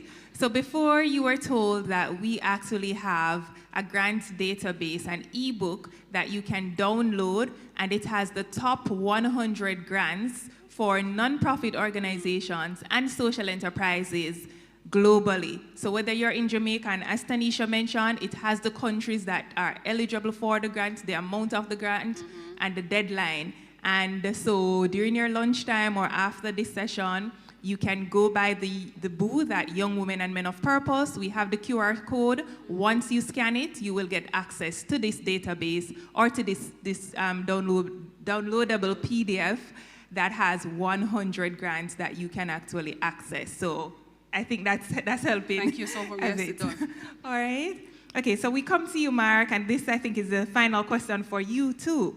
Now, have you ever had any success stories, any persons, any young person that you have helped with their pitch deck? Can you tell us briefly about that? And also, we want you to give us, an elevator pitch in terms of give us an elevator pitch in the terms of a crash course as to what persons should look for in a pitch deck. Do you have? All right. I was just checking if we had the visual that I could just quickly. Yeah, it was sent. Okay, so can you just bring up Mark's visual, please, while he goes through? All right, so the person that I want to mention specifically in terms of who has actually accessed grants is someone that's way better than a student of mine, to be honest, right? He's a colleague of mine from the Branson Center. Now, in the Branson Center, we have a group that we call Cohort 7C7, and let me tell you, you need entrepreneurs who you can ride with, you hear, as you go through this journey. People who will hear your ideas and not be intimidated by it. And you have to choose your coaches carefully, because some coaches will poach. Just remember I said that. Now, Marcus Sewell is the name of the person, right? And Marcus has won the JN competition in 2019, the JN Small Business Kickstarter competition. He also has won the Digital Business Mentorship Program and the next one. So he's won a couple things. But anyways, let me just tell you what is most important to you. The business model pitch, the business model canvas is the nucleus of the pitch deck, okay? When you asked about an elevator pitch, when I meet a parent, I say, listen, I teach children to become the top 1%ers. It sounds outlandish, but then they need to ask me for the receipts, and I can provide the receipts. And the receipts show an 11-year-old beating 3,000 kids across the world in coding. Why is that important? Because as a teen, I was a programmer. Now, that was my pitch to you. And based on the nods I'm seeing, it would suggest that if I chose to go on, maybe you'd want to hear some more. But that never came overnight. You have to work on your story, talk to people, and say, oh, the first 3 seconds, them not interested in what I say. Now, the pitch deck, coming back to the pitch deck, the nucleus of the pitch deck, as I said before, is the business model canvas.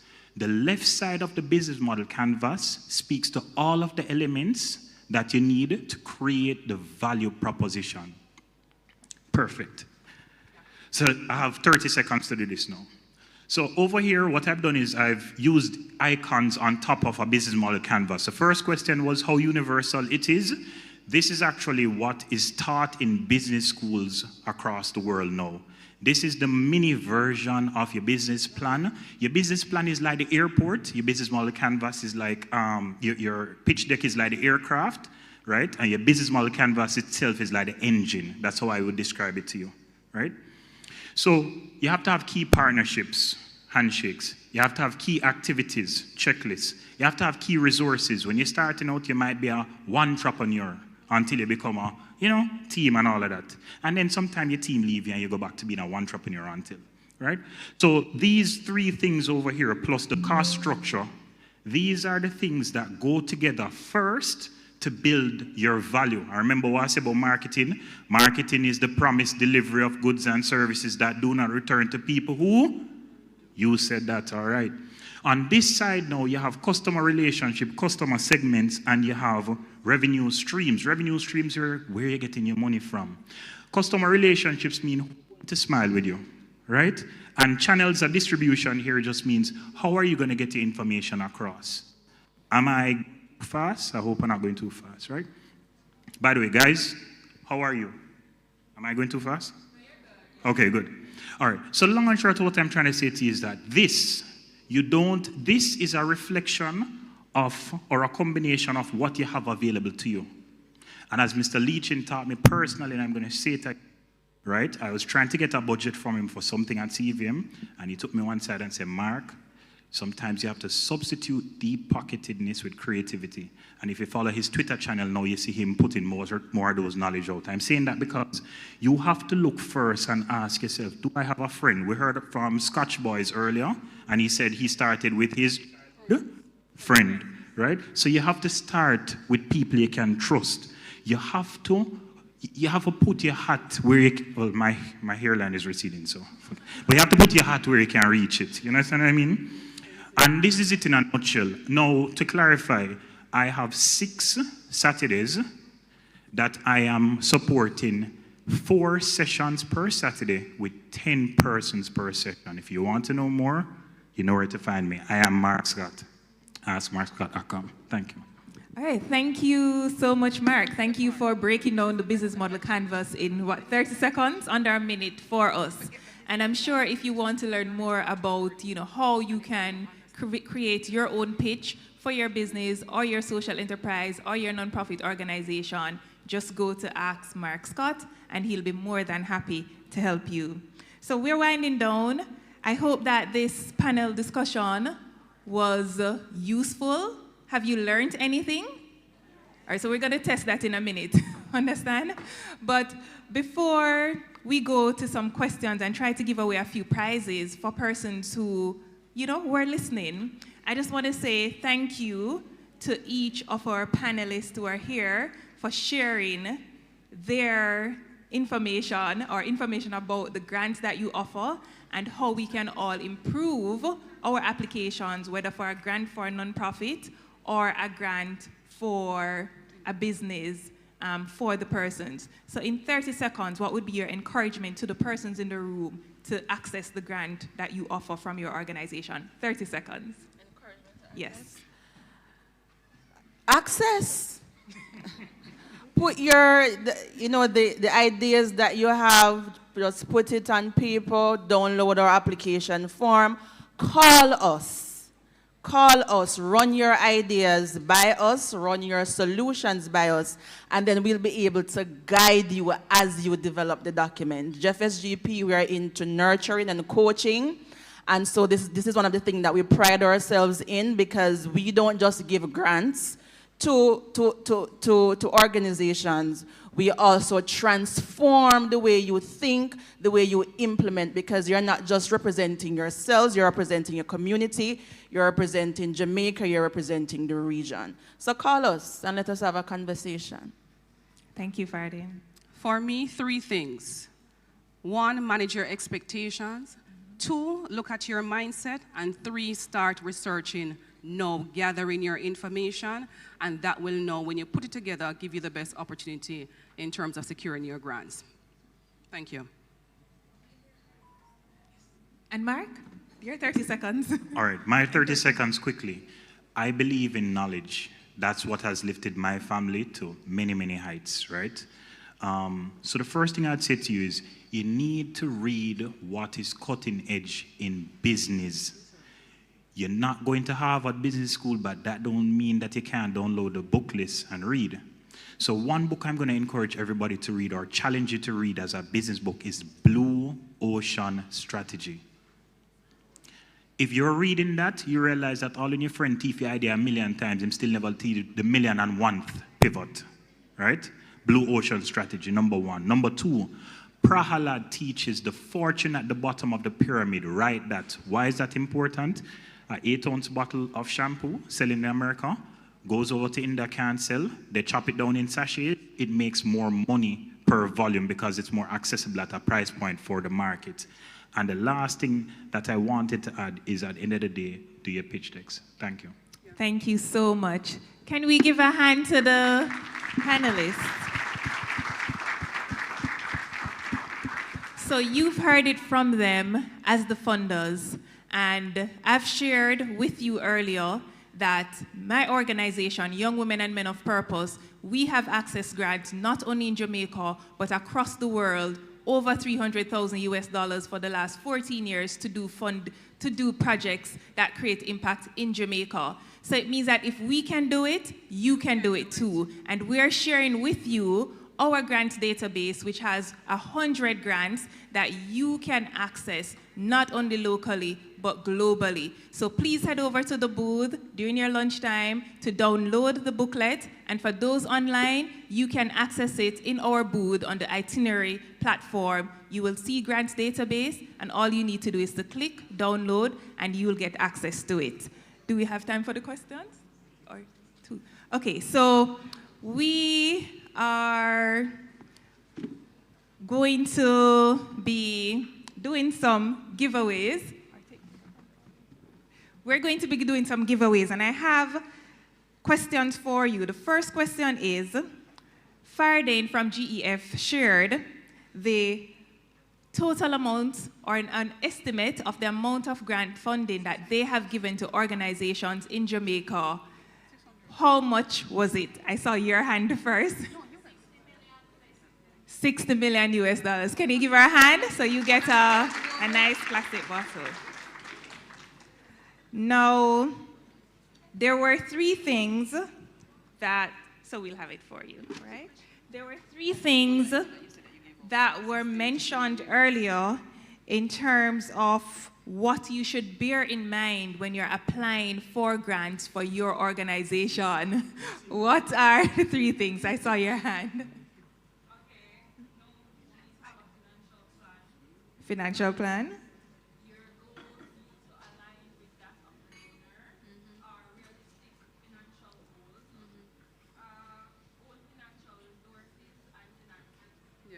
And finances. Okay, do we agree? Yeah.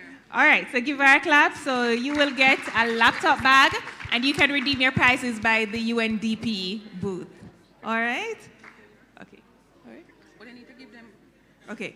And lastly, were there any, we can take 2 questions from the audience, from the panelists. So were there any burning questions? All right. Yeah. One. So you can come forward or just stand and use the mic. Who is that? So sorry. Oh, sure. Hi, thank you. My name is Ananda Squire. I'm a university student. I'm studying political science and international relations at UWI. You mentioned Blue Ocean Strategies, Mr. Scott. I think, I haven't read the book myself, but I have a friend who's super into being an entrepreneur, and he recommended the book to me. And based on his rundown, it sounds like a very profound piece of text, and can't wait to start it. But I wanted to ask, what has been your major takeaway from that book, and you know, that you'd like to share with persons that were here? All right. Scarcity is a concept. Blue Ocean Strategy teaches you that you don't need to join the scarcity line. The Blue Ocean concept comes from the idea of red ocean and blue ocean. In order for me to advance in this room and take control of this room, somebody else has to retreat, right? Blue Ocean says, listen, instead of all of us go and look for, give me one kind of fish we eat. Which fish you eat? Snapper. Instead of all 10 of us being fishermen and 9 of us going to fish snapper, when the 9 gone out to their boats to look for snapper, I am here. What's your name again? Ananda. Ananda. So I called up Ananda and said, Ananda, can I borrow your yacht? And he say yes. Say yes. Yes. Okay. And then I say, can I borrow 10 barrels of oil? Say yes. Yes? But you have to say yes. Yes. Okay. And can I borrow some very heavy fishing lines? Say yes? Sure. Okay. Now what happened is that I'm going to go out to sea a little further, and I'm going to take a little longer.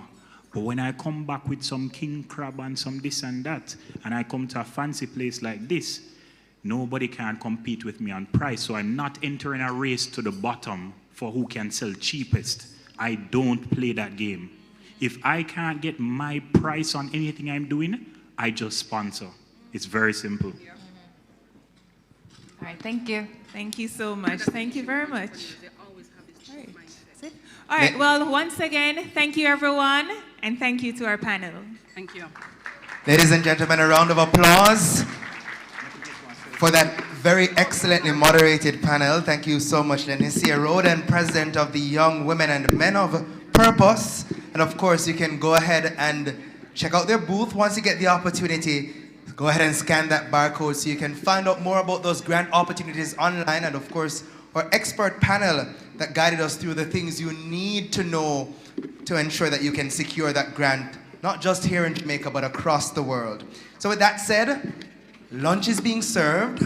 So we ask you to sit back, think through what you've learned today, and think as well about the exciting things that are in store for the remainder of the program. Once you get the chance, ladies and gentlemen, we ask as well that if you have not collected your bag from the UNDP, not to worry, we have bags for you. So those of you who've not collected your bag, when you get the opportunity, within the 35-minute or so lunch, then you can make your way to the UNDP booth. And we also ask you to check out our other booth holders. So Jeff's Small Grants Program is here, Heart NSTA Trust, JSIF, Academic Journeys, the PIOJ, and the Vision 2030 Secretariat. And of course, Inspiring Positive Change is also here, and we ask that you check them out. But at this juncture, I leave you be for a few minutes so you can enjoy your lunch.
So,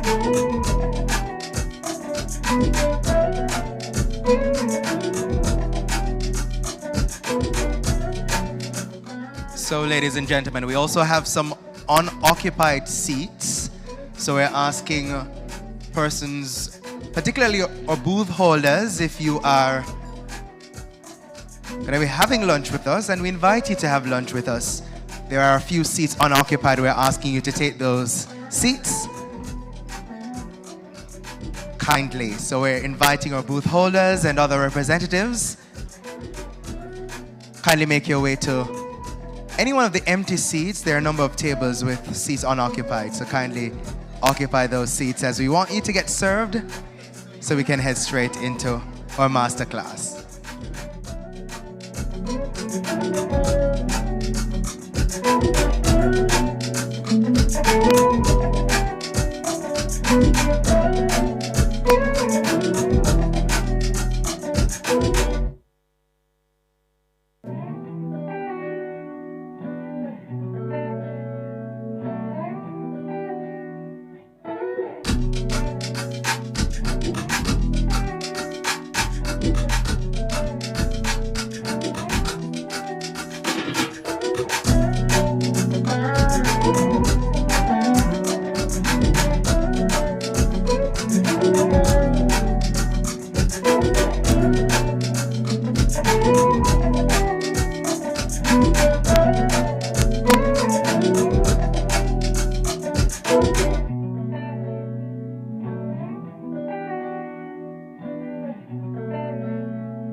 sometimes, you know.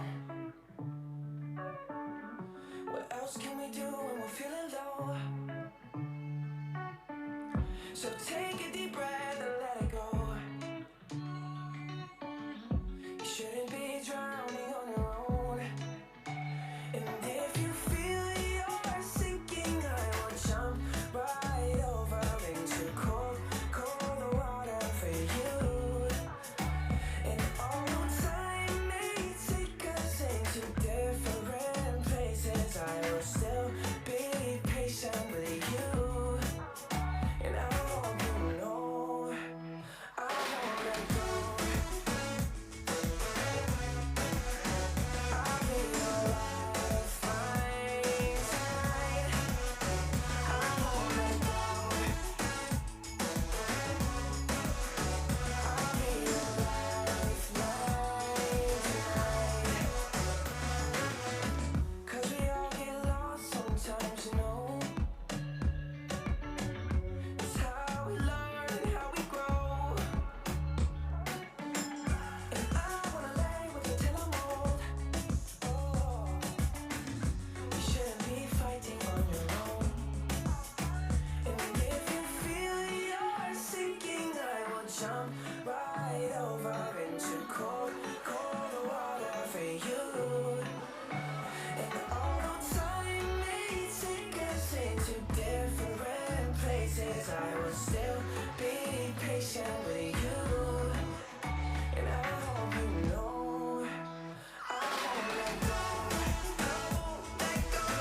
No, no, no, no. I'll be your lifeline tonight. I won't let go. I'll be your lifeline tonight. Come on, save me from a rocking boat. I just wanna stay afloat. I'm all alone. And I hope that someone's gonna take me home. Somewhere I can rest my soul. I need to know you won't let go.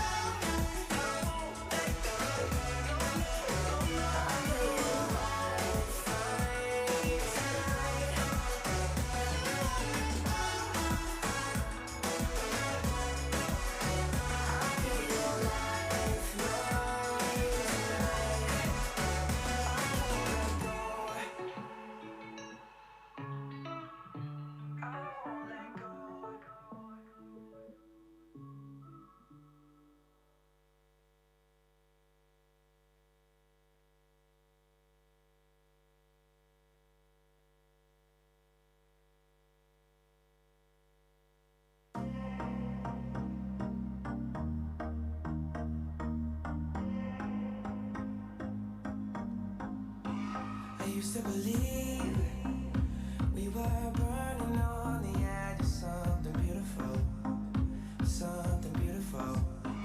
Selling a dream, smoking mirrors keep us waiting on a miracle, on a miracle. They go through the darkest of days, having to heartbreak away. Never let you go, never let me down.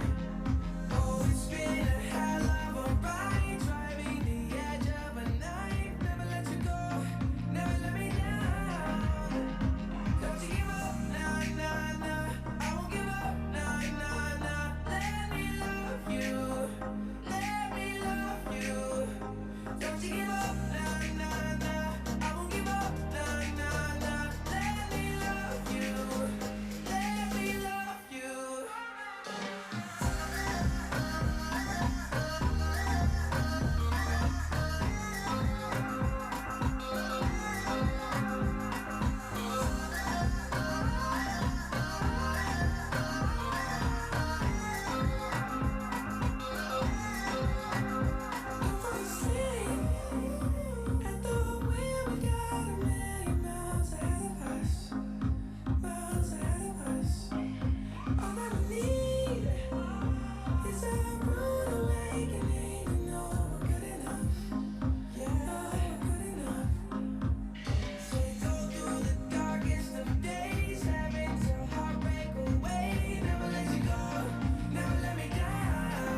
Staring at two different views on your window ledge.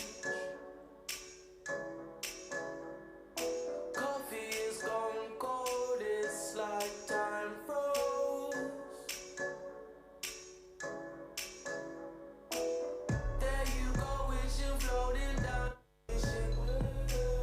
It's like I'm always causing I didn't mean to put you through this, I could tell. We gonna sweep this under the carpet. I hope that I can turn back the time to make it all alright for us. I promise to build a new world for us two, with you in the middle.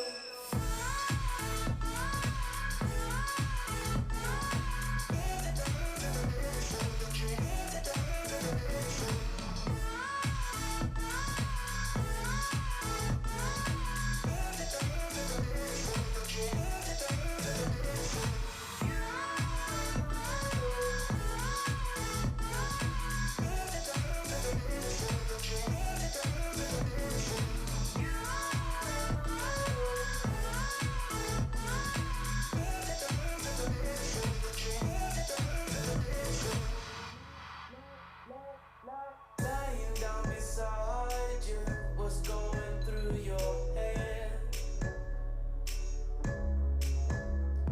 The silence in the air felt like my soul froze. Am I just overthinking feelings I can't? This gut feeling I'm trying to get up the ass. I hope we find the missing pieces and just we could sweep it under the carpet. I hope that I can turn back the time to make it all alright for us. I promise to build a new world for us two, with you in the middle.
Shine bright like a diamond.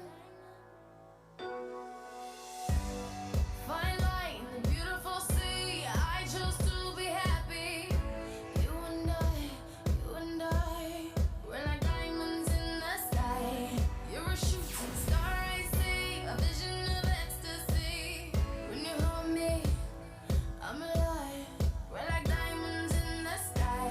I knew that we'd become one right away.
a diamond. So shine bright tonight, you and I. We're beautiful like diamonds in the sky. Eye to eye, so alive. We're beautiful like diamonds in the sky. Shine bright like a diamond. Shine bright like a diamond. Shine bright like a diamond. Oh yeah. Shine bright like a diamond. Shine bright like a diamond. Shine bright like a diamond. Shine bright like a diamond.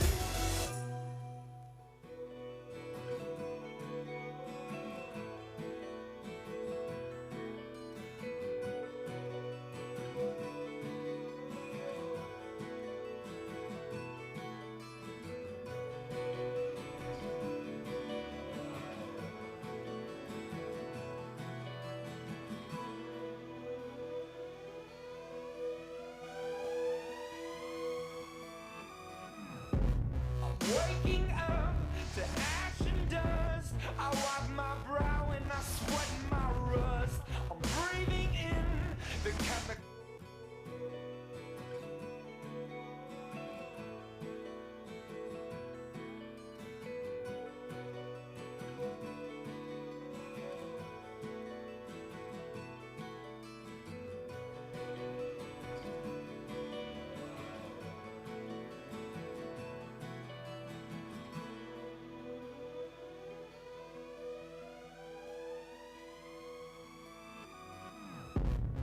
Waking up to ash and dust. I wipe my brow and I sweat my rust. I'm breathing in the chemicals. I'm breaking in, shaping up, then checking out on the prison bus. This is it, the apocalypse. Whoa, I'm waking up. I feel it in my bones, enough to make my system blow. Welcome to the new age, to the new age. Welcome to the new age, to the new age. I'm radioactive, radioactive. I'm radioactive, radioactive. Raise my flag, down my clothes. It's a revolution, I suppose. We're painted red to fit right in. Whoa. I'm breaking in, shaping up, then checking out on the prison bus. This is it, the apocalypse.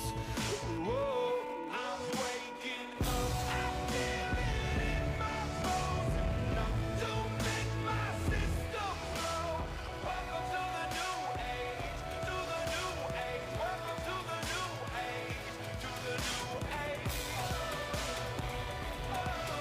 I'm radioactive, radioactive. I'm radioactive, radioactive. All systems go. Sun hasn't died. Deep in my bones, straight from inside. I'm waking up.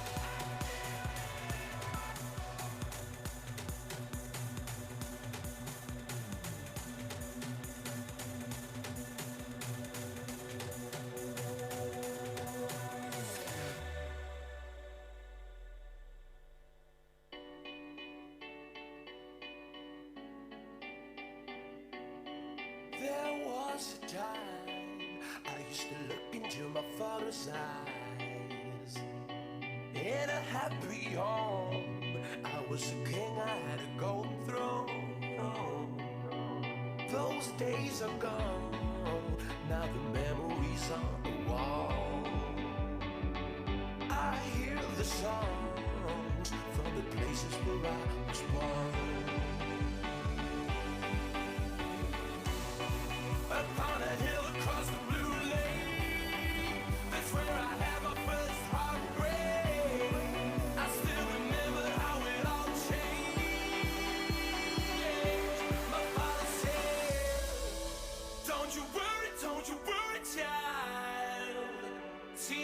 got a plan for you. Don't you worry now. Yeah.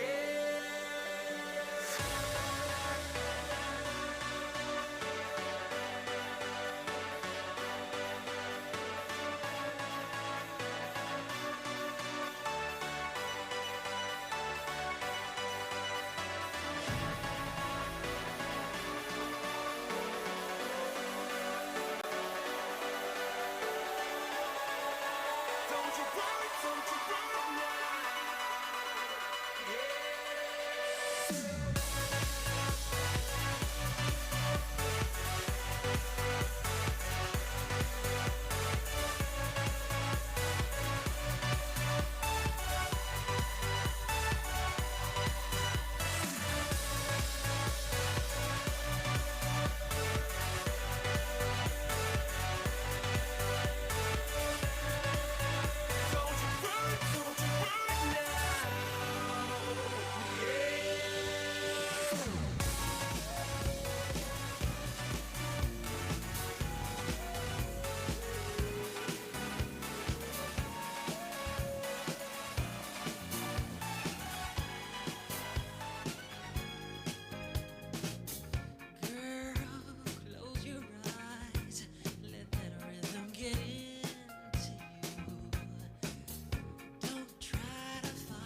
said, seek ye shall find.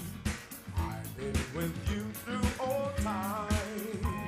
If you're thirsty, I will quench you with my love. And if you're hungry, I will feed you with my word. And all I ask you to do is that you love as I do. And if you lose your way, I'll lead you to my love. From a sinful life, I'll cleanse you in my love. For creation, there's a weakness.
so excited just from her perfume.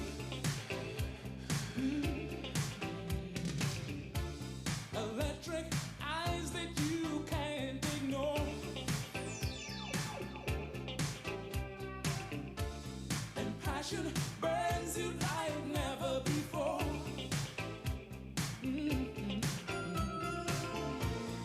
I was in search of a picture, just running my game, yeah.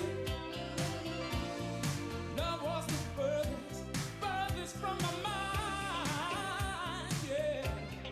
Caribbean dream, give her a sharing the same dream. Don't want to stop.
chase after girls.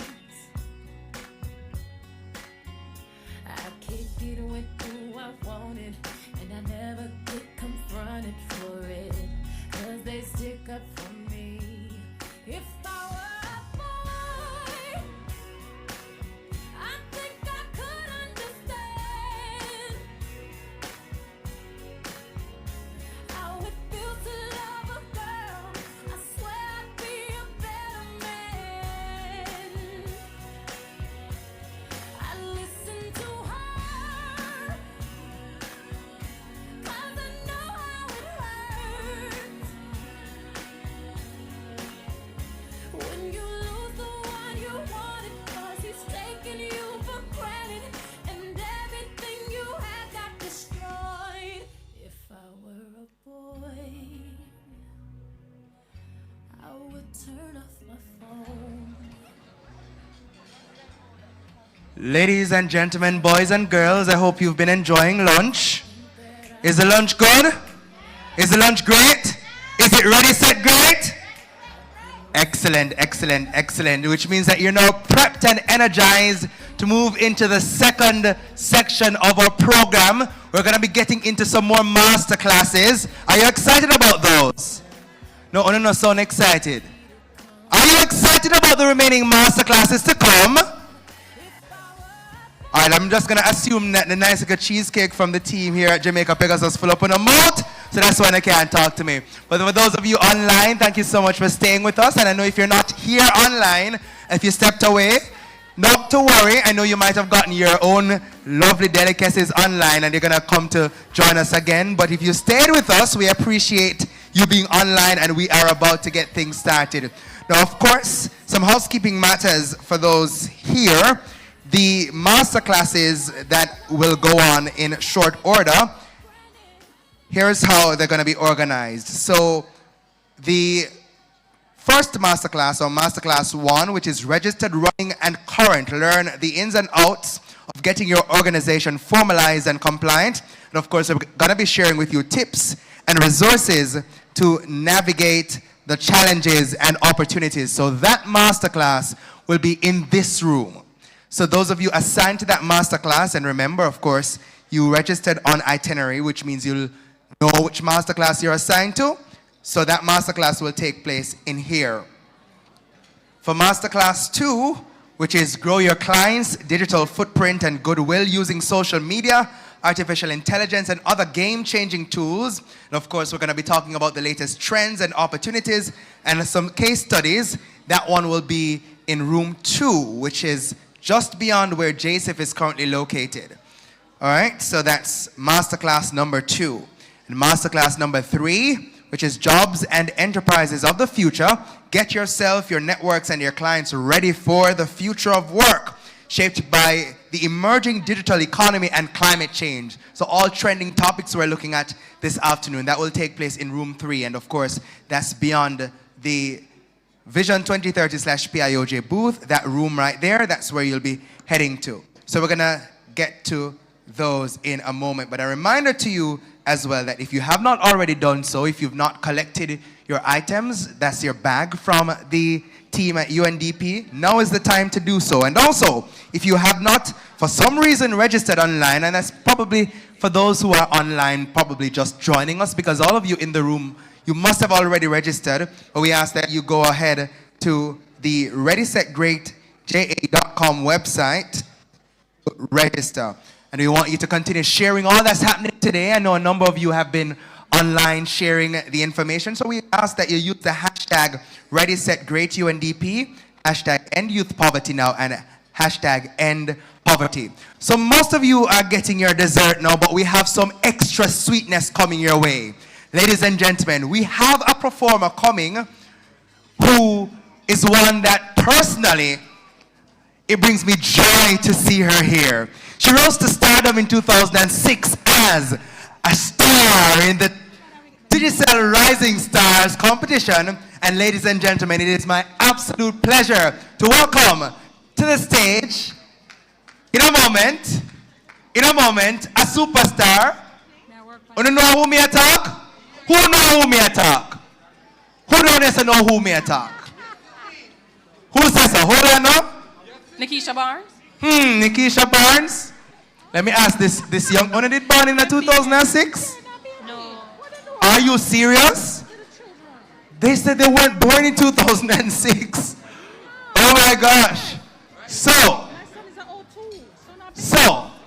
we're going to be telling you who the superstar is. Somebody has a guess and I feel like they're warm. But, while you're guessing who it is, I want you to share using the hashtag #EndPovertyNow, End Youth Poverty, and Ready Set Great UNDP. Of course, if you have not registered for your masterclass and you're not sure which masterclass you're going to be in, now is the time for you to do it. Now is the time for you to go online, sort out yourself, ensure that you are ready, you're set, and you're great for even more greatness coming from this conference. We thank you so much for being here today. And for those of you online as well, thank you so much for sticking around. Also, let's talk about the pep talks that we have in store for you. We have a pep talk from a wonderful woman who heads the National Statistics Agency, the Statistical Institute of Jamaica Statin. And at this point, we're gonna hear from her what motivation she has to share with us today. Here's Miss Carol. Good morning. I am Carol Coy, Director General of the Statistical Institute of Jamaica. I commend you, youth leaders and entrepreneurs, for giving back to your community and by extension your country through innovative and heartfelt projects. Your gathering here today at the UNDP's Ready, Set, Great conference is a testament to your commitment to shaping a better future for yourself and your country. I believe the youth of today, who are the leaders of tomorrow, hold the power to redefine the course of history in their hands. However, it is important to remember that change doesn't happen by chance. It happens by design. It happens when we make informed decisions grounded in data and driven by purpose. Imagine how transformative data can be when it is used to inform policies on education, healthcare, environment, and the economy. This data should also be disaggregated so that no one is left behind. In the realm of development, statistics are not mere numbers. They paint a picture of our society, helping decision makers like yourself identify the underserved and vulnerable and allow for the design of plans, programs, and policies that can lead to a brighter future for all. Every data point represents a life, a community, a story. It is our duty then to do the necessary research, analyze the findings, understand context, and act. Therefore, as you build out your programs, I encourage you once more to ensure that your plans are rooted in evidence. Ready yourselves to be receptive to the wealth of resources and advice offered to you here today. Use what you learn to help you achieve the goals that you have set. May your journey be filled with purpose, passion, and the pursuit of greatness. Some sound words there from the Director General of the Statistical Institute of Jamaica Statin, Ms. Carol Coy. Yes, give her a round of applause. And I know you are paying attention, so I saw you eager to applaud her. So we thank Ms. Coy so much for those words of wisdom. So, back to the guessing. Rising Star, 2006, beautiful songbird. Excellent performance about to grace the stage. Who do we have coming? Who can guess? So we had one guess down. Anybody else ready to guess? What do you say? 2006 Rising Star. You know this. Is it brown sugar? Is it brown sugar? Is it who? Who you say? Who you say? Who you say? Nikisha. Nikisha. Did somebody say Nikisha? Ladies and gentlemen, welcome Nikisha Barnes, who's gonna come to grace the stage. Beautiful voice, beautiful personality, and we are excited to have her here today.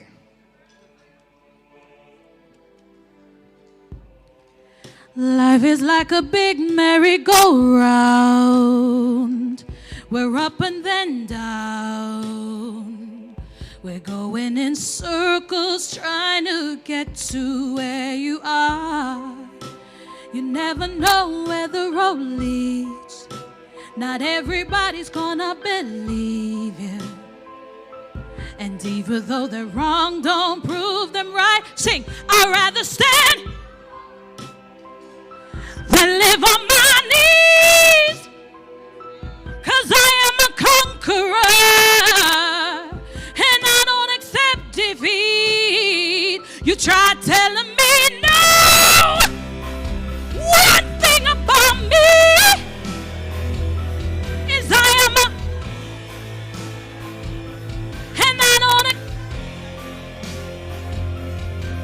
verse. I got a vision that no one else sees. Lot of dirty work roll up my sleeves. Remember, there's a war out there, so come prepared to fight. You never know where the road leads ya. Not everyone is gonna believe ya. And even though they're wrong, don't prove them right. Why? I'd rather stand, woo, than live on my. 'Cause I am a conqueror, and I don't accept defeat. You try telling me no.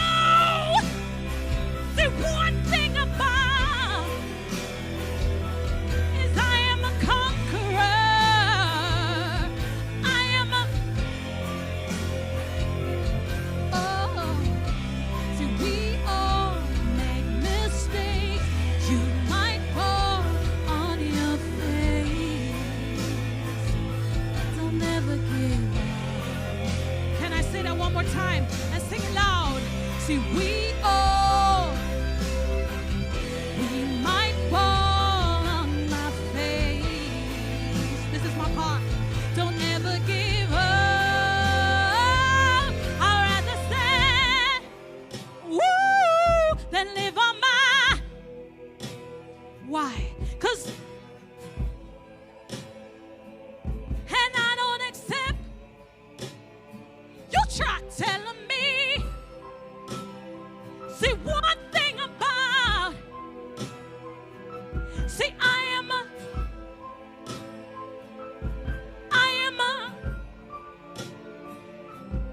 Oh, oh.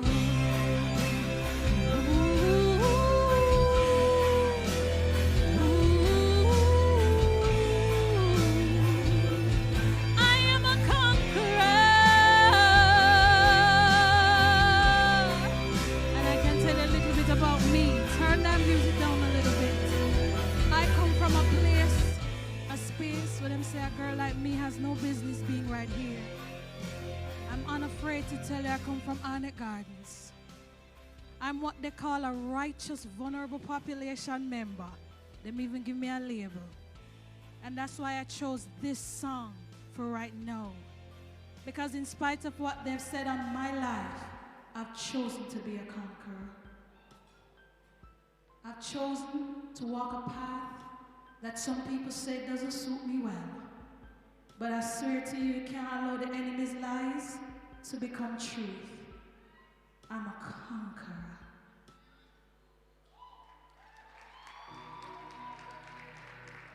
So, I wanted to tell you, I don't honestly sing over people's song. My right song for me, so I said, oh, like we're in the 1 minute. So I have a son who's 21 years old. Yes, I do.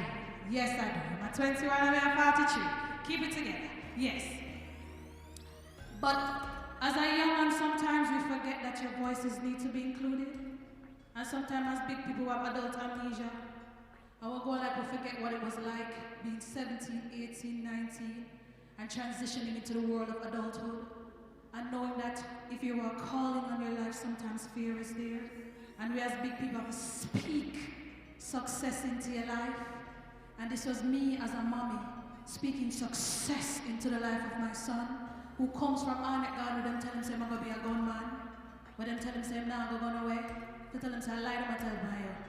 Right now I'm seeing an entrepreneur, so he's at UTech studying entrepreneuring in 3rd year. Who can chat to me? Me and me gonna know say if you don't reach out, it not gonna happen. Not more worth having. You gotta sit down and get it. You got that? See, everyone's got their story. Tell me, what is your tale?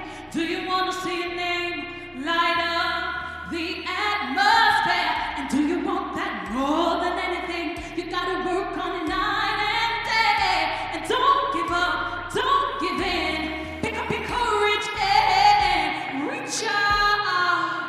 You gotta reach out. You gotta reach out. Reach out for your dreams. Yeah, just reach out.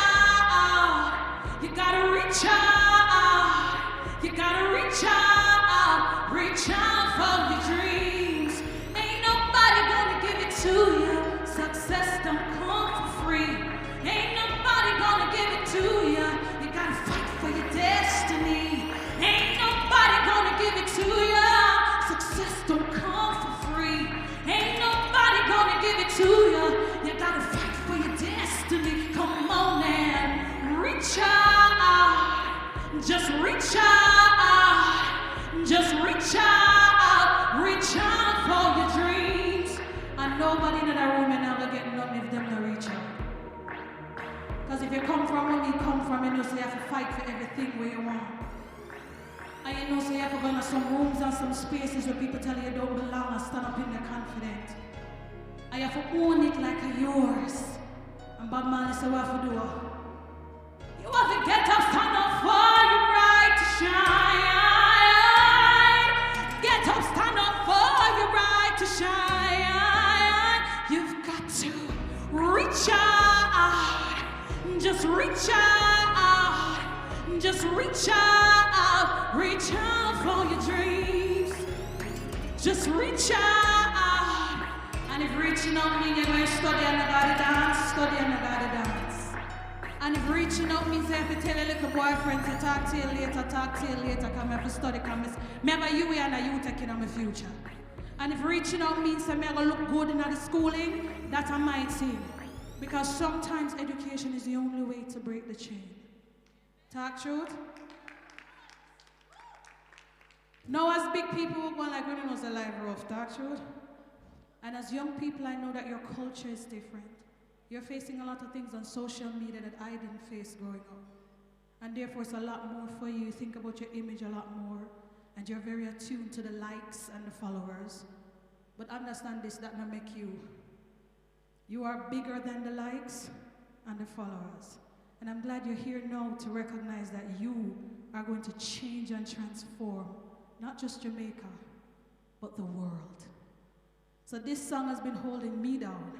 And I hope it's helping you somehow. Go ahead, sir.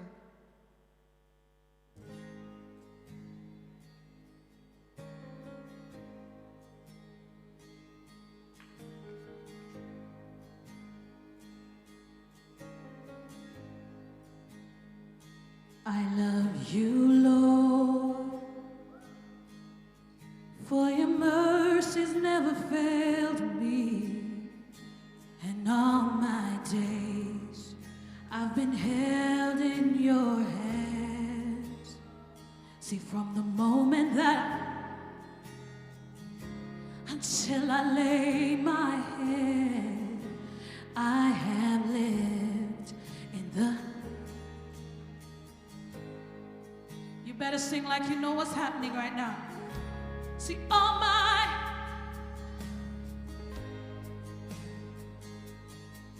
What has God carried you through? Oh my!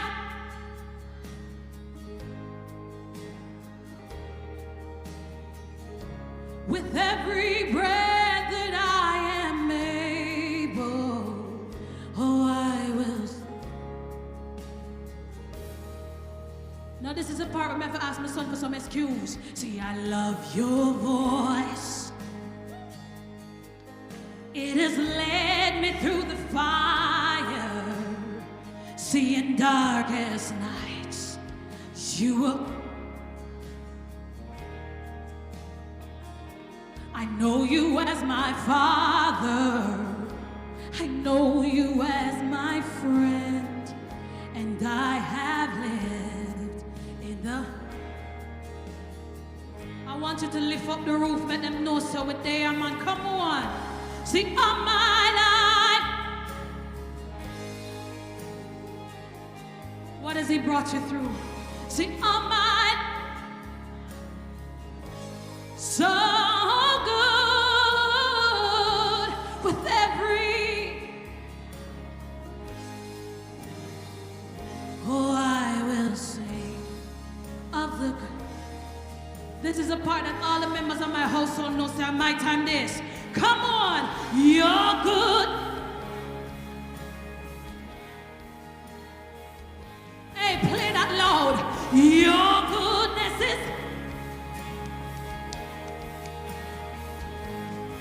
With my life laid down, I surrender now. I'll give you everything.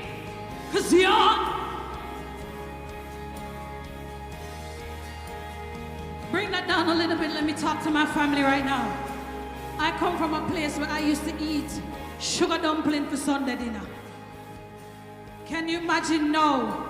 Being able to look at your mom and her name there NHT because you paid for it. Your son's school tuition is paid. I have PhDs in my family now. My boss is bad because I have a brother named Dr. Barnes.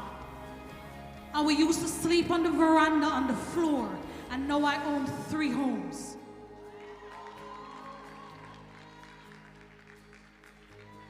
So when you're in here and think your life is hard as children, may always laugh on me or no complain. When I used to go to school, I had 1 shoe, I had bunions on my feet because for 3 years I had 1 shoe wearing to high school. But I was determined that God had more for me. And when they looked at me and said, you're gonna have 6 kids because you come from jungle, I say, you lying devil.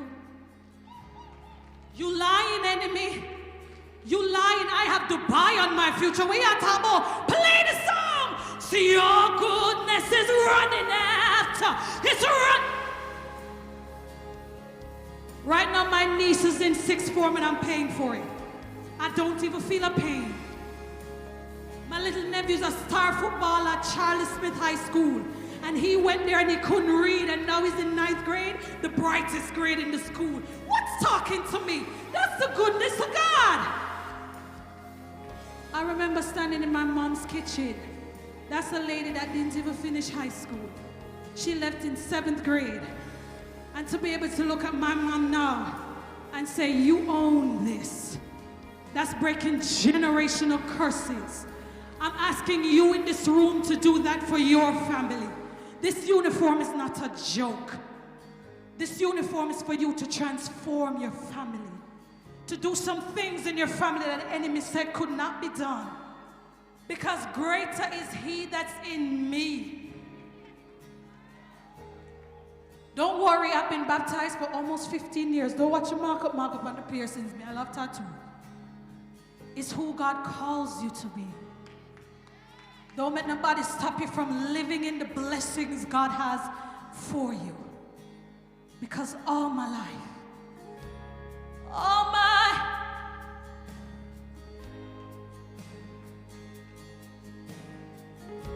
see, all my life you have been.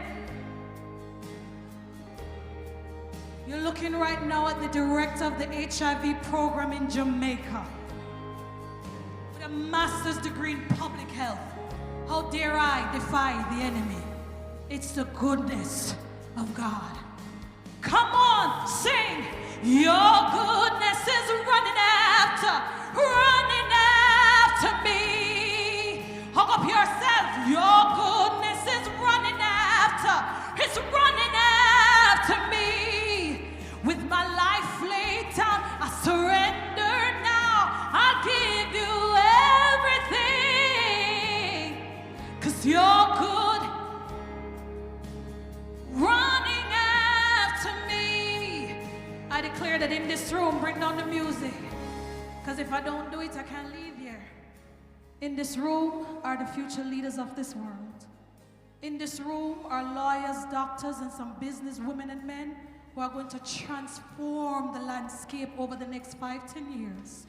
I'm looking at not even thousandaires, million and billion ears are in this room.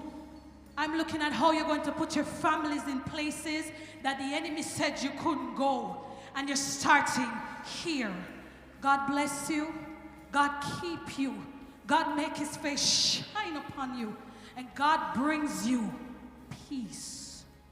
God bless you. Take care. My name is Nikisha Barnes. God bless you.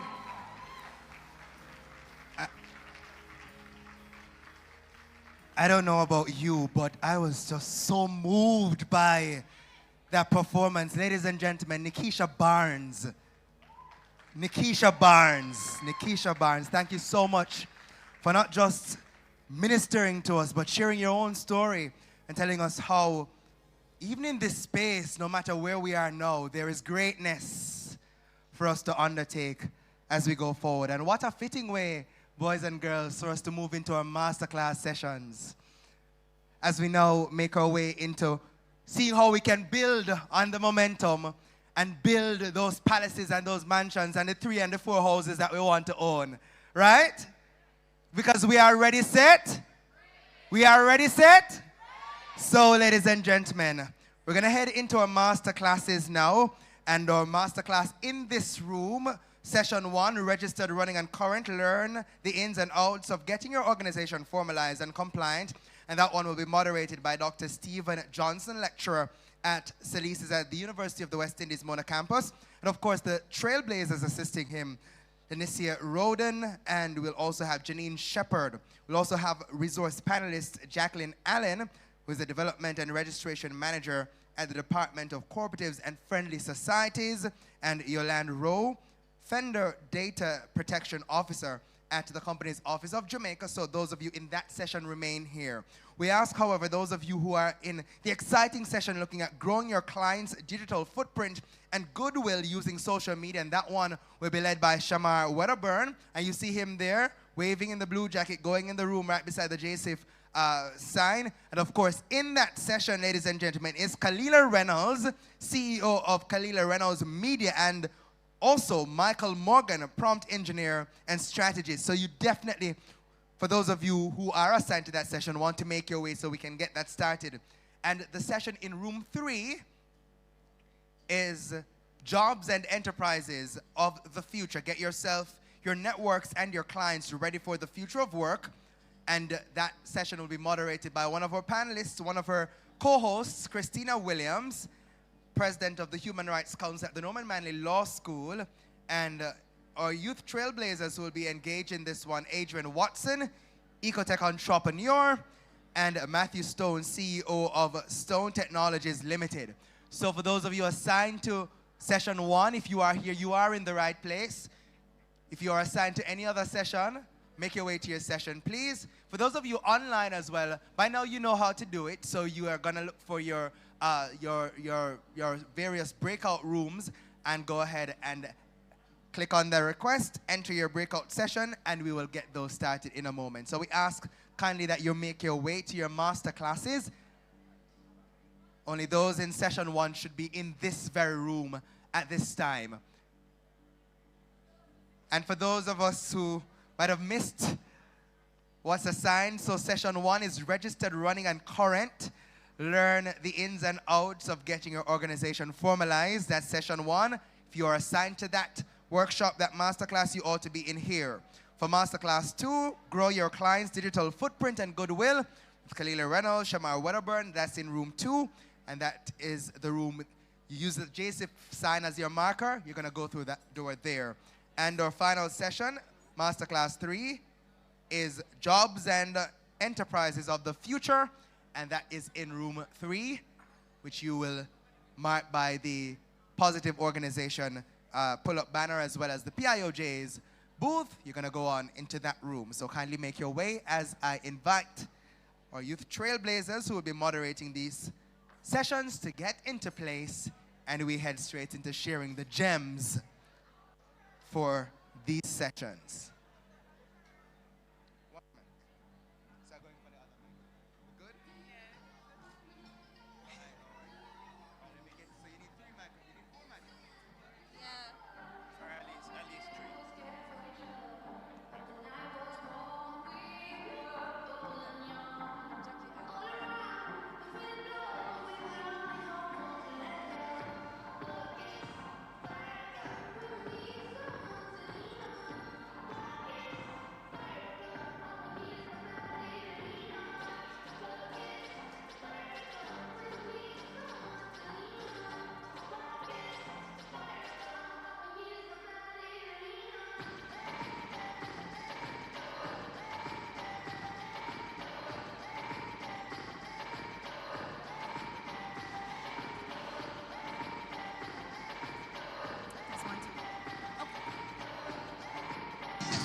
Audio check.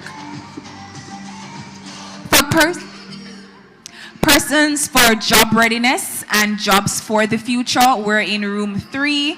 That is the room right there. Not great at directions at the end right here. So that's jobs for the future and job readiness. And we are ready to have an exciting session, so see you in there in a matter of minutes. Well, no, actually. So you need to make your way if you have not already done so. So let me go through once again the rooms. So room 1, or session 1, right here, as Christina just said. Job readiness enterprises, that's room 3, and social media is room 2. So if you have not made your way, kindly do so now. And if it is that you're assigned to this session, we ask that you could move a little closer so you don't seem so far back from the presenters. And I now hand over to our moderators.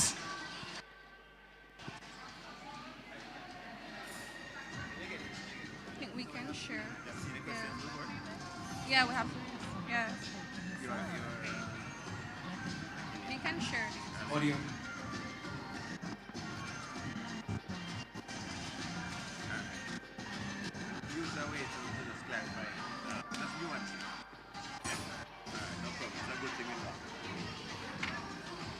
You're familiar with the question.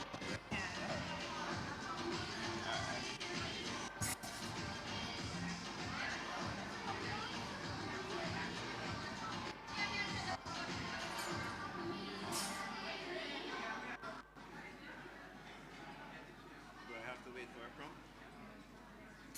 No, you start.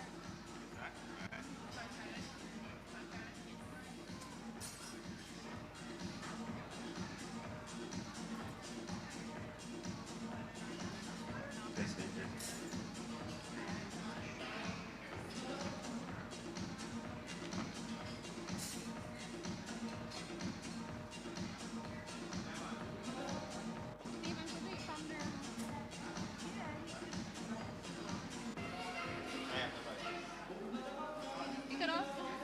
He doesn't have to get up. Good afternoon, everyone. Attention, attention, attention. Okay, so I have been blessed with the lovely task of keeping you alive, keeping you awake after lunch. So I will try my best. I am Stephen Johnson, and it was rather ironic. I was asked to moderate a session with youth when I am old as Methuselah. According to UN's definition, the UNDP definition of youth is 15 to 24. So the oldest youth by this definition would be born in 1999. And during that time, we would be using Walkmans. Anybody know what that is? Yes. Cassettes? Yes. Floppy disk? Yes. All right, we're on the same page. All right, so just allow me to introduce the panel here. So to my right, we have Ms. Jacqueline Allen, who is the Development and Registration Manager, you just raise your hand, of the Department of Cooperatives and Friendly Societies. And we have Ms. Yolanda Rowe Fender, Data Protection Officer at the Company's Office of Jamaica. We have Ms. Lanisa Roden, Founder and Managing Director of Young Men and Women of Purpose. All right. And then we have Ms. Janine Shepherd, who is the founder and president of Youths for Excellence Limited. Now, I have 4 questions each for the panelists, and I will reserve some time as well for you to ask your questions. I will start with Ms. Allen. It's okay. All right. Now, Ms. Allen, and for those of you who are interested in starting a not-for-profit in Jamaica, you know, we pay keen attention here. Now, who can start a not-for-profit in Jamaica? For example, is there a starting age by law, as well as all the categories of not-for-profits that one can establish in Jamaica? Okay, thank you. Good afternoon, everyone. A not-for-profit organization. Age 16, once you're age 16, you can start. However, the department administers several acts. The Friendly Societies Act and the Charities Act are 2 of the many acts that we administer. And those fall under the not-for-profit organizations.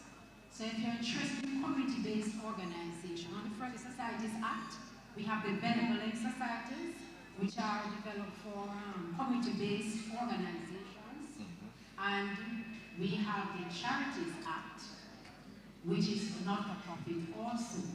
So it's based on your objectives. Depends on what your objectives are, then that will determine the act that you register under. So if it is a Friendly Societies Act, you have the Benevolent Societies Community Development, right? And if you want me to share some of the requirements at this time. Sure, you can go ahead. Okay, so the requirements for a benevolent society is that you need a minimum of 21 persons to start, yeah? You need also to complete an application form. Sorry, 21 registered members? Yes, Okay. 21 registered members to start. You need to complete an application form, registration of agreement.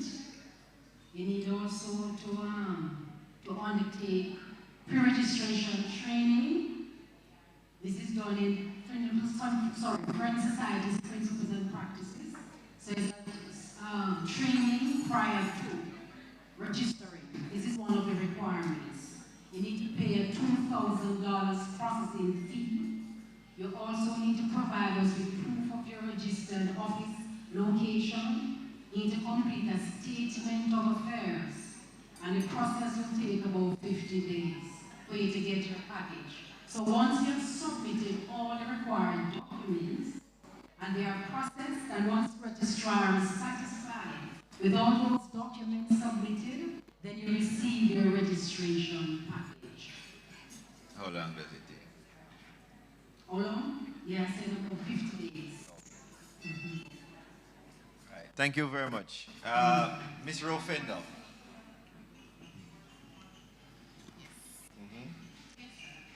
Who can start a business in Jamaica? Again, for example, they are starting age by law, as well as the outline the categories of enterprises that can be established in Jamaica. Okay, so in law, for someone wanting to register a business name, which is a sole trader or a partnership, the age is 18. Now, for a limited liability company, any age person can be a shareholder. If the person is under 16, the parent will have to sign for that minor, and the birth certificate would have to be submitted, because I could go and sign as a guardian for your child. You would have to sign for your child, and I sign for my child. Now, for director, they would have to be over the age of 18, because anyone under 18 cannot contract. So some persons do put a minor on as a director, but in the terms of contracting, you cannot sign any agreement, right? The types of entities that can be registered at the company's office can register a business name, which is a sole trader partnership, or a company incorporating a business, or a limited liability company. Those are the two different types of entities, enterprises that can be registered or incorporated at the company's office of Jamaica.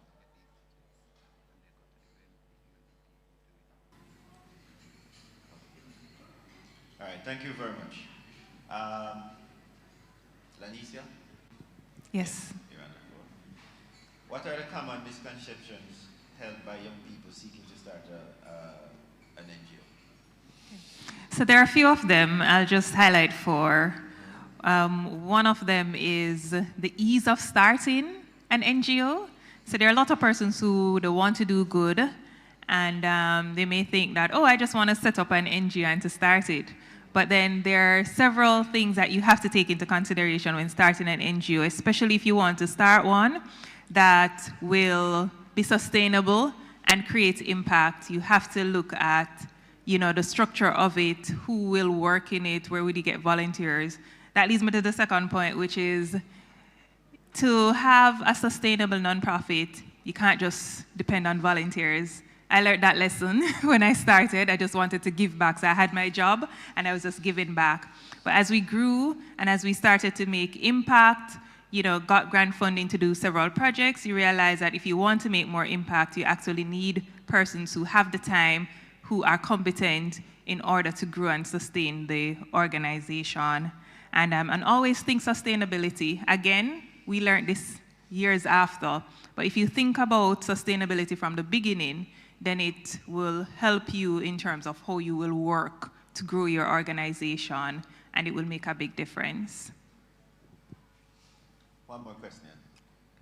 Why did you make the decision to incorporate young men and women of purpose, and what was your best experience and your worst experience? Okay. All right, so for me, the story behind Young Women and Men of Purpose, the short version, it started out as a small community service project. And so we were operating the project for a year, but based on the work that was being done and the impact that was created, and also males came to us because it was young women of purpose only, we decided that, you know, we wanted to include males and we wanted to be registered because personally I like structure. So I knew that I could not run this organization by myself and I needed persons to help, and I wanted to also do it in a very transparent manner. And so that was one of the main reasons why we incorporated.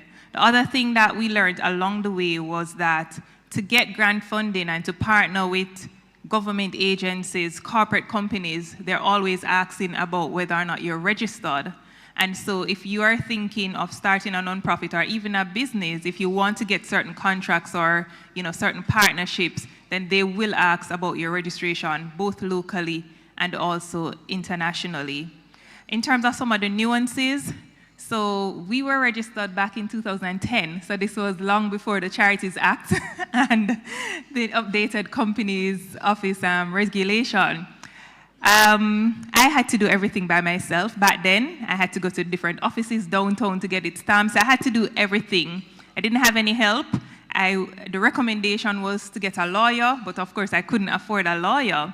And so I'm a person who likes to do research, so it took some time, but I did the work. And so I became familiar with the process and overcame the hurdles to get to where we are now. So I would say like those were the main nuances, not being able to get the information and then having to go to so many different places. I know there's difference now where you can do the one registration or the main registration with the company's office and then go over to DCFS. So I'm happy that that has been improved. Thank you very much. Janine, similar questions. Why did you make the decision to incorporate Youth for Excellence? So, Youth for Excellence now, back then, we incorporated back in 2015, even before we started any activities. And 2015, I was a minor, 17-year-old at Campion, trying to figure out what am I gonna do with my summer. I was studying for SATs and CAPE at the same time, and I wanted to do some volunteer work in the schooling system. But then I realized that we face several hurdles simply because we're coming in as young people. So in order for a more official presentation, as well as to get support from corporations in terms of what we needed for our first project, that's what actually led me to incorporate. Because then through that process, we were able to solicit 11 corporate sponsors for our very first project, and we raised over $2 million like in terms of in-kind donations for that first pilot. Because then what we were focused on was, okay, we're coming in as young persons. We want to change up how children are taught, but we realized that a lot of the times a child struggles in a classroom not because, you know, it's not being taught well, but they're coming to school, they're hungry, they haven't had their eyes checked, they don't have anything to even write in or study from, or, you know, they can't even make it to school. So we wanted to be able to recruit different agencies, whether it was, you know, JUTC to get them there, or a Grace, Separate, and Purity to provide food for them and their families, or another partnering agency to do the free health checkups with us. They all wanted to see that documentation, especially because, again, this was a 17-year-old coming to these huge corporations like, hey, give me money. They're like, okay, but why? Show us why we should give it to you. So it was a means of introducing some level of accountability and transparency, but also a way to convey that, hey, you know, we're actually serious about this. This isn't something that's half-baked. We've thought through this and realized that the root causes is actually poverty, which is why we're here today. And this poverty impacts all the other issues that actually impact education. So it's not necessarily the curriculum itself or how the teachers are delivering the information, but oftentimes there's so many other issues. And by doing this quote-unquote bureaucratic process, we were able to then scale up our impact and actually make a difference. Thank you. And one more. What was your best experience and your worst when you were starting up, when you were going through the process of incorporation? I'll start with my best was also my worst. So again, when I was starting up back in 2015, I was coming in as a minor. I didn't really understand a lot of these things. Mommy had to sign these documents with me, follow me around to like the tax office, company's office, Department of Cooperatives and Friendly Societies. We were trying to put together the schedules, but fun fact, at 17, you're not a corporate lawyer. So I mean, it got rejected, the first application, and they saw that we were just a bunch of high school kids and we were trying so hard. It was me and one bag of campaign people just pack up in the hallway, and then they felt bad, and then company's office was like, you know what, come, let us help you. They were like, come look at these samples, and they actually held our hand through it. So it was a very painful and terrible experience in terms of that initial rejection, but then I learned through that how to fine-tune what exactly our purpose was, what we were trying to do through those schedules. Because when you put together those documents in terms of what your powers are or what you're trying to do, you have to specify what your activities are. So it forces you to kind of niche down and see, where can I actually add value? So by having these conversations with persons who were more experienced, even though, yeah, you just want it to go through, it did help you to focus and give you clarity of mission and vision. And by being able to communicate that effectively, we were then able to mobilize other persons around our cause, whether it's persons our own age or older persons with the money, because fun fact, it takes cash to care.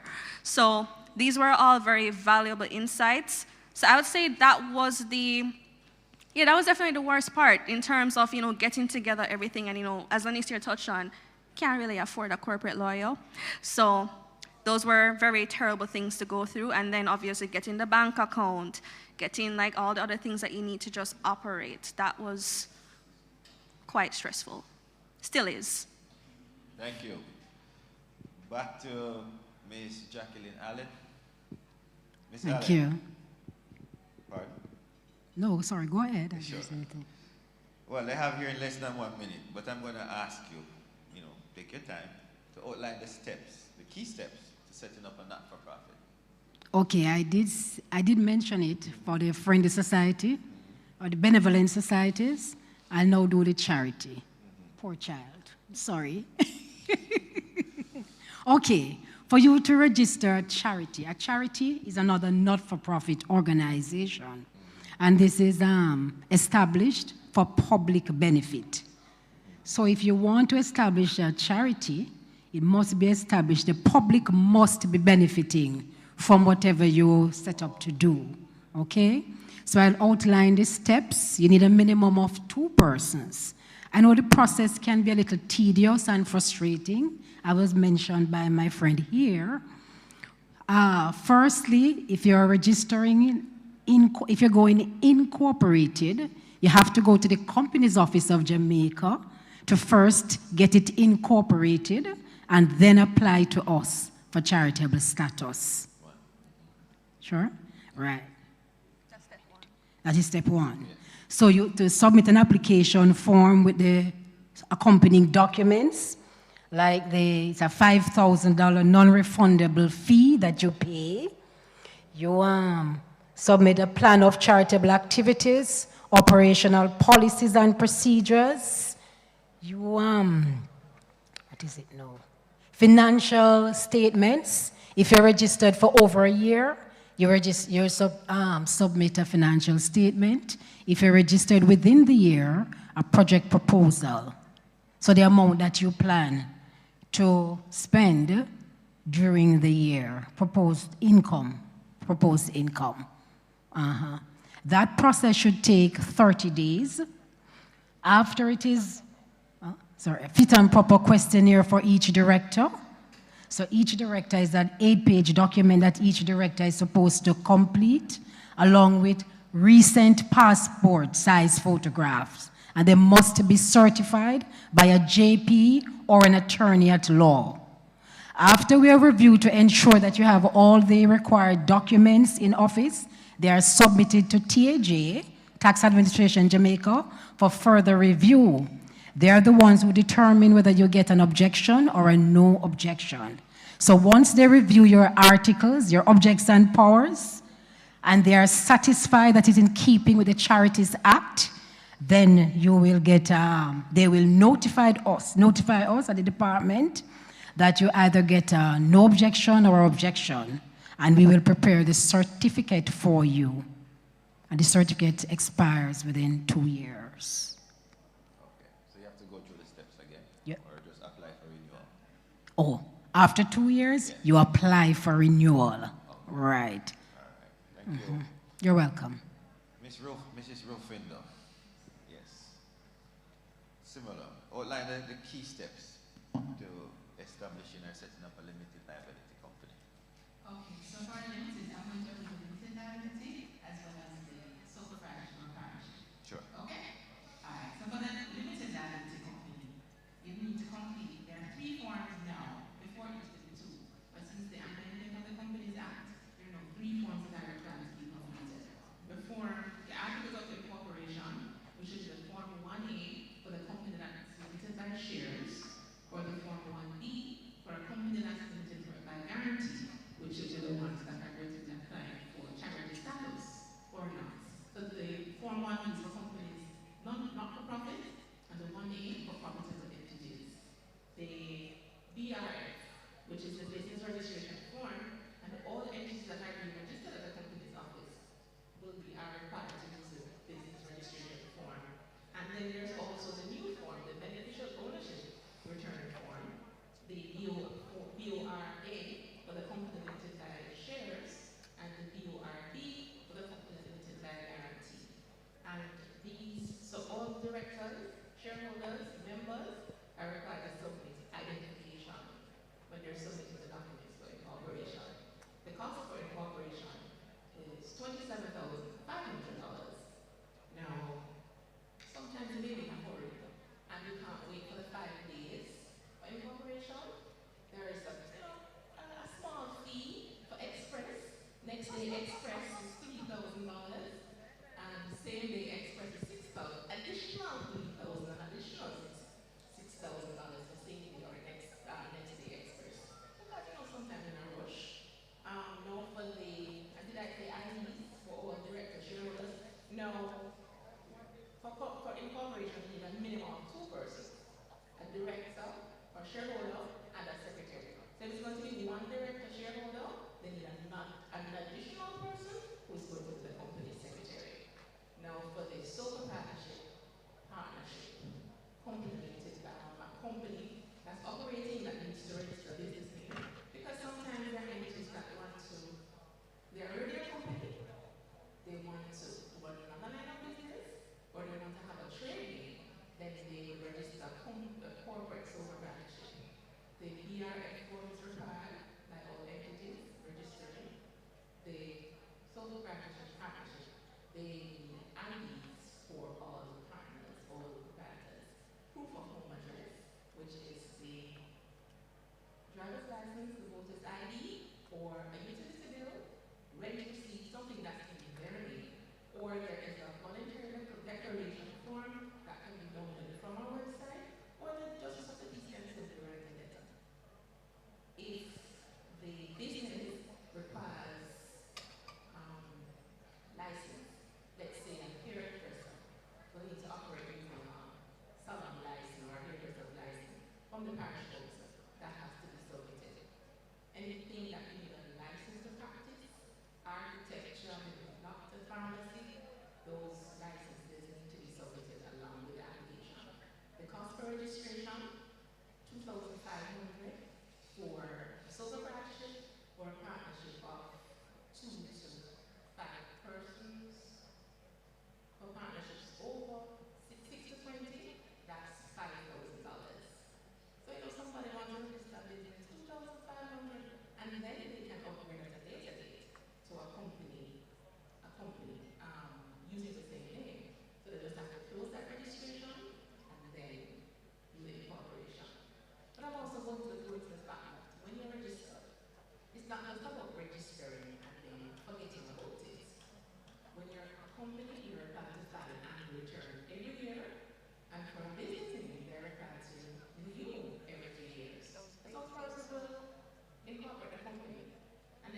being fined over $5 million.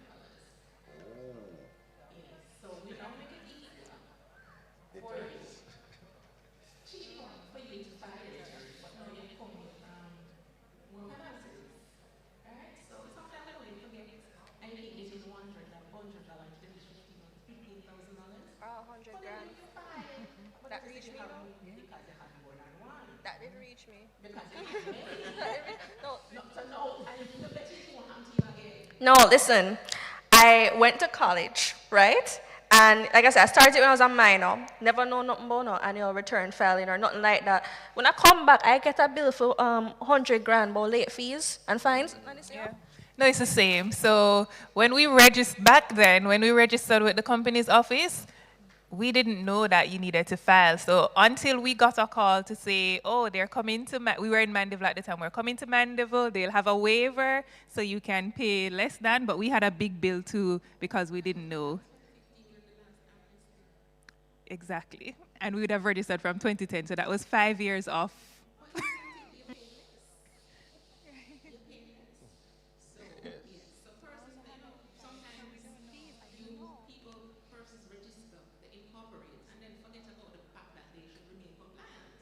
Because I remember speaking to a gentleman and he said he stays ready so that he doesn't have to get ready.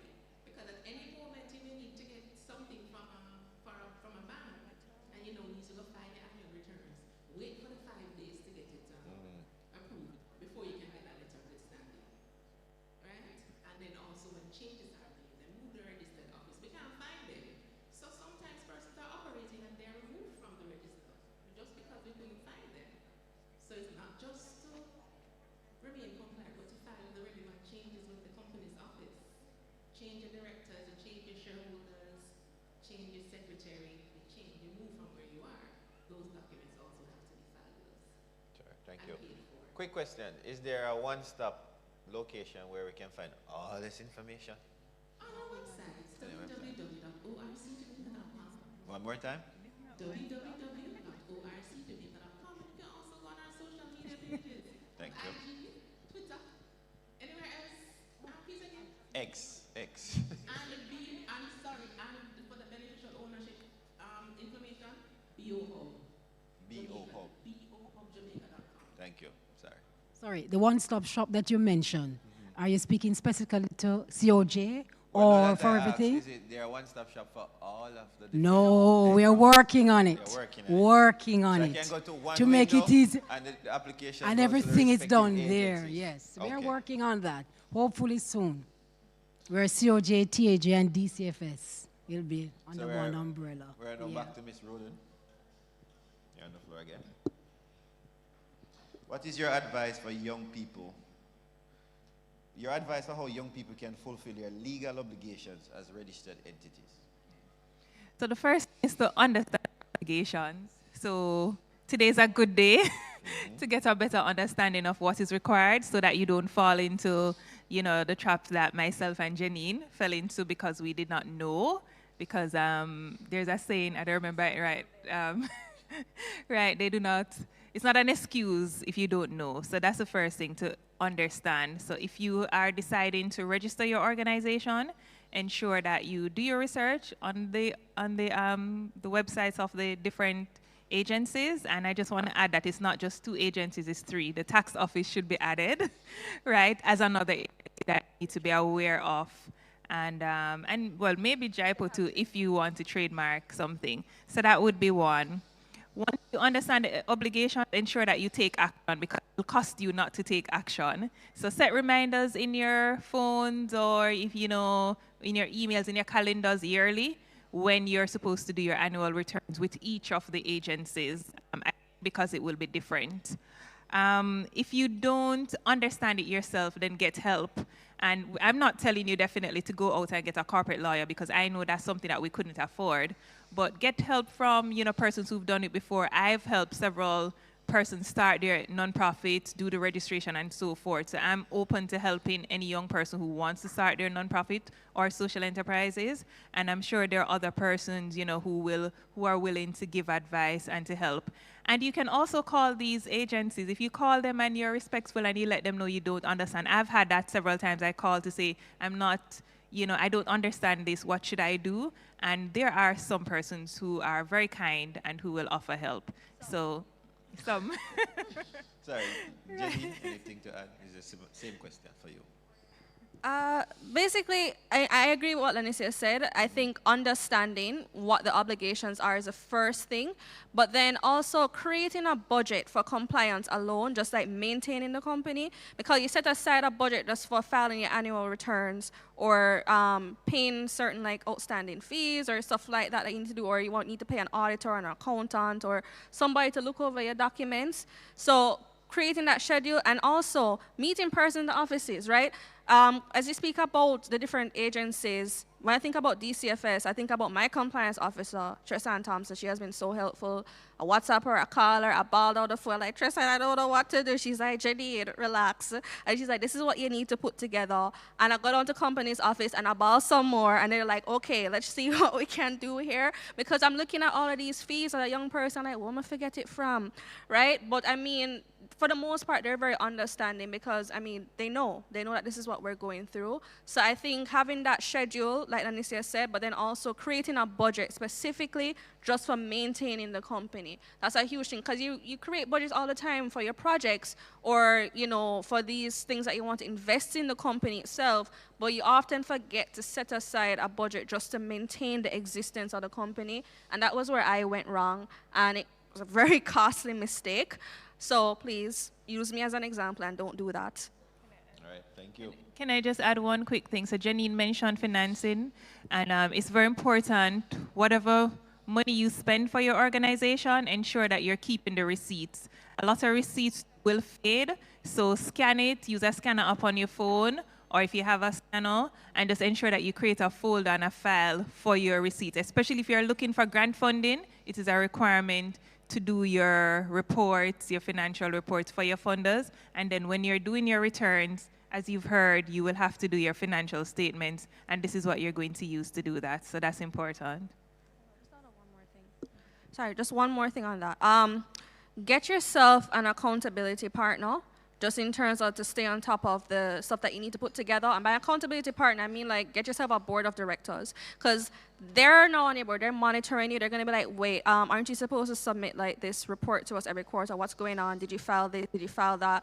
I'm not seeing any updates on this. Did you update this? Did you update that? Because then when you have other person's names who are tied to an entity that has to be compliant, they will at least put pressure on you to remind you, hey, was this done? Because we haven't seen it. So if it's a case where you're so bogged down by running the day-to-day business, at least your board will keep you in check. Because they're like, we have not seen this from you. Why is that?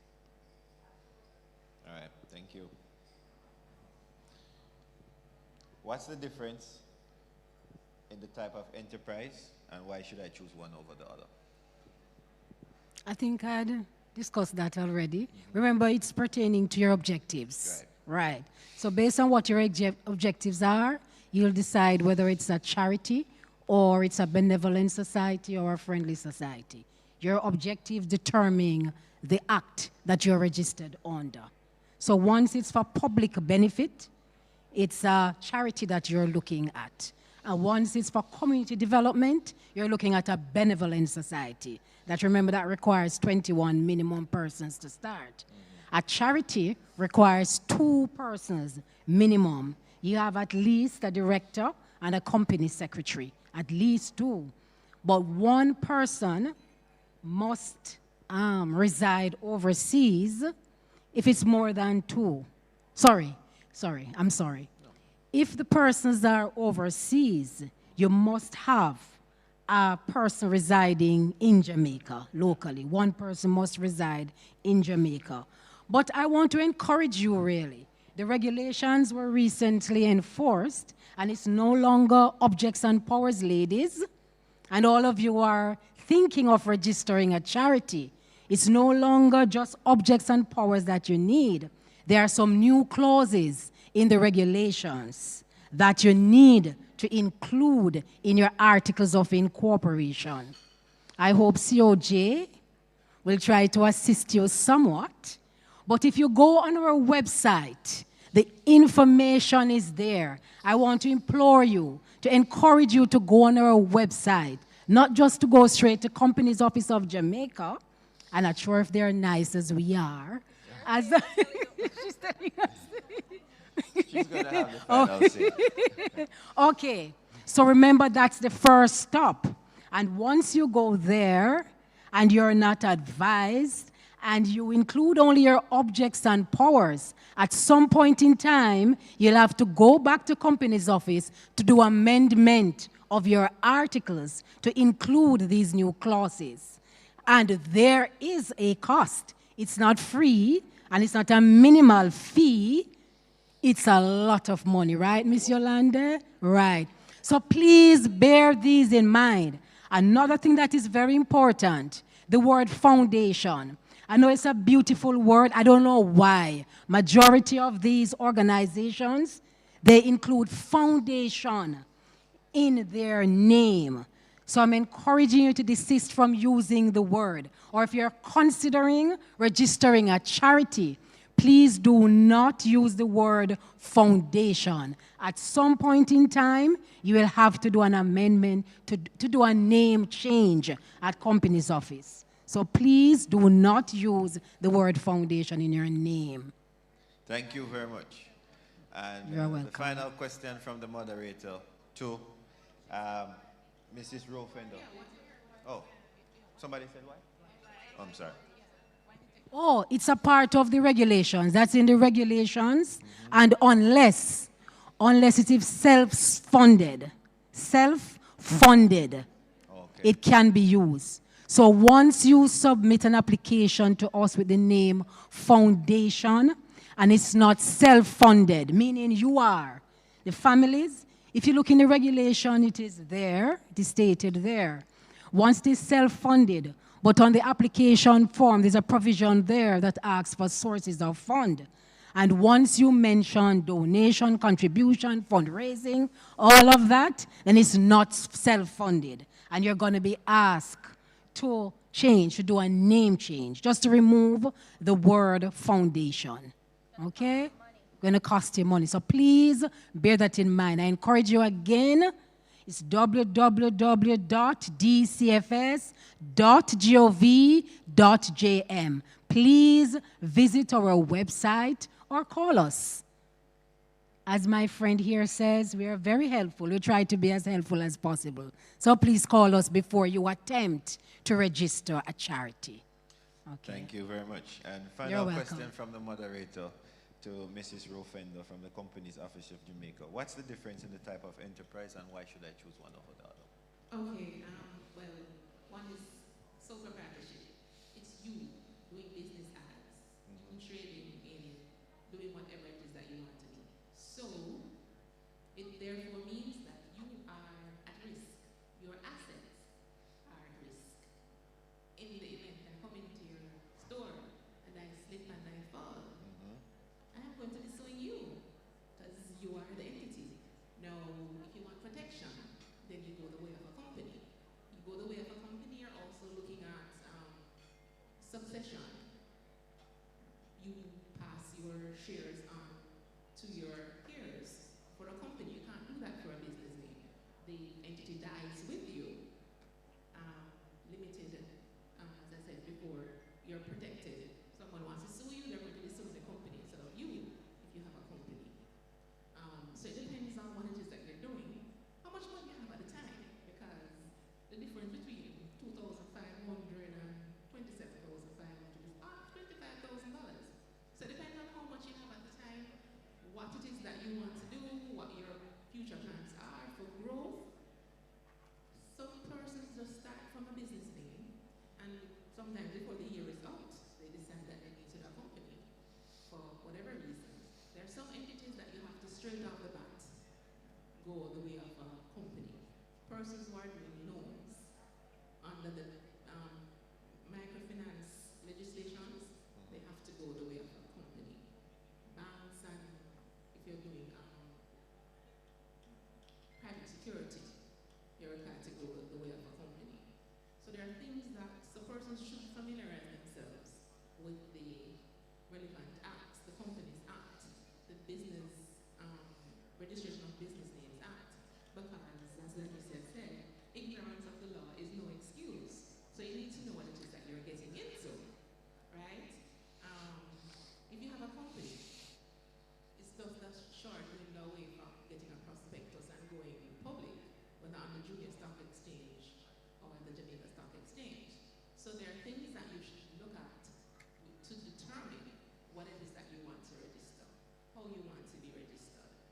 you don't want to know that you're working hard for this entity, you're working hard for this business. God forbid, you drop them dead. That's it. No, the persons who are running around, they can't get the name because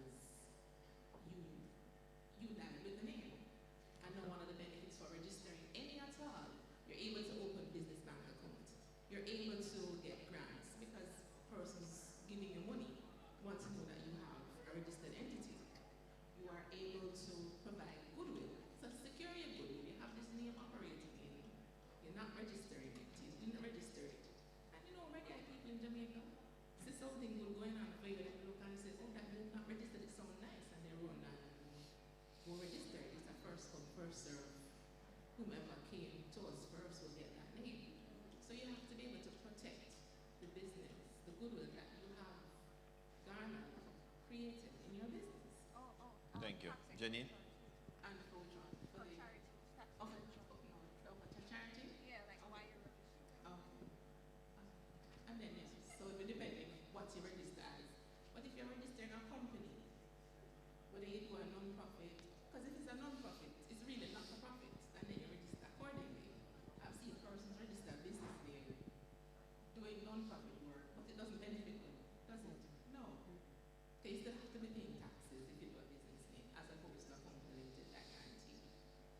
All right, thank you very much. Quite a comprehensive discussion.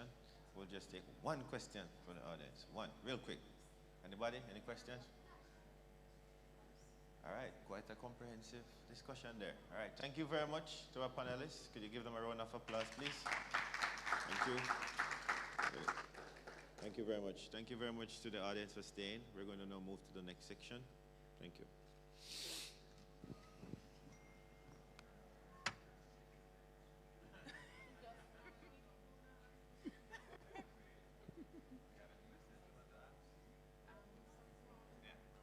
Anybody have any giveaways to give? Because I don't have any. Oh, you have any giveaways?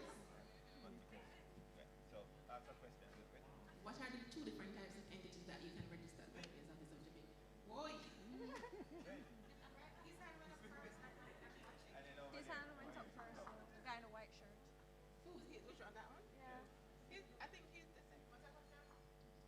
There's two types of companies you can No, register. you're supposed to hear my question.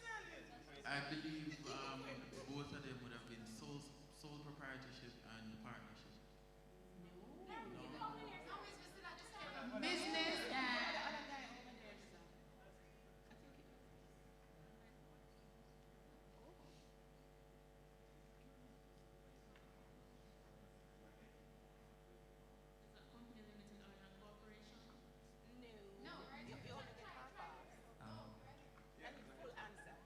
It's a sole proprietorship and a limited liability company. Well, a business name, which includes a sole proprietorship and a limited company.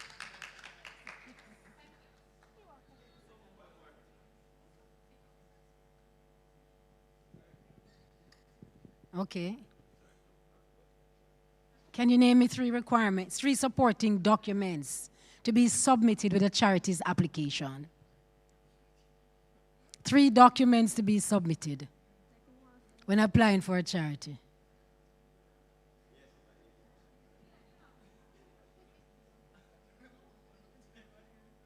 Try it now. Are you guys okay? So you have the plan of activities, the policies or procedures, and the financial statement or the project proposal. Very good, very good. Yeah, she's taking notes.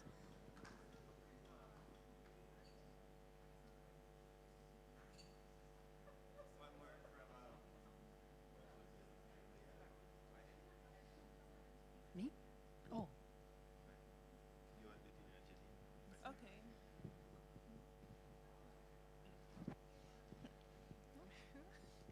Okay, so our question is, can you tell us two benefits of registering your nonprofit organization?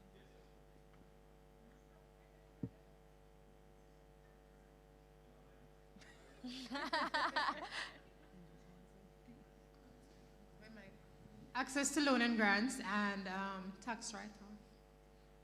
Well, correct. Correct. Yay! Thank you very much for participating. Thank you. I'll hand over now to the master. Thank you so much to our moderator for going through the paces in this particular session.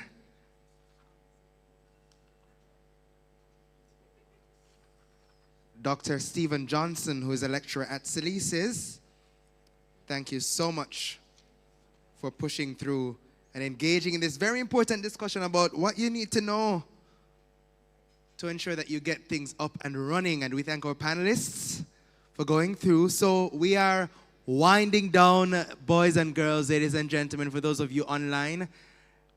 I know session 3 has wrapped up and they're making their way. So we're waiting on session 2 now, and we're going to head into the exciting pitch competition. We're not so excited at all. It's just because the crowd not there yet. We're going to reason a little bit.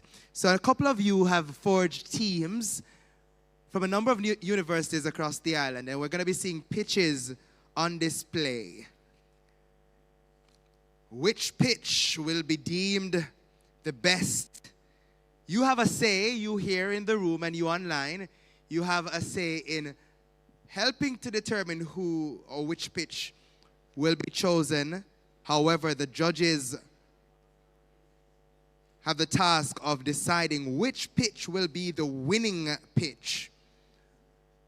But of course, after you've learned so much from these master classes, I encourage you again, boys and girls, ladies and gentlemen, to share what you've learned online using the hashtag ReadySetGreatUNDP, hashtag EndYouthPovertyNow, and hashtag EndPoverty. We also ask you to take the opportunity to go ahead and go to the various UNDP platforms on social media at UNDP Jamaica. Follow them, like the content, share all you wanna. And in a moment or two, we're gonna be hearing from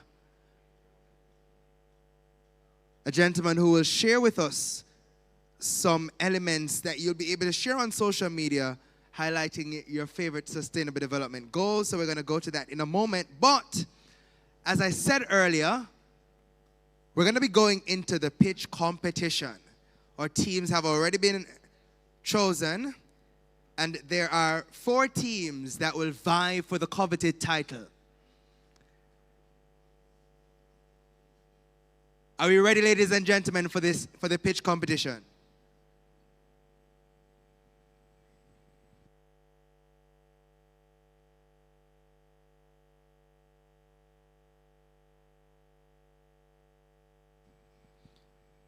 So we're waiting for those in session 2 to make their way. I know we're wrapping up. As we prepare to head into our pitch competition, our judges are here. They are on standby, and we know they are eager to hear what the pitches are. So, just to give you a little bit of a background, the competition will involve 4 teams. And these are mixed teams, including personnel from NCU. Where's NCU? Where NCU there? NCU, the University of the West Indies, Mona campus. Where the UWI people them there? Boy, UWI is so hungry. I don't have no excuse because I don't eat lunch. UWI is here, as well as members from the Caribbean Maritime University, CMU there.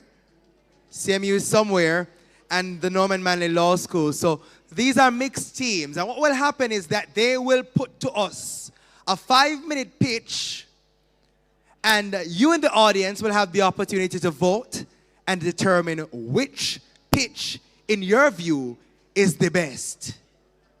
Our adjudicators, our expert panel of adjudicators, will then take their leave, go through all the pointers that were shared, and then they will come back to tell us which team has won. So we have 4 teams, and they are Team Youth Poverty Fighters, we have Team Visionaries, Team Innovatex rather, and we have Team Future First, so 4 teams. They're going to be vying for bragging rights, of course. That's a big deal. And they also will be vying for a very well sought after internship opportunity with the UNDP. And of course, that comes with a lot of advice and mentorship and so on. So there is a lot that's at stake. Once the timer is set, it means we are ready to go. And once I say go, the time begins. Wherever the teams will be at the 5-minute marker, I just it pop, I just it done. So we're waiting for our friends to make their way in. And of course, we know you've learned so much from morning. And I hope you are recalling what you've learned. We will have some call to action points that will come a little later on. And we are going to share that with you at a later point. But we encourage you to share all that's happening, all that you've learned, and of course some action items you want to see using our various social media platforms. So we have 7 adjudicators, and we're going to invite them as the teams prepare themselves to make their way to this lovely table here. So I'm inviting our judges, and they know themselves, and I'll introduce them shortly. But judges, we need you to make your way to this lovely table here. So I'm inviting Mrs. Pisha Brian Lee from Vision 2030 Jamaica, Ms. Amanda Lee, Kimberly Wilson, Renisha Daly, Mr. Neville Charlton, who is here, Christina Williams is making her way, and Dr. Johnston is already seated. So our expert panel of judges are seated and ready. Our teams should be also ready to go because we are ready to see what they have in store. And this is preparation for the real thing, you know. Because this kind of experience that they're going to be getting today, the judges will provide some kind of critique, and they will know what's happening and what they can work on. So for future, when that time comes to pitch that business, that elevator pitch, and all that you've learned from the master classes, including that which would have been shared by all of various panelists, that will come in handy. So inviting those in our various breakout master classes, kindly make your way back to the main room as we prepare to get things started with the exciting pitch competition. What did you learn just now? About AI, how it works, and how you can market yourself a little bit better, knowing that we're going straight into technology and that it can be able to let you do less the band work, but more into promoting yourself. So making videos easier. So if I used to make videos like one today and I feel exhausted, I can make 6 of them and then post them in the time space that I needed to do. So, Tell the people on social media what your name is. my name is Shavid Moody, yes, and I'm from NCU. And she represented NCU very well just now. Thank you so much for sharing. So inviting everyone, kindly make your way back to your seats as we prepare for that lovely pitch competition. Those of you on social media, thank you so much for staying with us. We appreciate your time, and we want you to continue sharing with us. Of course, you can share in the comments when the time comes, the opportunity. Well, the team that you want to see winning the pitch competition, we have 4 teams that will be competing. Each of those teams will have 5 minutes within which to present their pitches. And of course, you have the chance to share in the chat which team you want to win. But again, the judge's decision is final. And of course, we have 7 adjudicators that will determine which teams, well, which team in this case, will be the winner of our competition. So we're almost there. I see persons gathering, but a reminder that we need you on the inside. Of course, we thank our partners who are in the room. Heart and STA Trust is present. Jeff Small Grants Program. JSIF is also here, and many of you have taken the time to head to the booths, and they are still here, so take the opportunity to do so when you get the chance to. We have Academic Journeys, they are still here also. The Planning Institute of Jamaica, PIOJ, which has the Vision 2030 Secretariat, as well as the Sustainable Development Goals Secretariat, which falls under that umbrella. And of course, you've been taking the National Development Plans. For those of you online as well, we know that you've been engaging with the online booth setup, and thanks to our partners, Itinerary, who have set up that lovely online platform for us, Mr. George Henry and his team. A Jamaican company, let me emphasize that, a Jamaican company making waves, I want to say locally and internationally. And we should talk more about that, but excellent work by the team from Itinerary. We also have, of course, our UNDP team, UNDP driving force behind this conference. Of course, this is our annual conference, Ready, Set, Great, if you're just joining us. We have YFE, who is also on the ground, and we have as well a number of other stakeholders, both here in person and online. So are we ready to hear those pitches? Oh, no, someone ready yet? All right. I'm not seeing our teams yet, but I'm inviting our teams to make our way on the inside as well, because we are ready and raring to go. Once again, masterclass participants, you're needed in the main room so we can get the pitches going and we can get started. As we also have to get our participants who are out of town out of here in a good time. So we want to get the pitches going so we can get things rolling, because we are already ready and we're already set and we're ready to be great. So let me go around to find out from you, what's been your favorite session so far? What's your favorite takeaway from today? What's your name? And just tell me your biggest takeaway from today. So my name is David. My greatest takeaway from today is, getting the knowledge as it relates to how to start your business or your foundation or whichever group that you plan to use to help people. All right, David, thank you so much for sharing. For you, what's your takeaway from today? All right, so good afternoon, everyone. My name is Jaquan. So my biggest takeaway was the information that I received in regards to receiving grants for or my organization or projects. All right. Any big takeaways you want to share? Team Case has been active from morning. And again, we're standing by for our pitch competition. So again, I'm asking the teams and I'm asking our participants, kindly make your way back to the main room. My favorite takeaway from everything that happened would have been the breakaway section, where I was in group 1, where we discussed youth empowered to achieve their fullest potential, and health, education, living standards, and culture, all of that. And I found it to be very informative, and I learned a lot, opened my eyes to a lot of things. All right, of course, and those breakout sessions were linked to our National Development Plan Vision 2030, and the themes were linked to our 4 key goals coming out of Vision 2030. Another case student, what you learned today?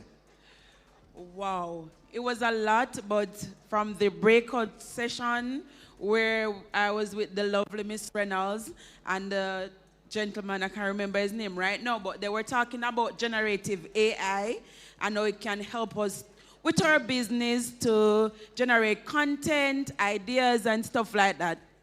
Yeah. Definitely, and we're going to hear a little bit more about some AI/digital technology a little later on. Because, so Scott, you're going to share with us a little bit more about your platform, which will allow us to get those images in.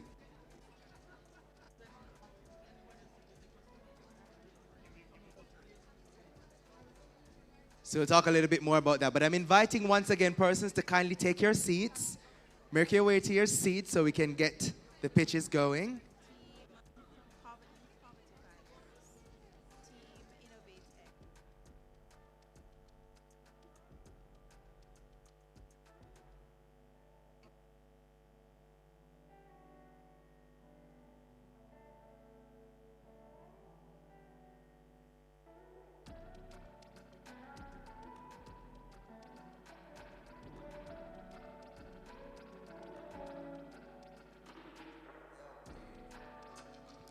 So once again, I'm asking persons, kindly make your way back to the room, and I'm again inviting our teams.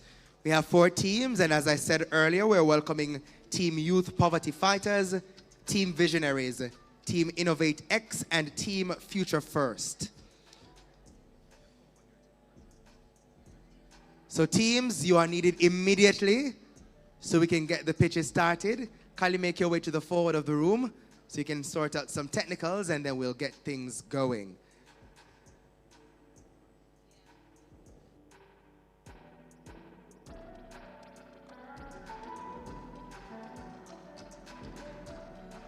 As we get the teams ready, however, I guess this would be a good opportunity for us to probably hear from our judges. Mrs. Pisha Brian Lee, how are you doing today? I'm fine, thank you. Certainly. So, what are you looking forward to the most from, what are your expectations from the pitches today? Well, I expect great things. Based on what we've been hearing today, I know that our teams are going to go out there and give our best, and we're going to hear some innovative ideas.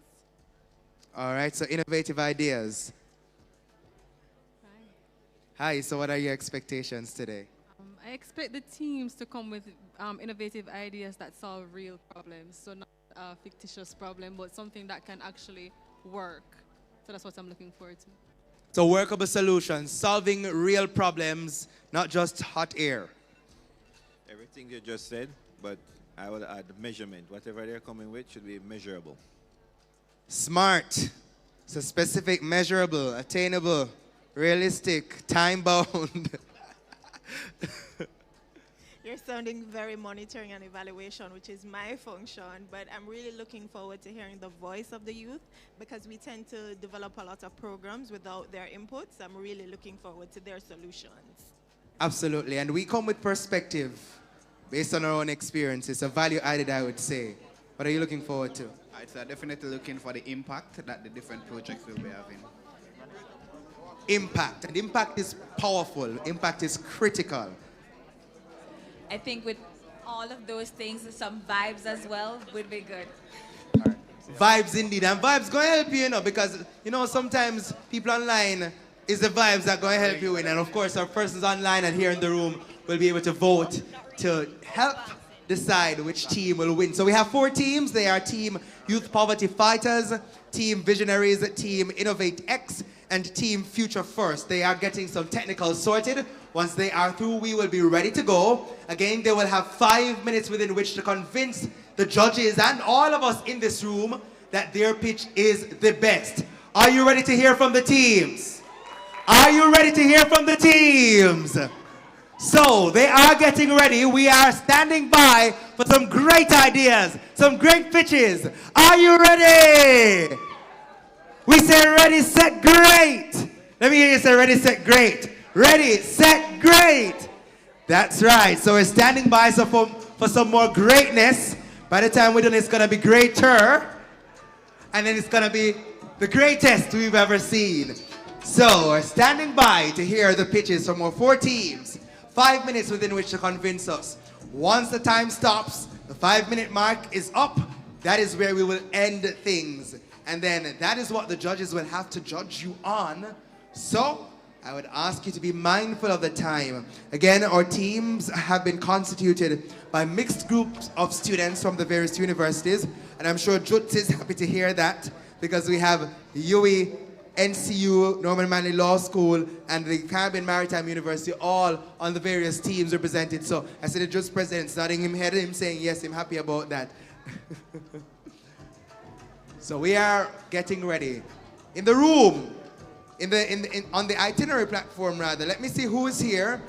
And this is your time to shout out if you have any particular team that you want to see winning, participating. So now is your time to share.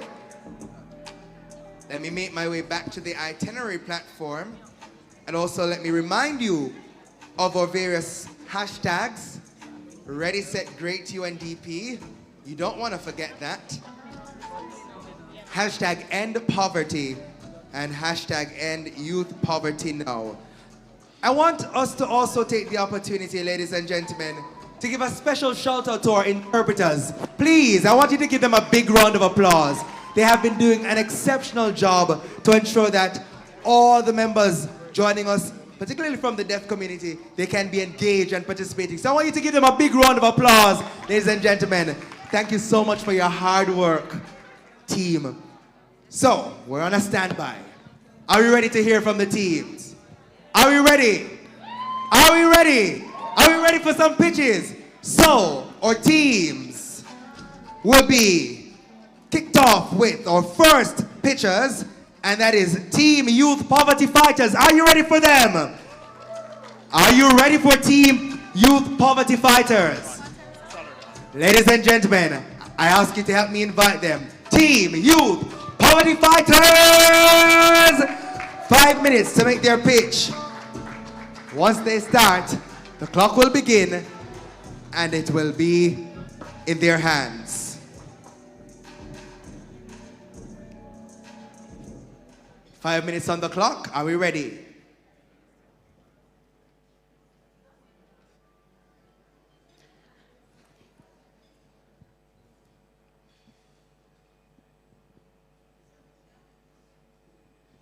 The time starts now.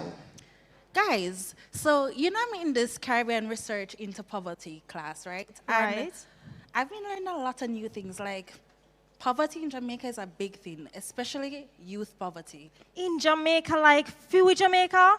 But according to TikTok and the gram, aren't we living it up? Girl, no. According to the Multidimensional Poverty Index, Jamaica actually has a rate of 0.011. This means that many persons in Jamaica are actually living below the poverty line, which is we don't have an equal standard of living compared to the rest of the globe. And in 2018, 78,000 persons were actually said to be living in multidimensional poverty. Actually, this means that it affects not just our finances, but also our education and our standard way of living.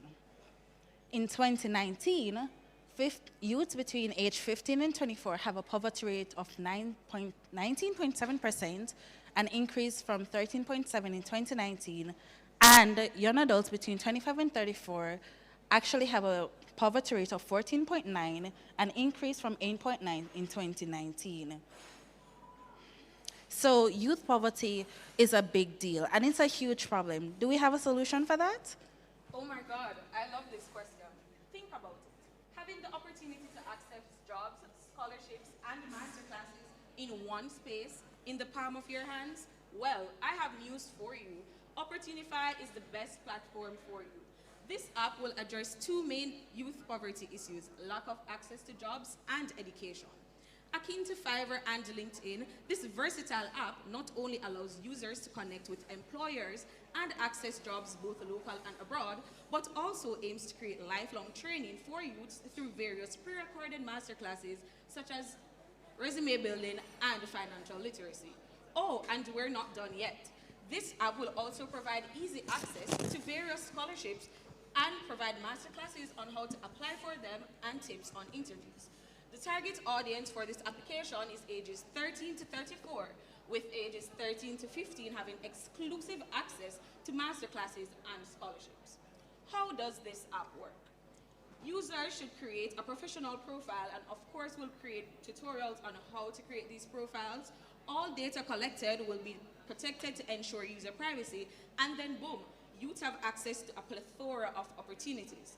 The app will be zero-rated and will use location services to match users with the job opportunities, both long-term and short-term. So if you're on holiday and just need a short-term source of income, you may be able to pick up a few odd jobs in and around the area that you reside. All job opportunities will be verified with in-country labor agency databases before being advertised on the platform. Now, Whitney and Jada, such an amazing app deserves an amazing strategy, don't you think?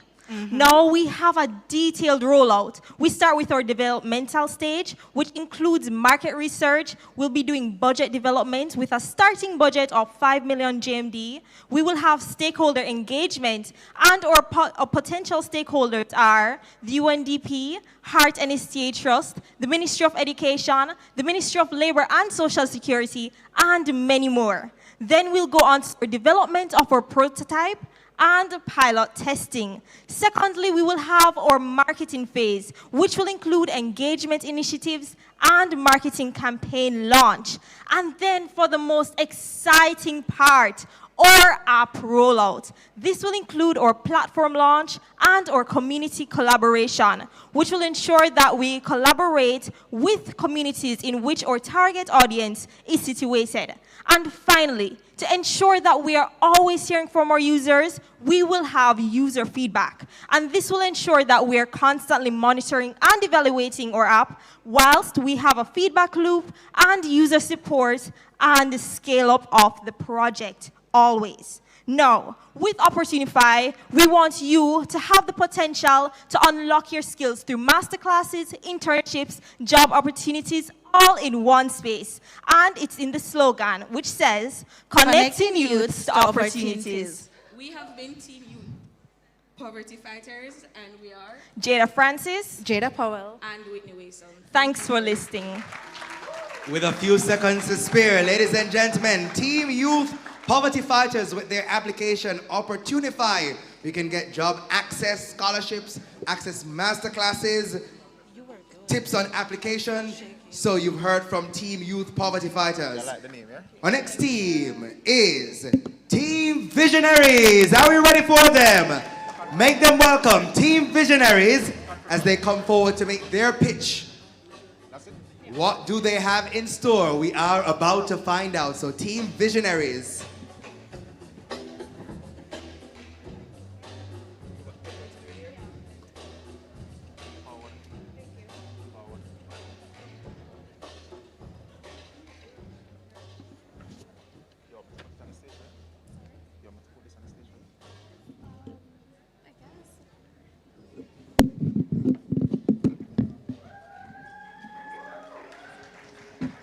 Make her welcome as she makes her way on stage. Team Visionaries, our second team vying for the title in our pitch competition. And the clock starts now. Good afternoon, ladies and gentlemen. Today I'm excited to introduce to you an extraordinary project that is reshaping the future of agriculture and youth empowerment. Our project is called Agri-Connectors. In a world where technology has become an integral part of our lives, agriculture often appears distant and unappealing to the younger generation. Yet, we can all agree that young people love using technology. Can we not? The challenge we face is clear. A significant percent of our youth worldwide live in poverty. They often view farming as outdated and unprofitable, contributing to the disconnect between them and agriculture. So, how do we bridge this gap?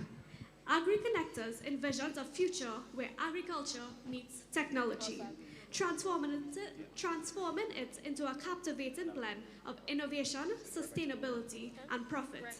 We're talking about Farming 2.0, where the farming is no longer about mud and sweat, but high-tech, futuristic, sustainable agriculture. Our mission with Agri-Connectors is simple yet profound. We connect agriculture with smart farming technologies and empower youth to create wealth, support food production, and break the cycle of poverty.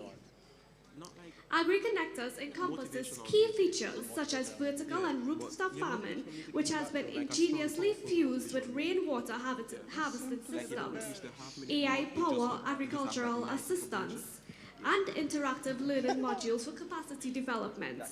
A pivotal component of this vision involves the direct supply of produce from the Agri-Connect farms to schools, enhancing the quality of school meals by utilizing fresh, locally sourced ingredients. This practice yields many advantages, including support for local agriculture, the enhancement of school meal quality, and the reduction in environmental impact associated with long-distance food transportation. Our main objectives align with the Ministry of Agriculture, Fisheries, and Mining agricultural policy, aiming to achieve a comprehensive agricultural development, increase food production and prosperity.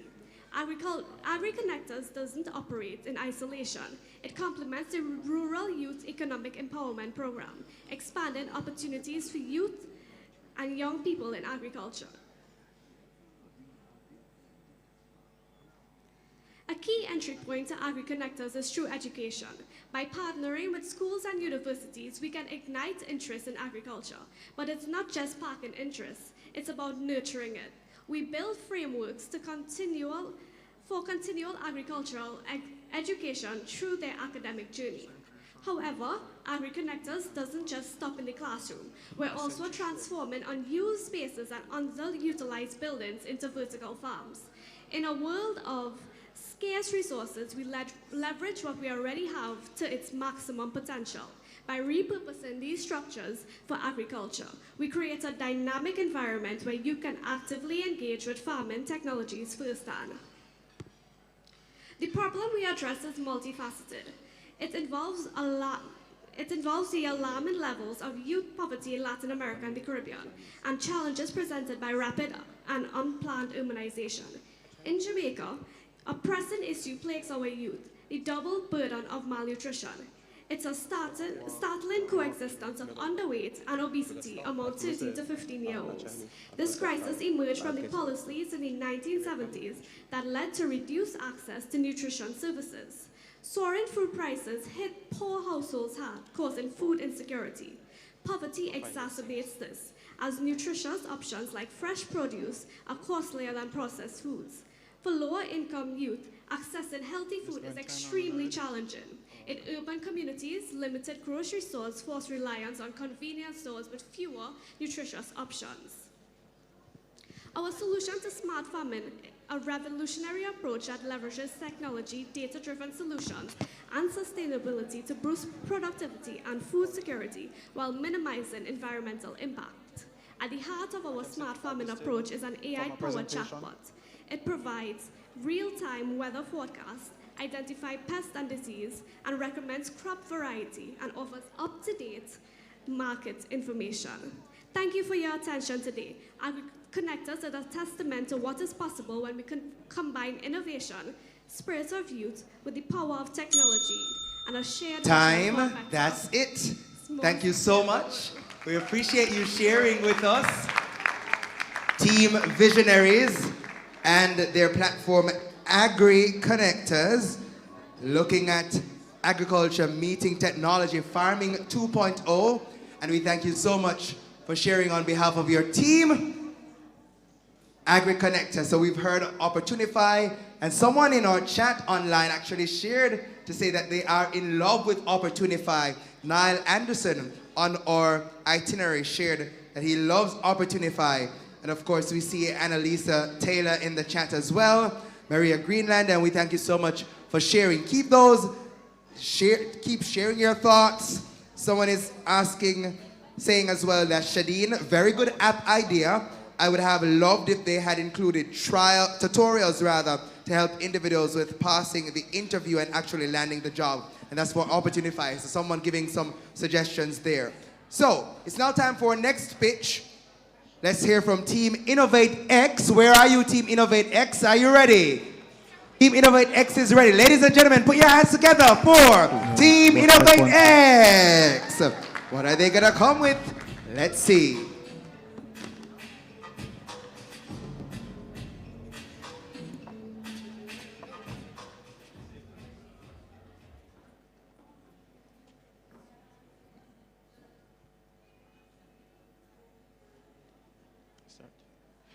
A Chinese philosopher once said, if your plan is for a year, plant rice. If you're planning for a decade, plant trees.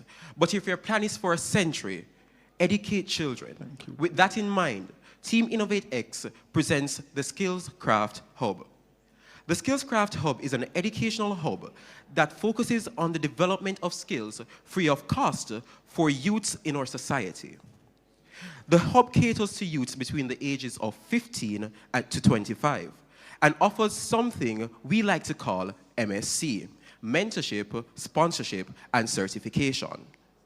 Ultimately, the goal of the Skills Craft Hub is to reduce youth poverty in Jamaica. But how does youth poverty play an important role in reducing how does education play an important role in reducing youth poverty? I don't have that information, but my teammate does. Has anyone seen Vaughn? Thank you, Jean-Marc, over here. Now, a lot of you might be asking, how does a lack of quality of education contribute to poverty? Well, in a number of ways. We can talk about how the social cost is impacted and how the crime rate is affected, or how income inequality denies young adults quality health care and equal opportunity. And please, let's not take for granted the important role education plays in developing our youth's emotional intelligence and their social skills. Now, according to the 2023 Global Multidimensional Poverty Index, Factors related to Jamaica's education contribute to 20.9% to overall multidimensional poverty. Factors such as lack of creative curriculums offered or need for school instruments and school resources, and the most frustrating of all are the difficulties transitioning to higher education or entering the workforce after completing said education. Now, these factors represent all the unfinished work we as a country need to address, and addressing these issues means taking another step in the battle to eradicate poverty. At our Skills Craft Hub, we seek to solve these problems facing our youth. But don't just take my word for it. Let's head over to Karina. Karina, can you tell them more about the Skills Craft Hub?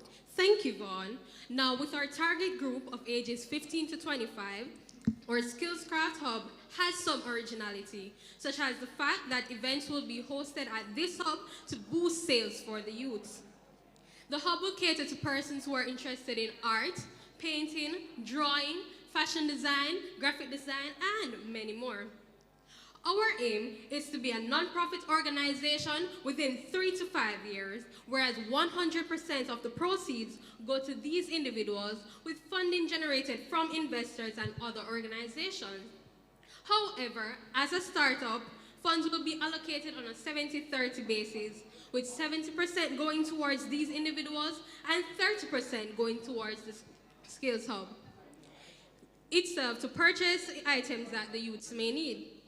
Also, with the help of universities such as Edna Manley, CASE, NCU, UE, and UTEC, these young people will have the opportunity to attend regular slated classes in college and also do something they enjoy. This semi-annual event will be a week-long and will have persons from these schools offering scholarships, whether full ride or partial, and also purchasing their products, which can also aid in contributing towards their tuition and other personal items.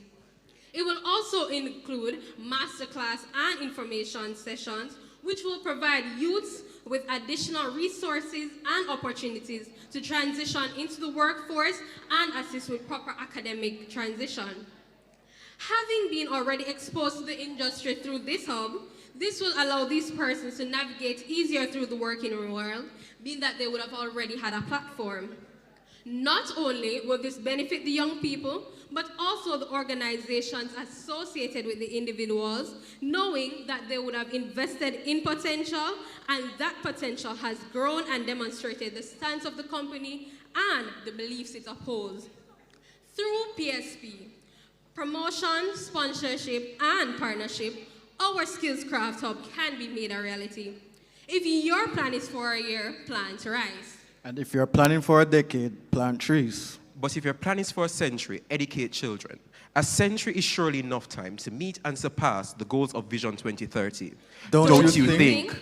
Ladies and gentlemen, this is Team Innovate X.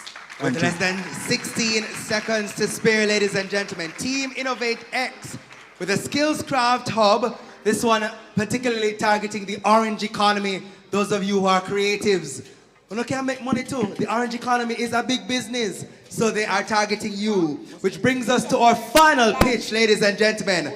Are we ready for Team Future First? Make your way, Team Future First.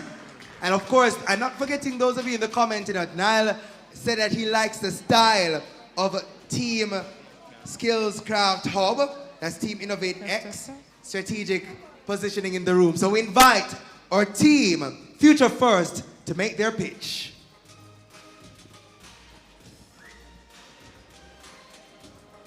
Testing mic check. Test, test, test. Hey man, 1, 2.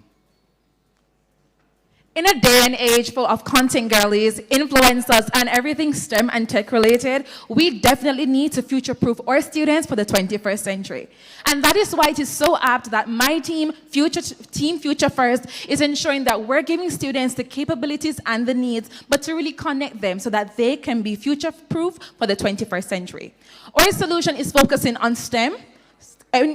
Our solution is focusing on STEM, entrepreneurship, the digital age, and everything in between to ensure that they can navigate our 21st century. And it is so apt that this all aligns with the UN SDG goals.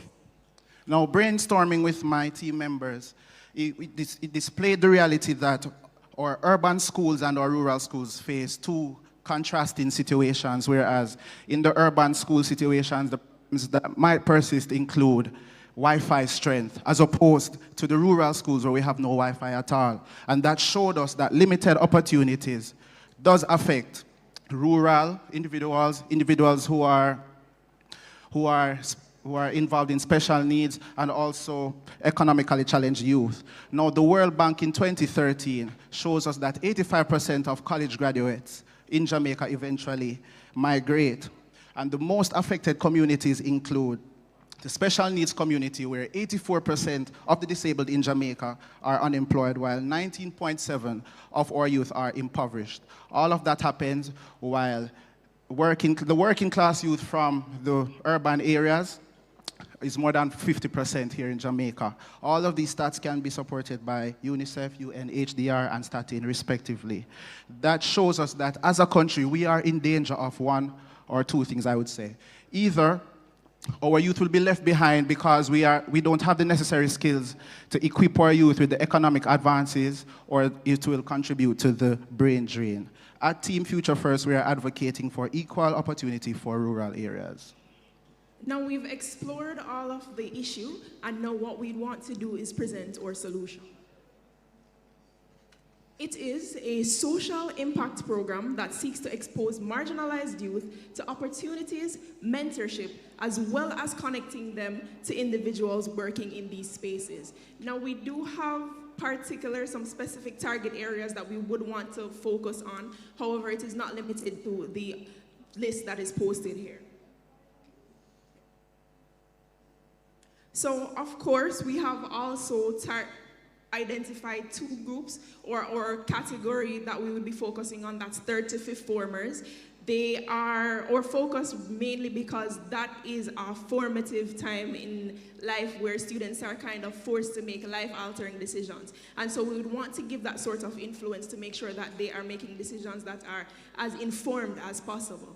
And so we intend to take a two-tiered approach, which is a biannual conference. It would take the form of a large one-day event that would occur within Kingston and Montego Bay for the starting period.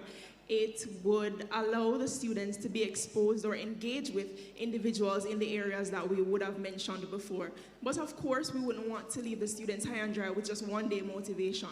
What we would want to do is to extend their experience, extend that exposure and experience in a structured one-year program, full-year program, where they would have the opportunity to engage with these individuals and grow in the areas of focus. And to ensure that this becomes a reality, our stakeholders are you, our lovely students, school administrators, and persons of corporate Jamaica and ministries to ensure that this becomes our reality.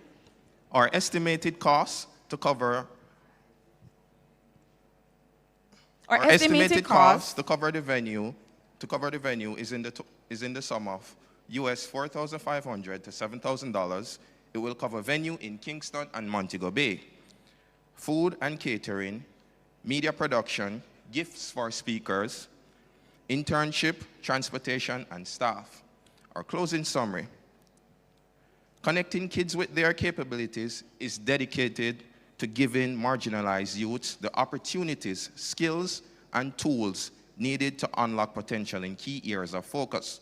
From there. Time, that is it. Thank you so much.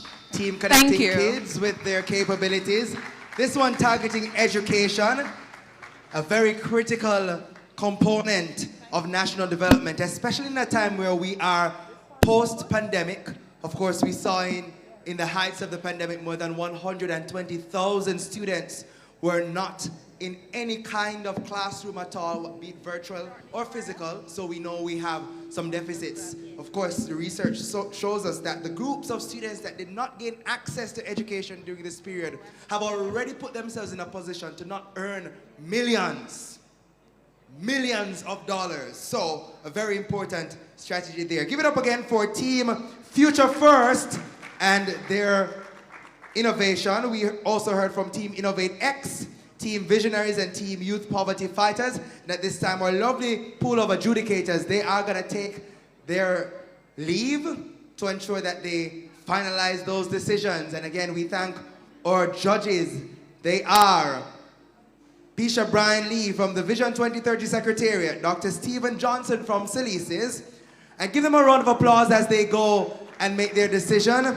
Renisha Daly from JSIF, Kimberly Wilson from UNDP, Christina Williams and Neville Charlton, who are both our youth partners. We thank them so much. And they have a few minutes to make their final decision. But guess what? You in the room and those of you online all have the opportunity now, right now, to give your feedback on the pitches. So you all need to open your itinerary. You know the application we've been using. If you don't have it open, you need to go on into your emails. Of course you saw the itinerary email that confirmed your presence here. You all know what I'm talking about, right? Right? All right, so if you never check the email, it means that some of you never did for there physically. It's okay, no worries, but we're here and we're happy that you are here. So you're gonna go in your email now, you're gonna check the itinerary app, you're gonna check your email rather. You can search for Ready, Set, Great, it will come up.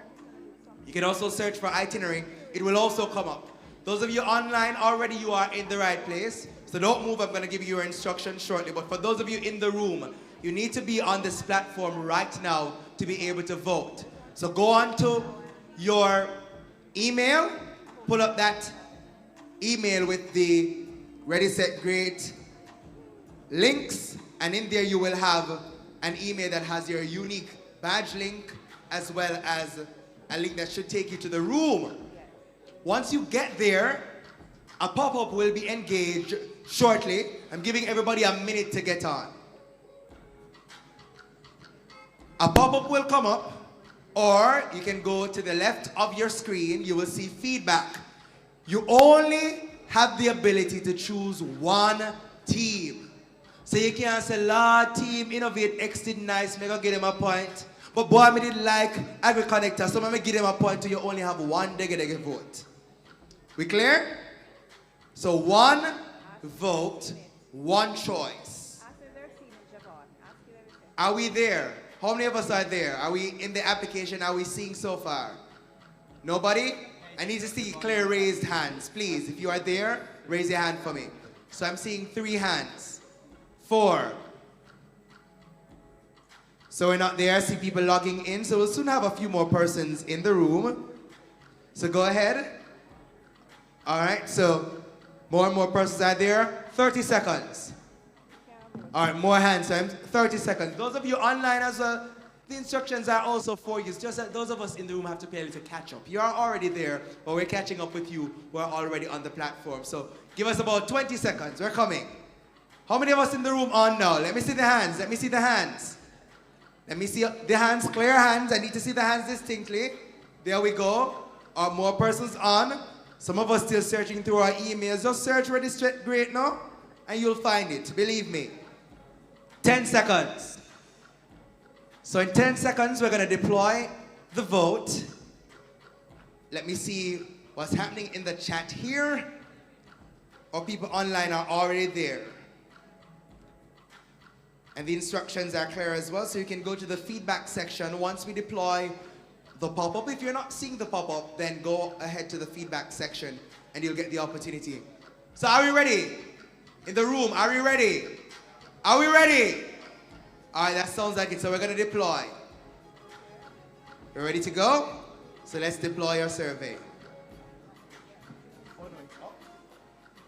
I think people are voting already. All right, so have we voted? I see one hand in the affirmative. Have we voted? All right, so I'm seeing the hands going up. So we need to vote. We're going to close shortly.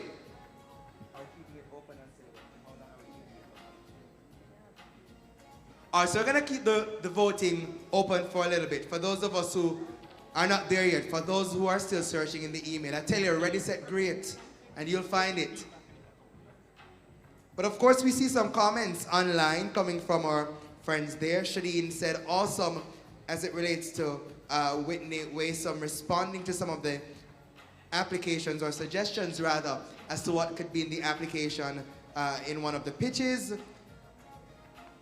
Shamalia says she loves the dynamic of the presentations especially with them ending with a few seconds to spare. What a way to present Team Innovate X, loved it. And that's coming from Shaquilia Abraham. We see some applauses there from Lauren Ashley Black. Annalisa Taylor says, well done to all the teams, and Innovate X, some more kudos to you. Vaughn Gavin Lewis says, Team Innovate X for my money. And Jada Powell says, Team Youth Poverty Fighters have a buzz. All right, so we've heard from our innovators, we heard from all our teams, and our judges have a few minutes to put together their final deliberation. But in the room and online, you also have the chance to share. And we want you to also continue sharing, even beyond Ready, Set, Great today. All that's happening today is a part of a broader conversation about how all of us must play our roles in enhancing development as we reach for the global and local goals.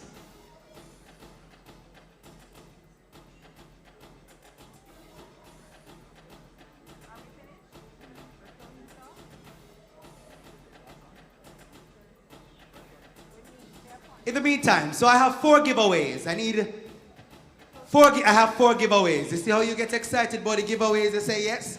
So I have 4 giveaways. I have 5 giveaways. So you're gonna come up with your question.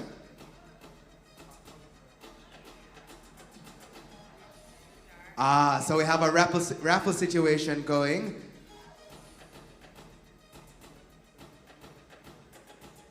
So I have 4 giveaways. And this one should be so easy because all of us have been paying attention to the various sessions. And if you were listening keenly, this should be very, very easy for you. And I could have made it hard. I could have said one person should give me all the answers that I'm looking for. We're gonna make it easy. So, I need 4 persons. Each person will name one of the key thematic areas focused on in the breakout sessions earlier. So we had 4 main breakout sessions, not the master classes, the breakout sessions that we had this morning. 4 of them. I just need, so you're gonna name me one person gonna name me one, another person gonna name me another, and then another person will name me the 4th. So let's hear from you. Youth empowerment. Youth empowerment? Who did in our youth empowerment? I mean, all of this is youth empowerment, but was there a session called youth empowerment?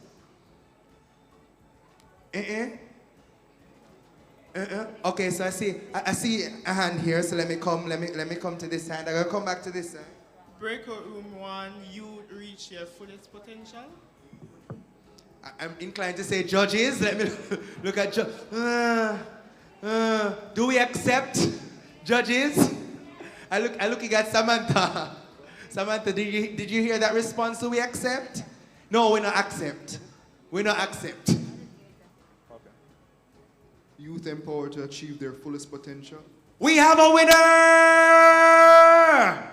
So we have one winner, one session. Now give him a round of applause, no? So I hear a little birdie told me that we have a laptop bag or 2 or a few to give away.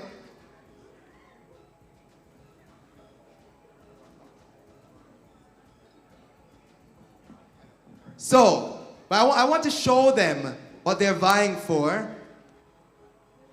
So a little birdie told me that you just want for yourself a beautiful, sturdy, branded laptop bag. Your laptop will never be so happy, never be so protected, never be so excited to be in a bag yet. So, who's ready for the next one? So we have 1 session down. You are ready? All right, you've been ready from Mr. Mega ask questions, so I'm coming to you. Let's hear from you. Next session. Youth accessing the benefits of a prosperous economy. She have it, McKev. Absolutely. Gonna give her a big round of applause now. Do we have my sample ready to show? So I can show them what I'm coming. So I have to take my friend from NCU. As I say, your laptop will never be so protected. Your laptop will never be so protected. Give it up for the laptop bag. So 2 gone, 2 more to go. And of course, people will know that you were a part of the Ready, Set, Great landscape, right? And they will know, of course, that you are in the development agenda. It has Salisis on it, it has UNDP on it, and it says Ready, Reset, Recharge. So it's all about youth empowerment and youth development. So, I'm going down to Miss Purple down there, so because I saw her hand from long time, from long time. In a society that is safe, cohesive, and just. Boy, I'm just bright and I go on, son. Another laptop back gone! Congratulations! Congratulations! So 1 more laptop back to go. 1 more laptop back to go. Boy, I'm nervous. I don't even know who to go to.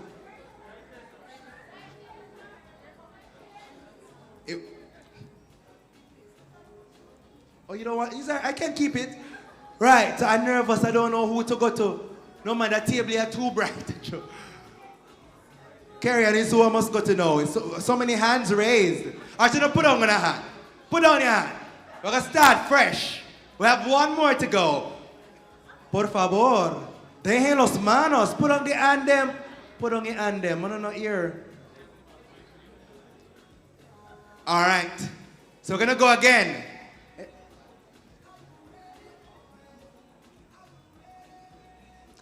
After 2, your false start. You know, you're ready, set, great. After, so make us say ready, set, great, and then raising the hand. Ready, set. You wall on a false start. Ready, set, great. Actually, female hand claims first.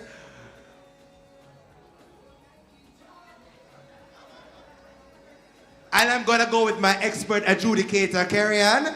She says so me I go with her. Youth championing and contributing to a healthy and natural environment. My judge said no. She's mm-mm.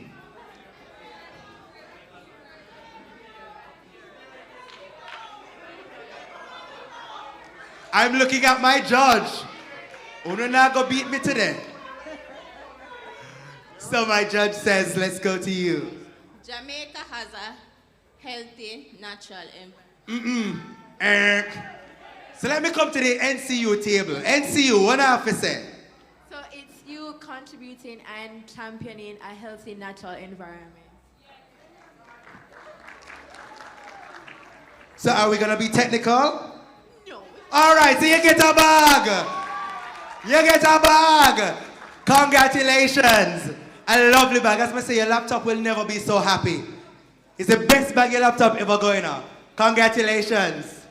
They can go show up on them. And next time when UNDP has various events and consultations, they're going to say, we're going to be here. We're going to come. We're going to participate. Congratulations. I feel like I didn't give somebody their bag. And you not get your bag. 1 more bag. Because it's 4 bags, me figure it. 1 more bag. Thank you kindly. I want you to give UNDP a big round of applause, ladies and gentlemen, for expertly putting on this event and ensuring that we have our youth delegates here and well taken care of. When I say UNDP, big up. When I say UNDP, big up. And those of you online to make sure to big up UNDP as well. So, we are standing by for the results from our pitch competition, but we also have another giveaway. Denicia? All right, hi everyone. So we have a beautiful basket from Young Women and Men of Purpose. Those of you who visited our booth and followed us on social media, you'd have dropped your name here. If you didn't, then if you do have a ticket, you will have a chance to the basket. But we're gonna pick the name and we hope that the person is here in the room. All right, who wants to pick? You want to pick a name? Come and pick first. And this one is not audited by the Betting, Gaming and Lotteries Commission. But it's still legal, no worry yourself. Okay, this says Nev. Is there a Nev in the room? Is Nev? You see? Who is Nev? Who named? You see? You see? When you must follow instruction and the people them say write a name. Oh, I don't think Nev qualified. Who is Nev? So we're stirring up, we're mixing up the basket, we're ensuring, you see, full transparency, you know. And we're getting it on cam like the lottery draw. So you're seeing it, full disclosure. Full disclosure. Giovanni Baker. Giovanni, where are you? Giovanni, Mr. NCU, Mr. Media Practitioner, making his way, collecting his basket. Lovely basket indeed. You have to share some of the Ritz crackers with we, you know. Absolutely. Congratulations. Yeah, man, give him a big round of applause. Thank you so much for sharing. So, we have some more information to share with you. So we have some more information to share with you as we wait for our judges to come. And you want to hear about this because this platform will give you the opportunity. Yeah, man. Absolutely, we're ready for you. This platform is going to give you the opportunity to put a timestamp and share what you learned today. In your photographs, you can put a stamp on it to show your SDGs and all of that jazz and that excitement. So, we're going to be hearing about this platform. The photograph is ready. Ready, set, great. All right, hi everyone again. My name is, and your name is, let's do that again. My name is, and your name is, I heard your name. Please take out your phones. By the way, why is he saying both great? Because he is, the word starts with a C. Next C word, because he is. Next C word, you saying Brolt is great because he is.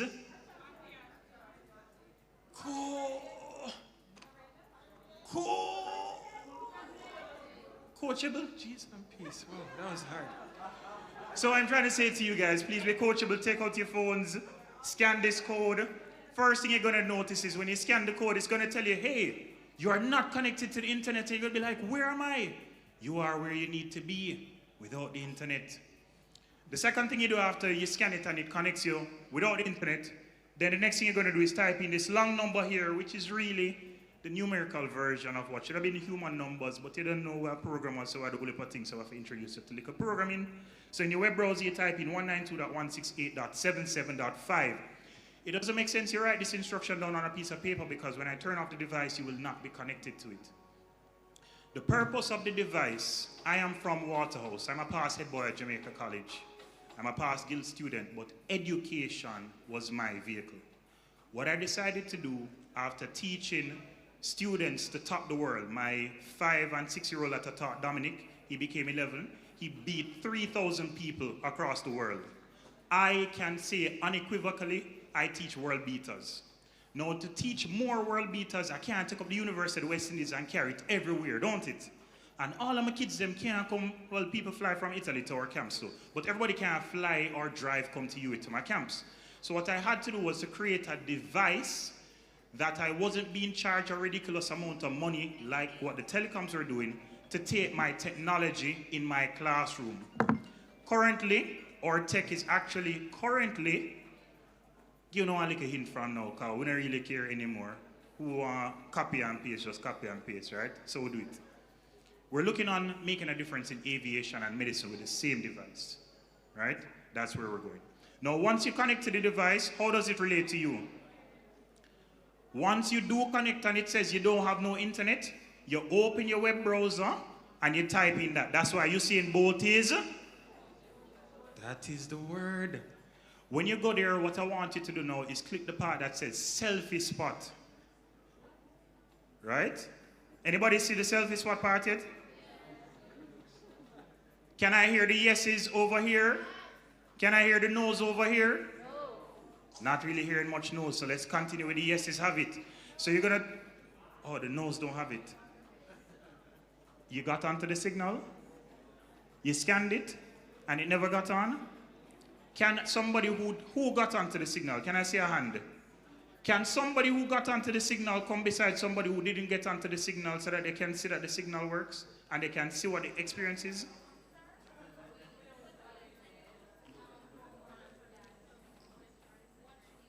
You go to your, that is it. Hold up your hand and show everybody, please. Those colors look like which colors? The colors up there? Say it like we know it now. Those colors look like the colors up there. Then you're going to click selfie spot. When you click the selfie spot, you're going to click the photo part. You're going to take a picture of yourself. It's going to show.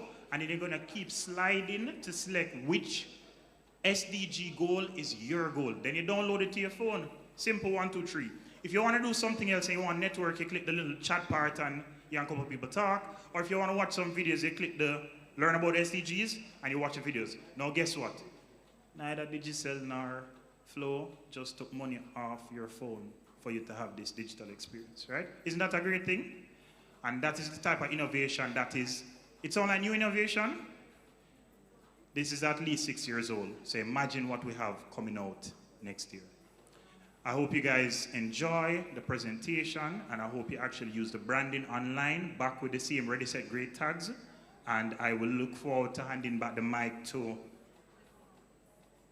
the host in 10. Okay, great. Thank you very much. Thank you so much, Mark. So you want to go ahead, scan the barcode, follow the instructions, and share those selfies online. So I have a handful of tickets here with lots of little things on them. So that means I have lots of giveaways apparently. It's true, Team UNDP, I have a lot of giveaways. So I must just throw them up in the air and figure out what something must do. Okay. All right, but I have some stuff in my hand. So I'm gonna ask a few things. How many SDGs do we have? Not even wait till me say 17. All right, so you get something then. Say they don't have this. So you have this. What you get? Tell the people what you got. A book. There we go. A book. Congratulations. How many goals do we have in Vision 2030?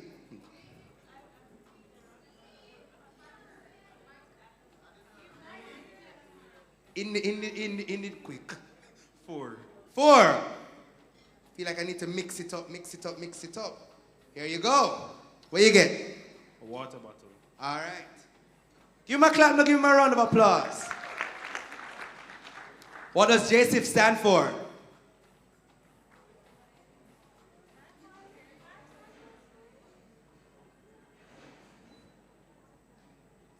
Jamaica Social Investment Fund. Jamaica Social Investment Fund. That's correct. What you get? Get books so you can write things. So, we have the Planning Institute of Jamaica here, PIOJ. And earlier I mentioned that there are 2 secretariats. Who remember them? I mentioned 2 secretariats. Can you remember the 2? When you can't remember 2, all right, give me 1. Me hear somebody somewhere. So, if you name 1, I'm gonna give somebody else you can do a quick Google search or go down this and see if you can get information and find the next one. Yes.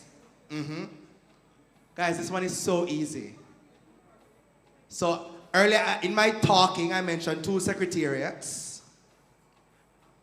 I mentioned 2 secretariats that fall under the PIOJ represented today. Anybody? I see a hand, all right. So I see 2 hands, so Miss NCU, I see you. So Vision 2030 and the Sustainable Development Goals Secretariat. There we go. Somebody a listen, but voila, you don't get ticket already. Make it. I saw it work. It's not safe. What I say? He was the only one who got it for true. So may I give you something else? Let me give you something else. There you go. He got a metal water bottle. Give him a round of applause. No more questions for you. No more questions for you. So, when was Vision 2030 officially put into place? I saw your hand. I saw your hand. I saw you. Okay, was it 2009? Was it 2009? Oh, yes, it like you saw on show. Of course, it's 2009. So, here we go. You get a bag, not a laptop bag. Oh, I see. So hold on. So you need to give me some extra special question. to ask for. In fact, I have an idea because earlier this year, I hosted a function for the UN and I saw a document that includes some information on it. So I want to find out. So let me see.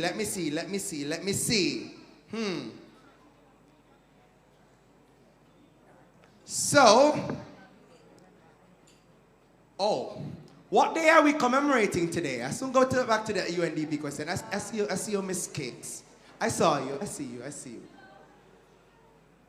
Is it International Day of Poverty or Youth Poverty? International Day of Youth Poverty. No, I need a close-up for that one. Did you see what she says? Like, no.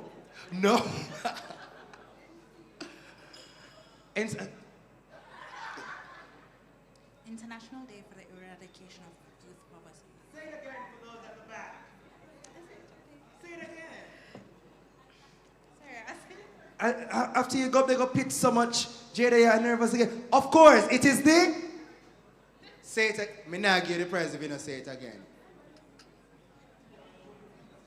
International Day for the Eradication of Poverty. I don't think that one I deserve. Do you think this one deserves a laptop bag? Do you think so? Okay, so hold on now. Let me see if I can find any laptop bag. Ah, there we go, laptop bag for you. So I see my adjudicators returning. Achu, who win already? No must keep on a hand down for true. Achu. So, goal 3 in Vision 2030. Wait stand for? Not Vision 2030. Goal 3 in the Sustainable Development Goals.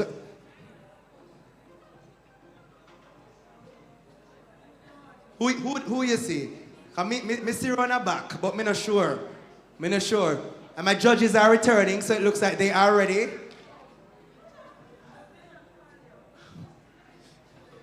All right. You can go 3. Good health and well-being. Good health and well-being. You get a book to write all about good health and well-being. Give her a clap now. Give her a clap. So my judges are returning, which means that we're ready to give the final results. But I can ask one more. Go 10.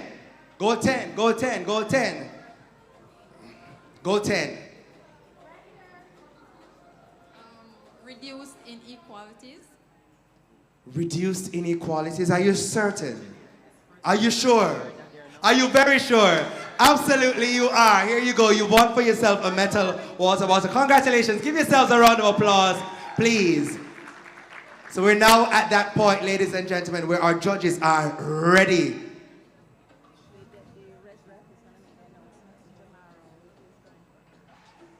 All right, so our judges are ready to deliver, but, well, our judges have finalized their deliberation, and we have come to that point, ladies and gentlemen, where your votes, as well as what our judges determined, will come together to decide our winner. And we have a very extra special person who will be sharing those results in a moment. And I'll tell you who that is shortly. But have you all been having a good time from morning? Wish we had a second day, don't? Which means next year, Ready, Set, Great will be even bigger and better, right? And of course, we're gonna continue sharing all that you've learned today because again, and let me get even more serious than I've been now. Conferences are not just a place where we come together to sit down, have food, and talk about what's happening. No, it's more than that. It is a point where we come to share ideas, yes, but we have to build out the conversation beyond today. And that's an important part of what all of us in this room will have to do. Ending poverty will not happen today because of this conference. The conversation surrounding the work that you are doing in your own communities will not just be put on a pedestal today and it solves everything. Absolutely not. What will happen from now on is that all that you have learned, it has to be brought into your communities. Bring it to Immaculate, bring it to Westmoreland, bring it to Hanover, bring it to your youth groups. That is the marker of success of what we've done here today. So it's not just to come to the Jamaica Pegasus and have food and talk niceness and win laptop bags. It's not about that. What we are doing today, the conversation extends beyond today. So Ready, Set, Great is not just a conference, it's a lifestyle. And we're gonna live it, right? Right? And of course, our pitchers lived it by putting on the table some excellent innovations and ideas that they are ready to share with the world if they get the opportunity. So we had Opportunify, providing job access, scholarships, masterclasses. Someone recommended that they should put some more details as it relates to how to give how to go into the interview and ace the interview, and you said that that's a part of the application. We had Team Visionaries, and they brought the Agri-Connectors, talking about where agriculture meets technology and how we've heard about Web 2.0, but we never heard about Farming 2.0, but that's a thing. All right, so online people, I don't know how we're gonna work it out, but we need to give them some things. So we're gonna figure it out because we need to find a way to actually get it to you. So I'm gonna work on something for you, online teams. We're gonna actually put that question in the chat. Jillian, I don't know if you could probably come up with 2 little questions and we can put it in the chat so our online folks they can get something too. And we're gonna save we have 1 laptop bag remaining, I think.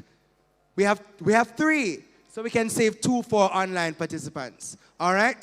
So there's only 1 laptop bag left in the room. Are you see yours? No? Well, I don't know.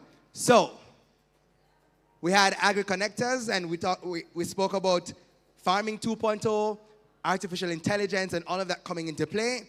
Skills Craft Hub, and they touched on the multi-billion-dollar orange economy. So people who can sing, and we heard Nikisha Barnes and her excellent rendition. Enough of you have the talent to sing in here. You are creatives, you use your hands, you create art, and so on.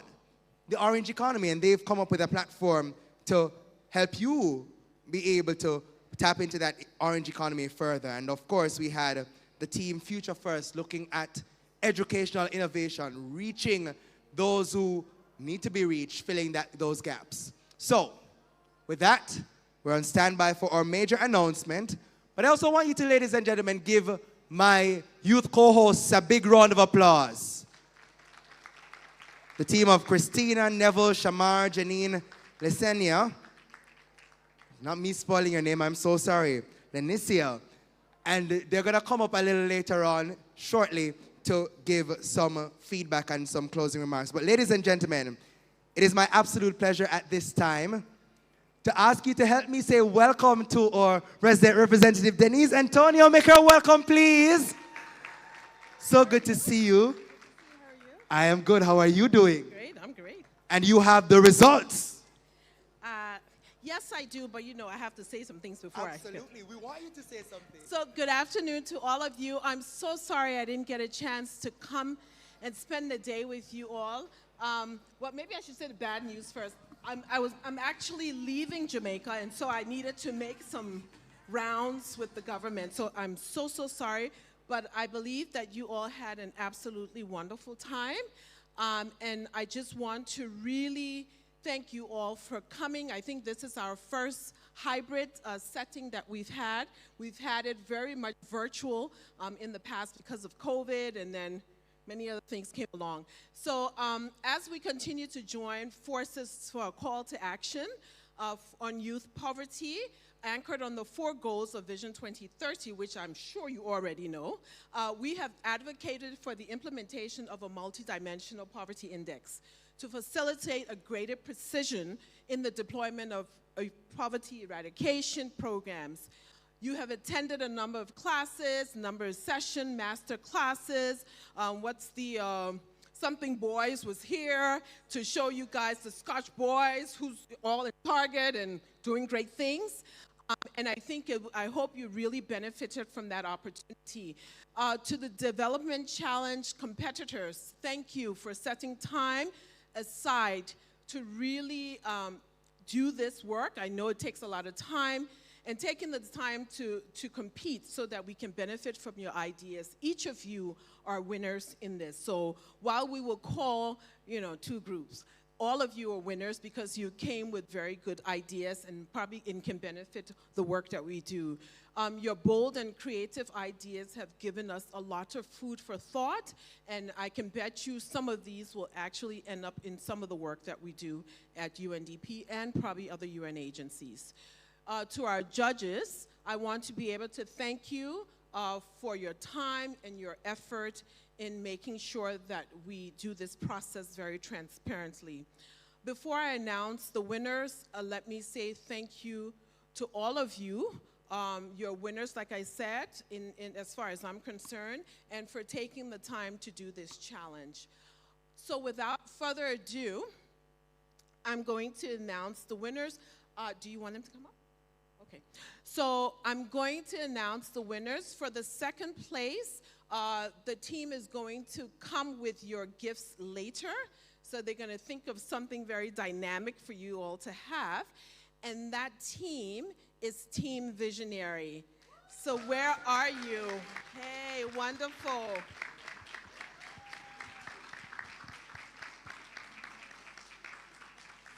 So you're alone? Okay. And just to remind you, Team Visionaries, they came up with the idea of agri-connectors. That's where agriculture meets technology. They call it Farming 2.0. Excellent, excellent. And thank you so very much. And all the best. This is something, of course, Jamaica needs very much in terms of the agro and digitalizing it more and more. So thank you so very much, dear. And to you and your team. So as everybody waits for the final, just to let all of you know, the final place team will win the paid internship from UNDP country office. And if you ask anybody who has worked as an intern in UNDP, that's the place to be. So one of them is at the help desk. He can tell you, and he's still there. So it's really a fantastic experience. You get to do, one of the things that I have said from the time I came to Jamaica 4.5 years ago is that we want interns not to come, and there's another intern sitting right there. We don't want the interns to come, you're not here to do paper and coffee, na. If you talk to any of them, you're doing serious work. So I take no prisoners. And the person who's going to be officer in charge until the rest rep comes takes none either. So we expect you to come and contribute constructively. So you're not coming to do menial work. You're coming to do work that really can help us enhance what we're doing and support our work. So the final, first place team is Team Youth Poverty Fighters.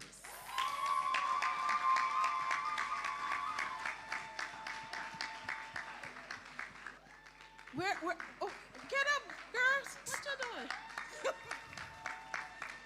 So Team Youth Poverty Fighters, they came with Opportunify. That's an application that grants job access scholarships, masterclasses. It gives tips on job applications, and it's a tool overall that should help youth to be able to take on the world of work and educational opportunities. So their app, fittingly, is called Opportunify.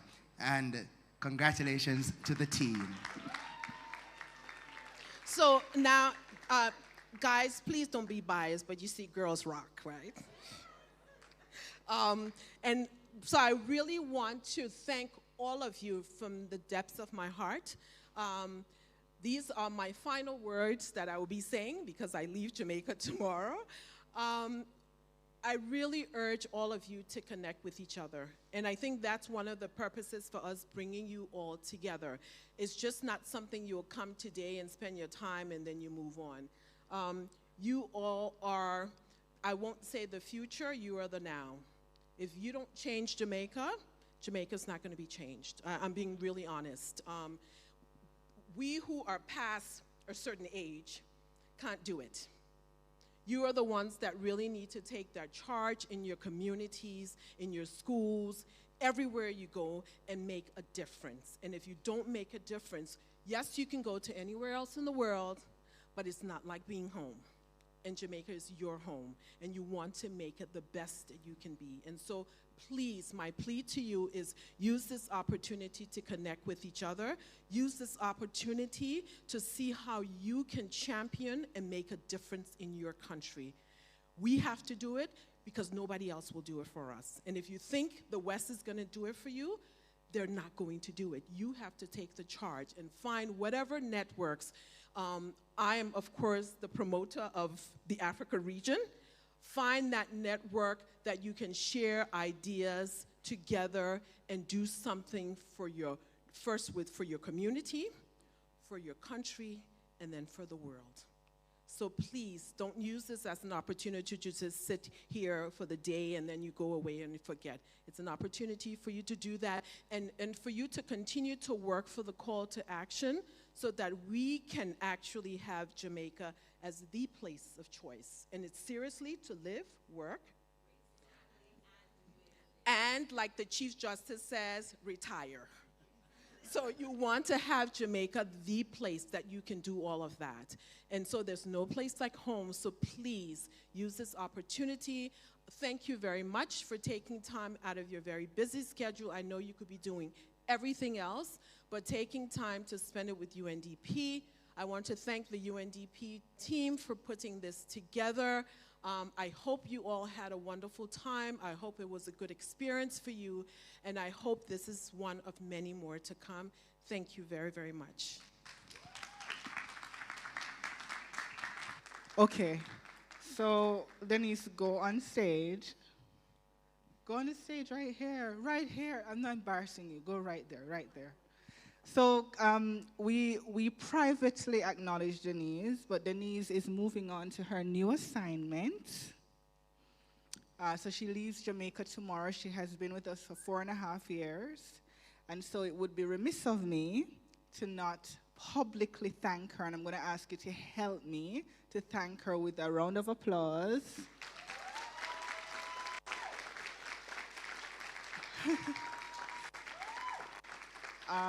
On behalf of, we have been meeting with, we've just been going, meeting with several ministers and so on, but I wanted her to hear in front of all the young people just how appreciative Jamaica is, Jamaica, the Bahamas, Bermuda, Turks and Caicos Islands, and Cayman Islands, and of course Belize, for your contribution, for Ready, Set, Great came into being under her stewardship, and indeed you can see the legacy of your contribution here in the room. So thank you, Denise, and we will miss you. We don't know how we're going to do it, but we're going to do it, and we look forward to visiting you in Angola. Round of applause for Denise, everyone. And let me also extend my best wishes to you as well. Thank you so much for your leadership.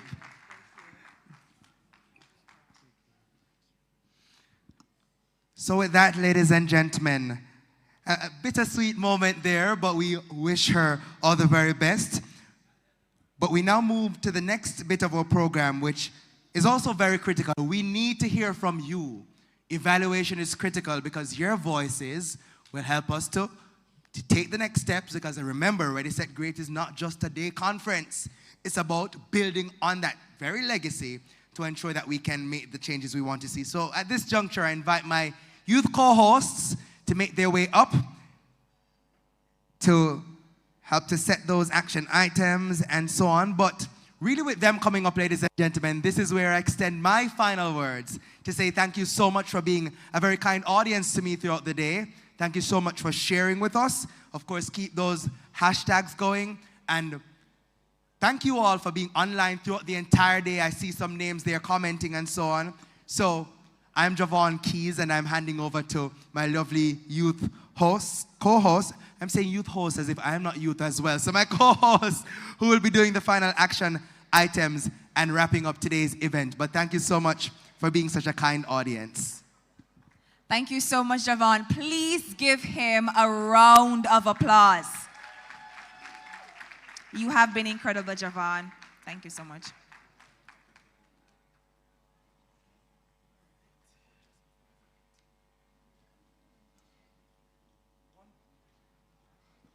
One bit of housekeeping matters. So if you are missing an earbud and its case, I may have it in my possession. If you can describe the earbud/case, I will hand it over. So I'm in possession of an earbud and its case. So if you can identify it, I'll be more than happy to hand it over. No, those are my final words. Thank you, Javon.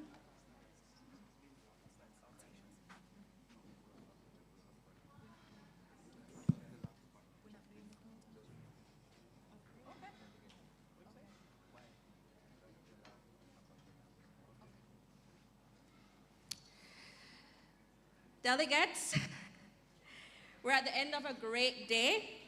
Before you go, remember to complete the questionnaire on the itinerary platform so we can better serve you in the future. It's been an awesome day. So we really hope the Ready Set Great experience has been rewarding. I told persons that on my social media hyping up, this would be like no other. But ladies and gentlemen, we have work to do, and this doesn't end there. We'll always networking delegates as well as advocates for ending youth poverty in a multi-dimensional way. So now we'll want to keep you informed, of course, about the meetups we're going to have, the opportunities from UNDP and our projects that we're going to be having on this issue. The online platform that our delegates have enjoyed so much, it's going to stay up for several months. Continue your advocacy, continue the discussion on there. This will also contain resource materials so you can keep networking on these shared values and these issues. But this event would not have been possible without our awesome partners. So we want to send out a big thank you to the Planning Institute of Jamaica and Vision 2030, Jamaica Social Investment Fund, the Sir Arthur Lewis Institute for Social and Economic Studies, and the Statistical Institute of Jamaica. We also want to big up our youth partners who are right beside me here, starting with the young men and women of purpose, Youths for Excellence, and there goes my earring, but it's fine. Youth Inspiring Positive Change Jamaica, the Caribbean Youth Climate Justice Coalition, and the Human Rights Council at the Norman Manley Law School. Team UNDP, Jillian, thank you for facilitating our leadership of this process and for giving us wings to be creative and innovative. And thank you. Wait, I just want everybody to just once again give a big round of applause to Jillian Scott. Woo. And thank you, delegates, for making it Ready, Set, Great 2023. Remember to put in the work to become the greatest version of yourselves. So delegates, guess what? We have come to the end of the road, but the journey doesn't stop here. Jamaica needs you. The world needs you to rise to the full extent of your promise. Until 2024, the Ready, Set, Great youth co-hosts are signing out and wishing you a great week. But before we go, we want everyone to stand and say, Ready, Set, Great. I know we are small in number, but our voices are loud, so we can make a big impact. Are you ready? Yes. Are you ready? Yes. Are you ready? Ready? Set. Ready? Red. Ready? Set. Ready? Set. Ready? Set. Great! Red. See you all next year. We're gonna do a group selfie, if that's okay. Everybody can just come near. Everybody just come down. Let's do a group selfie, please.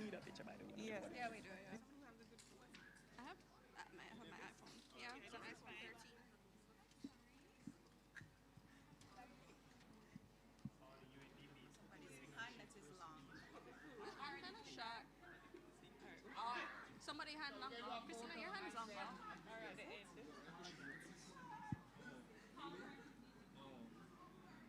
Squat. Squat, squat, squat, squat, squat. Let's go!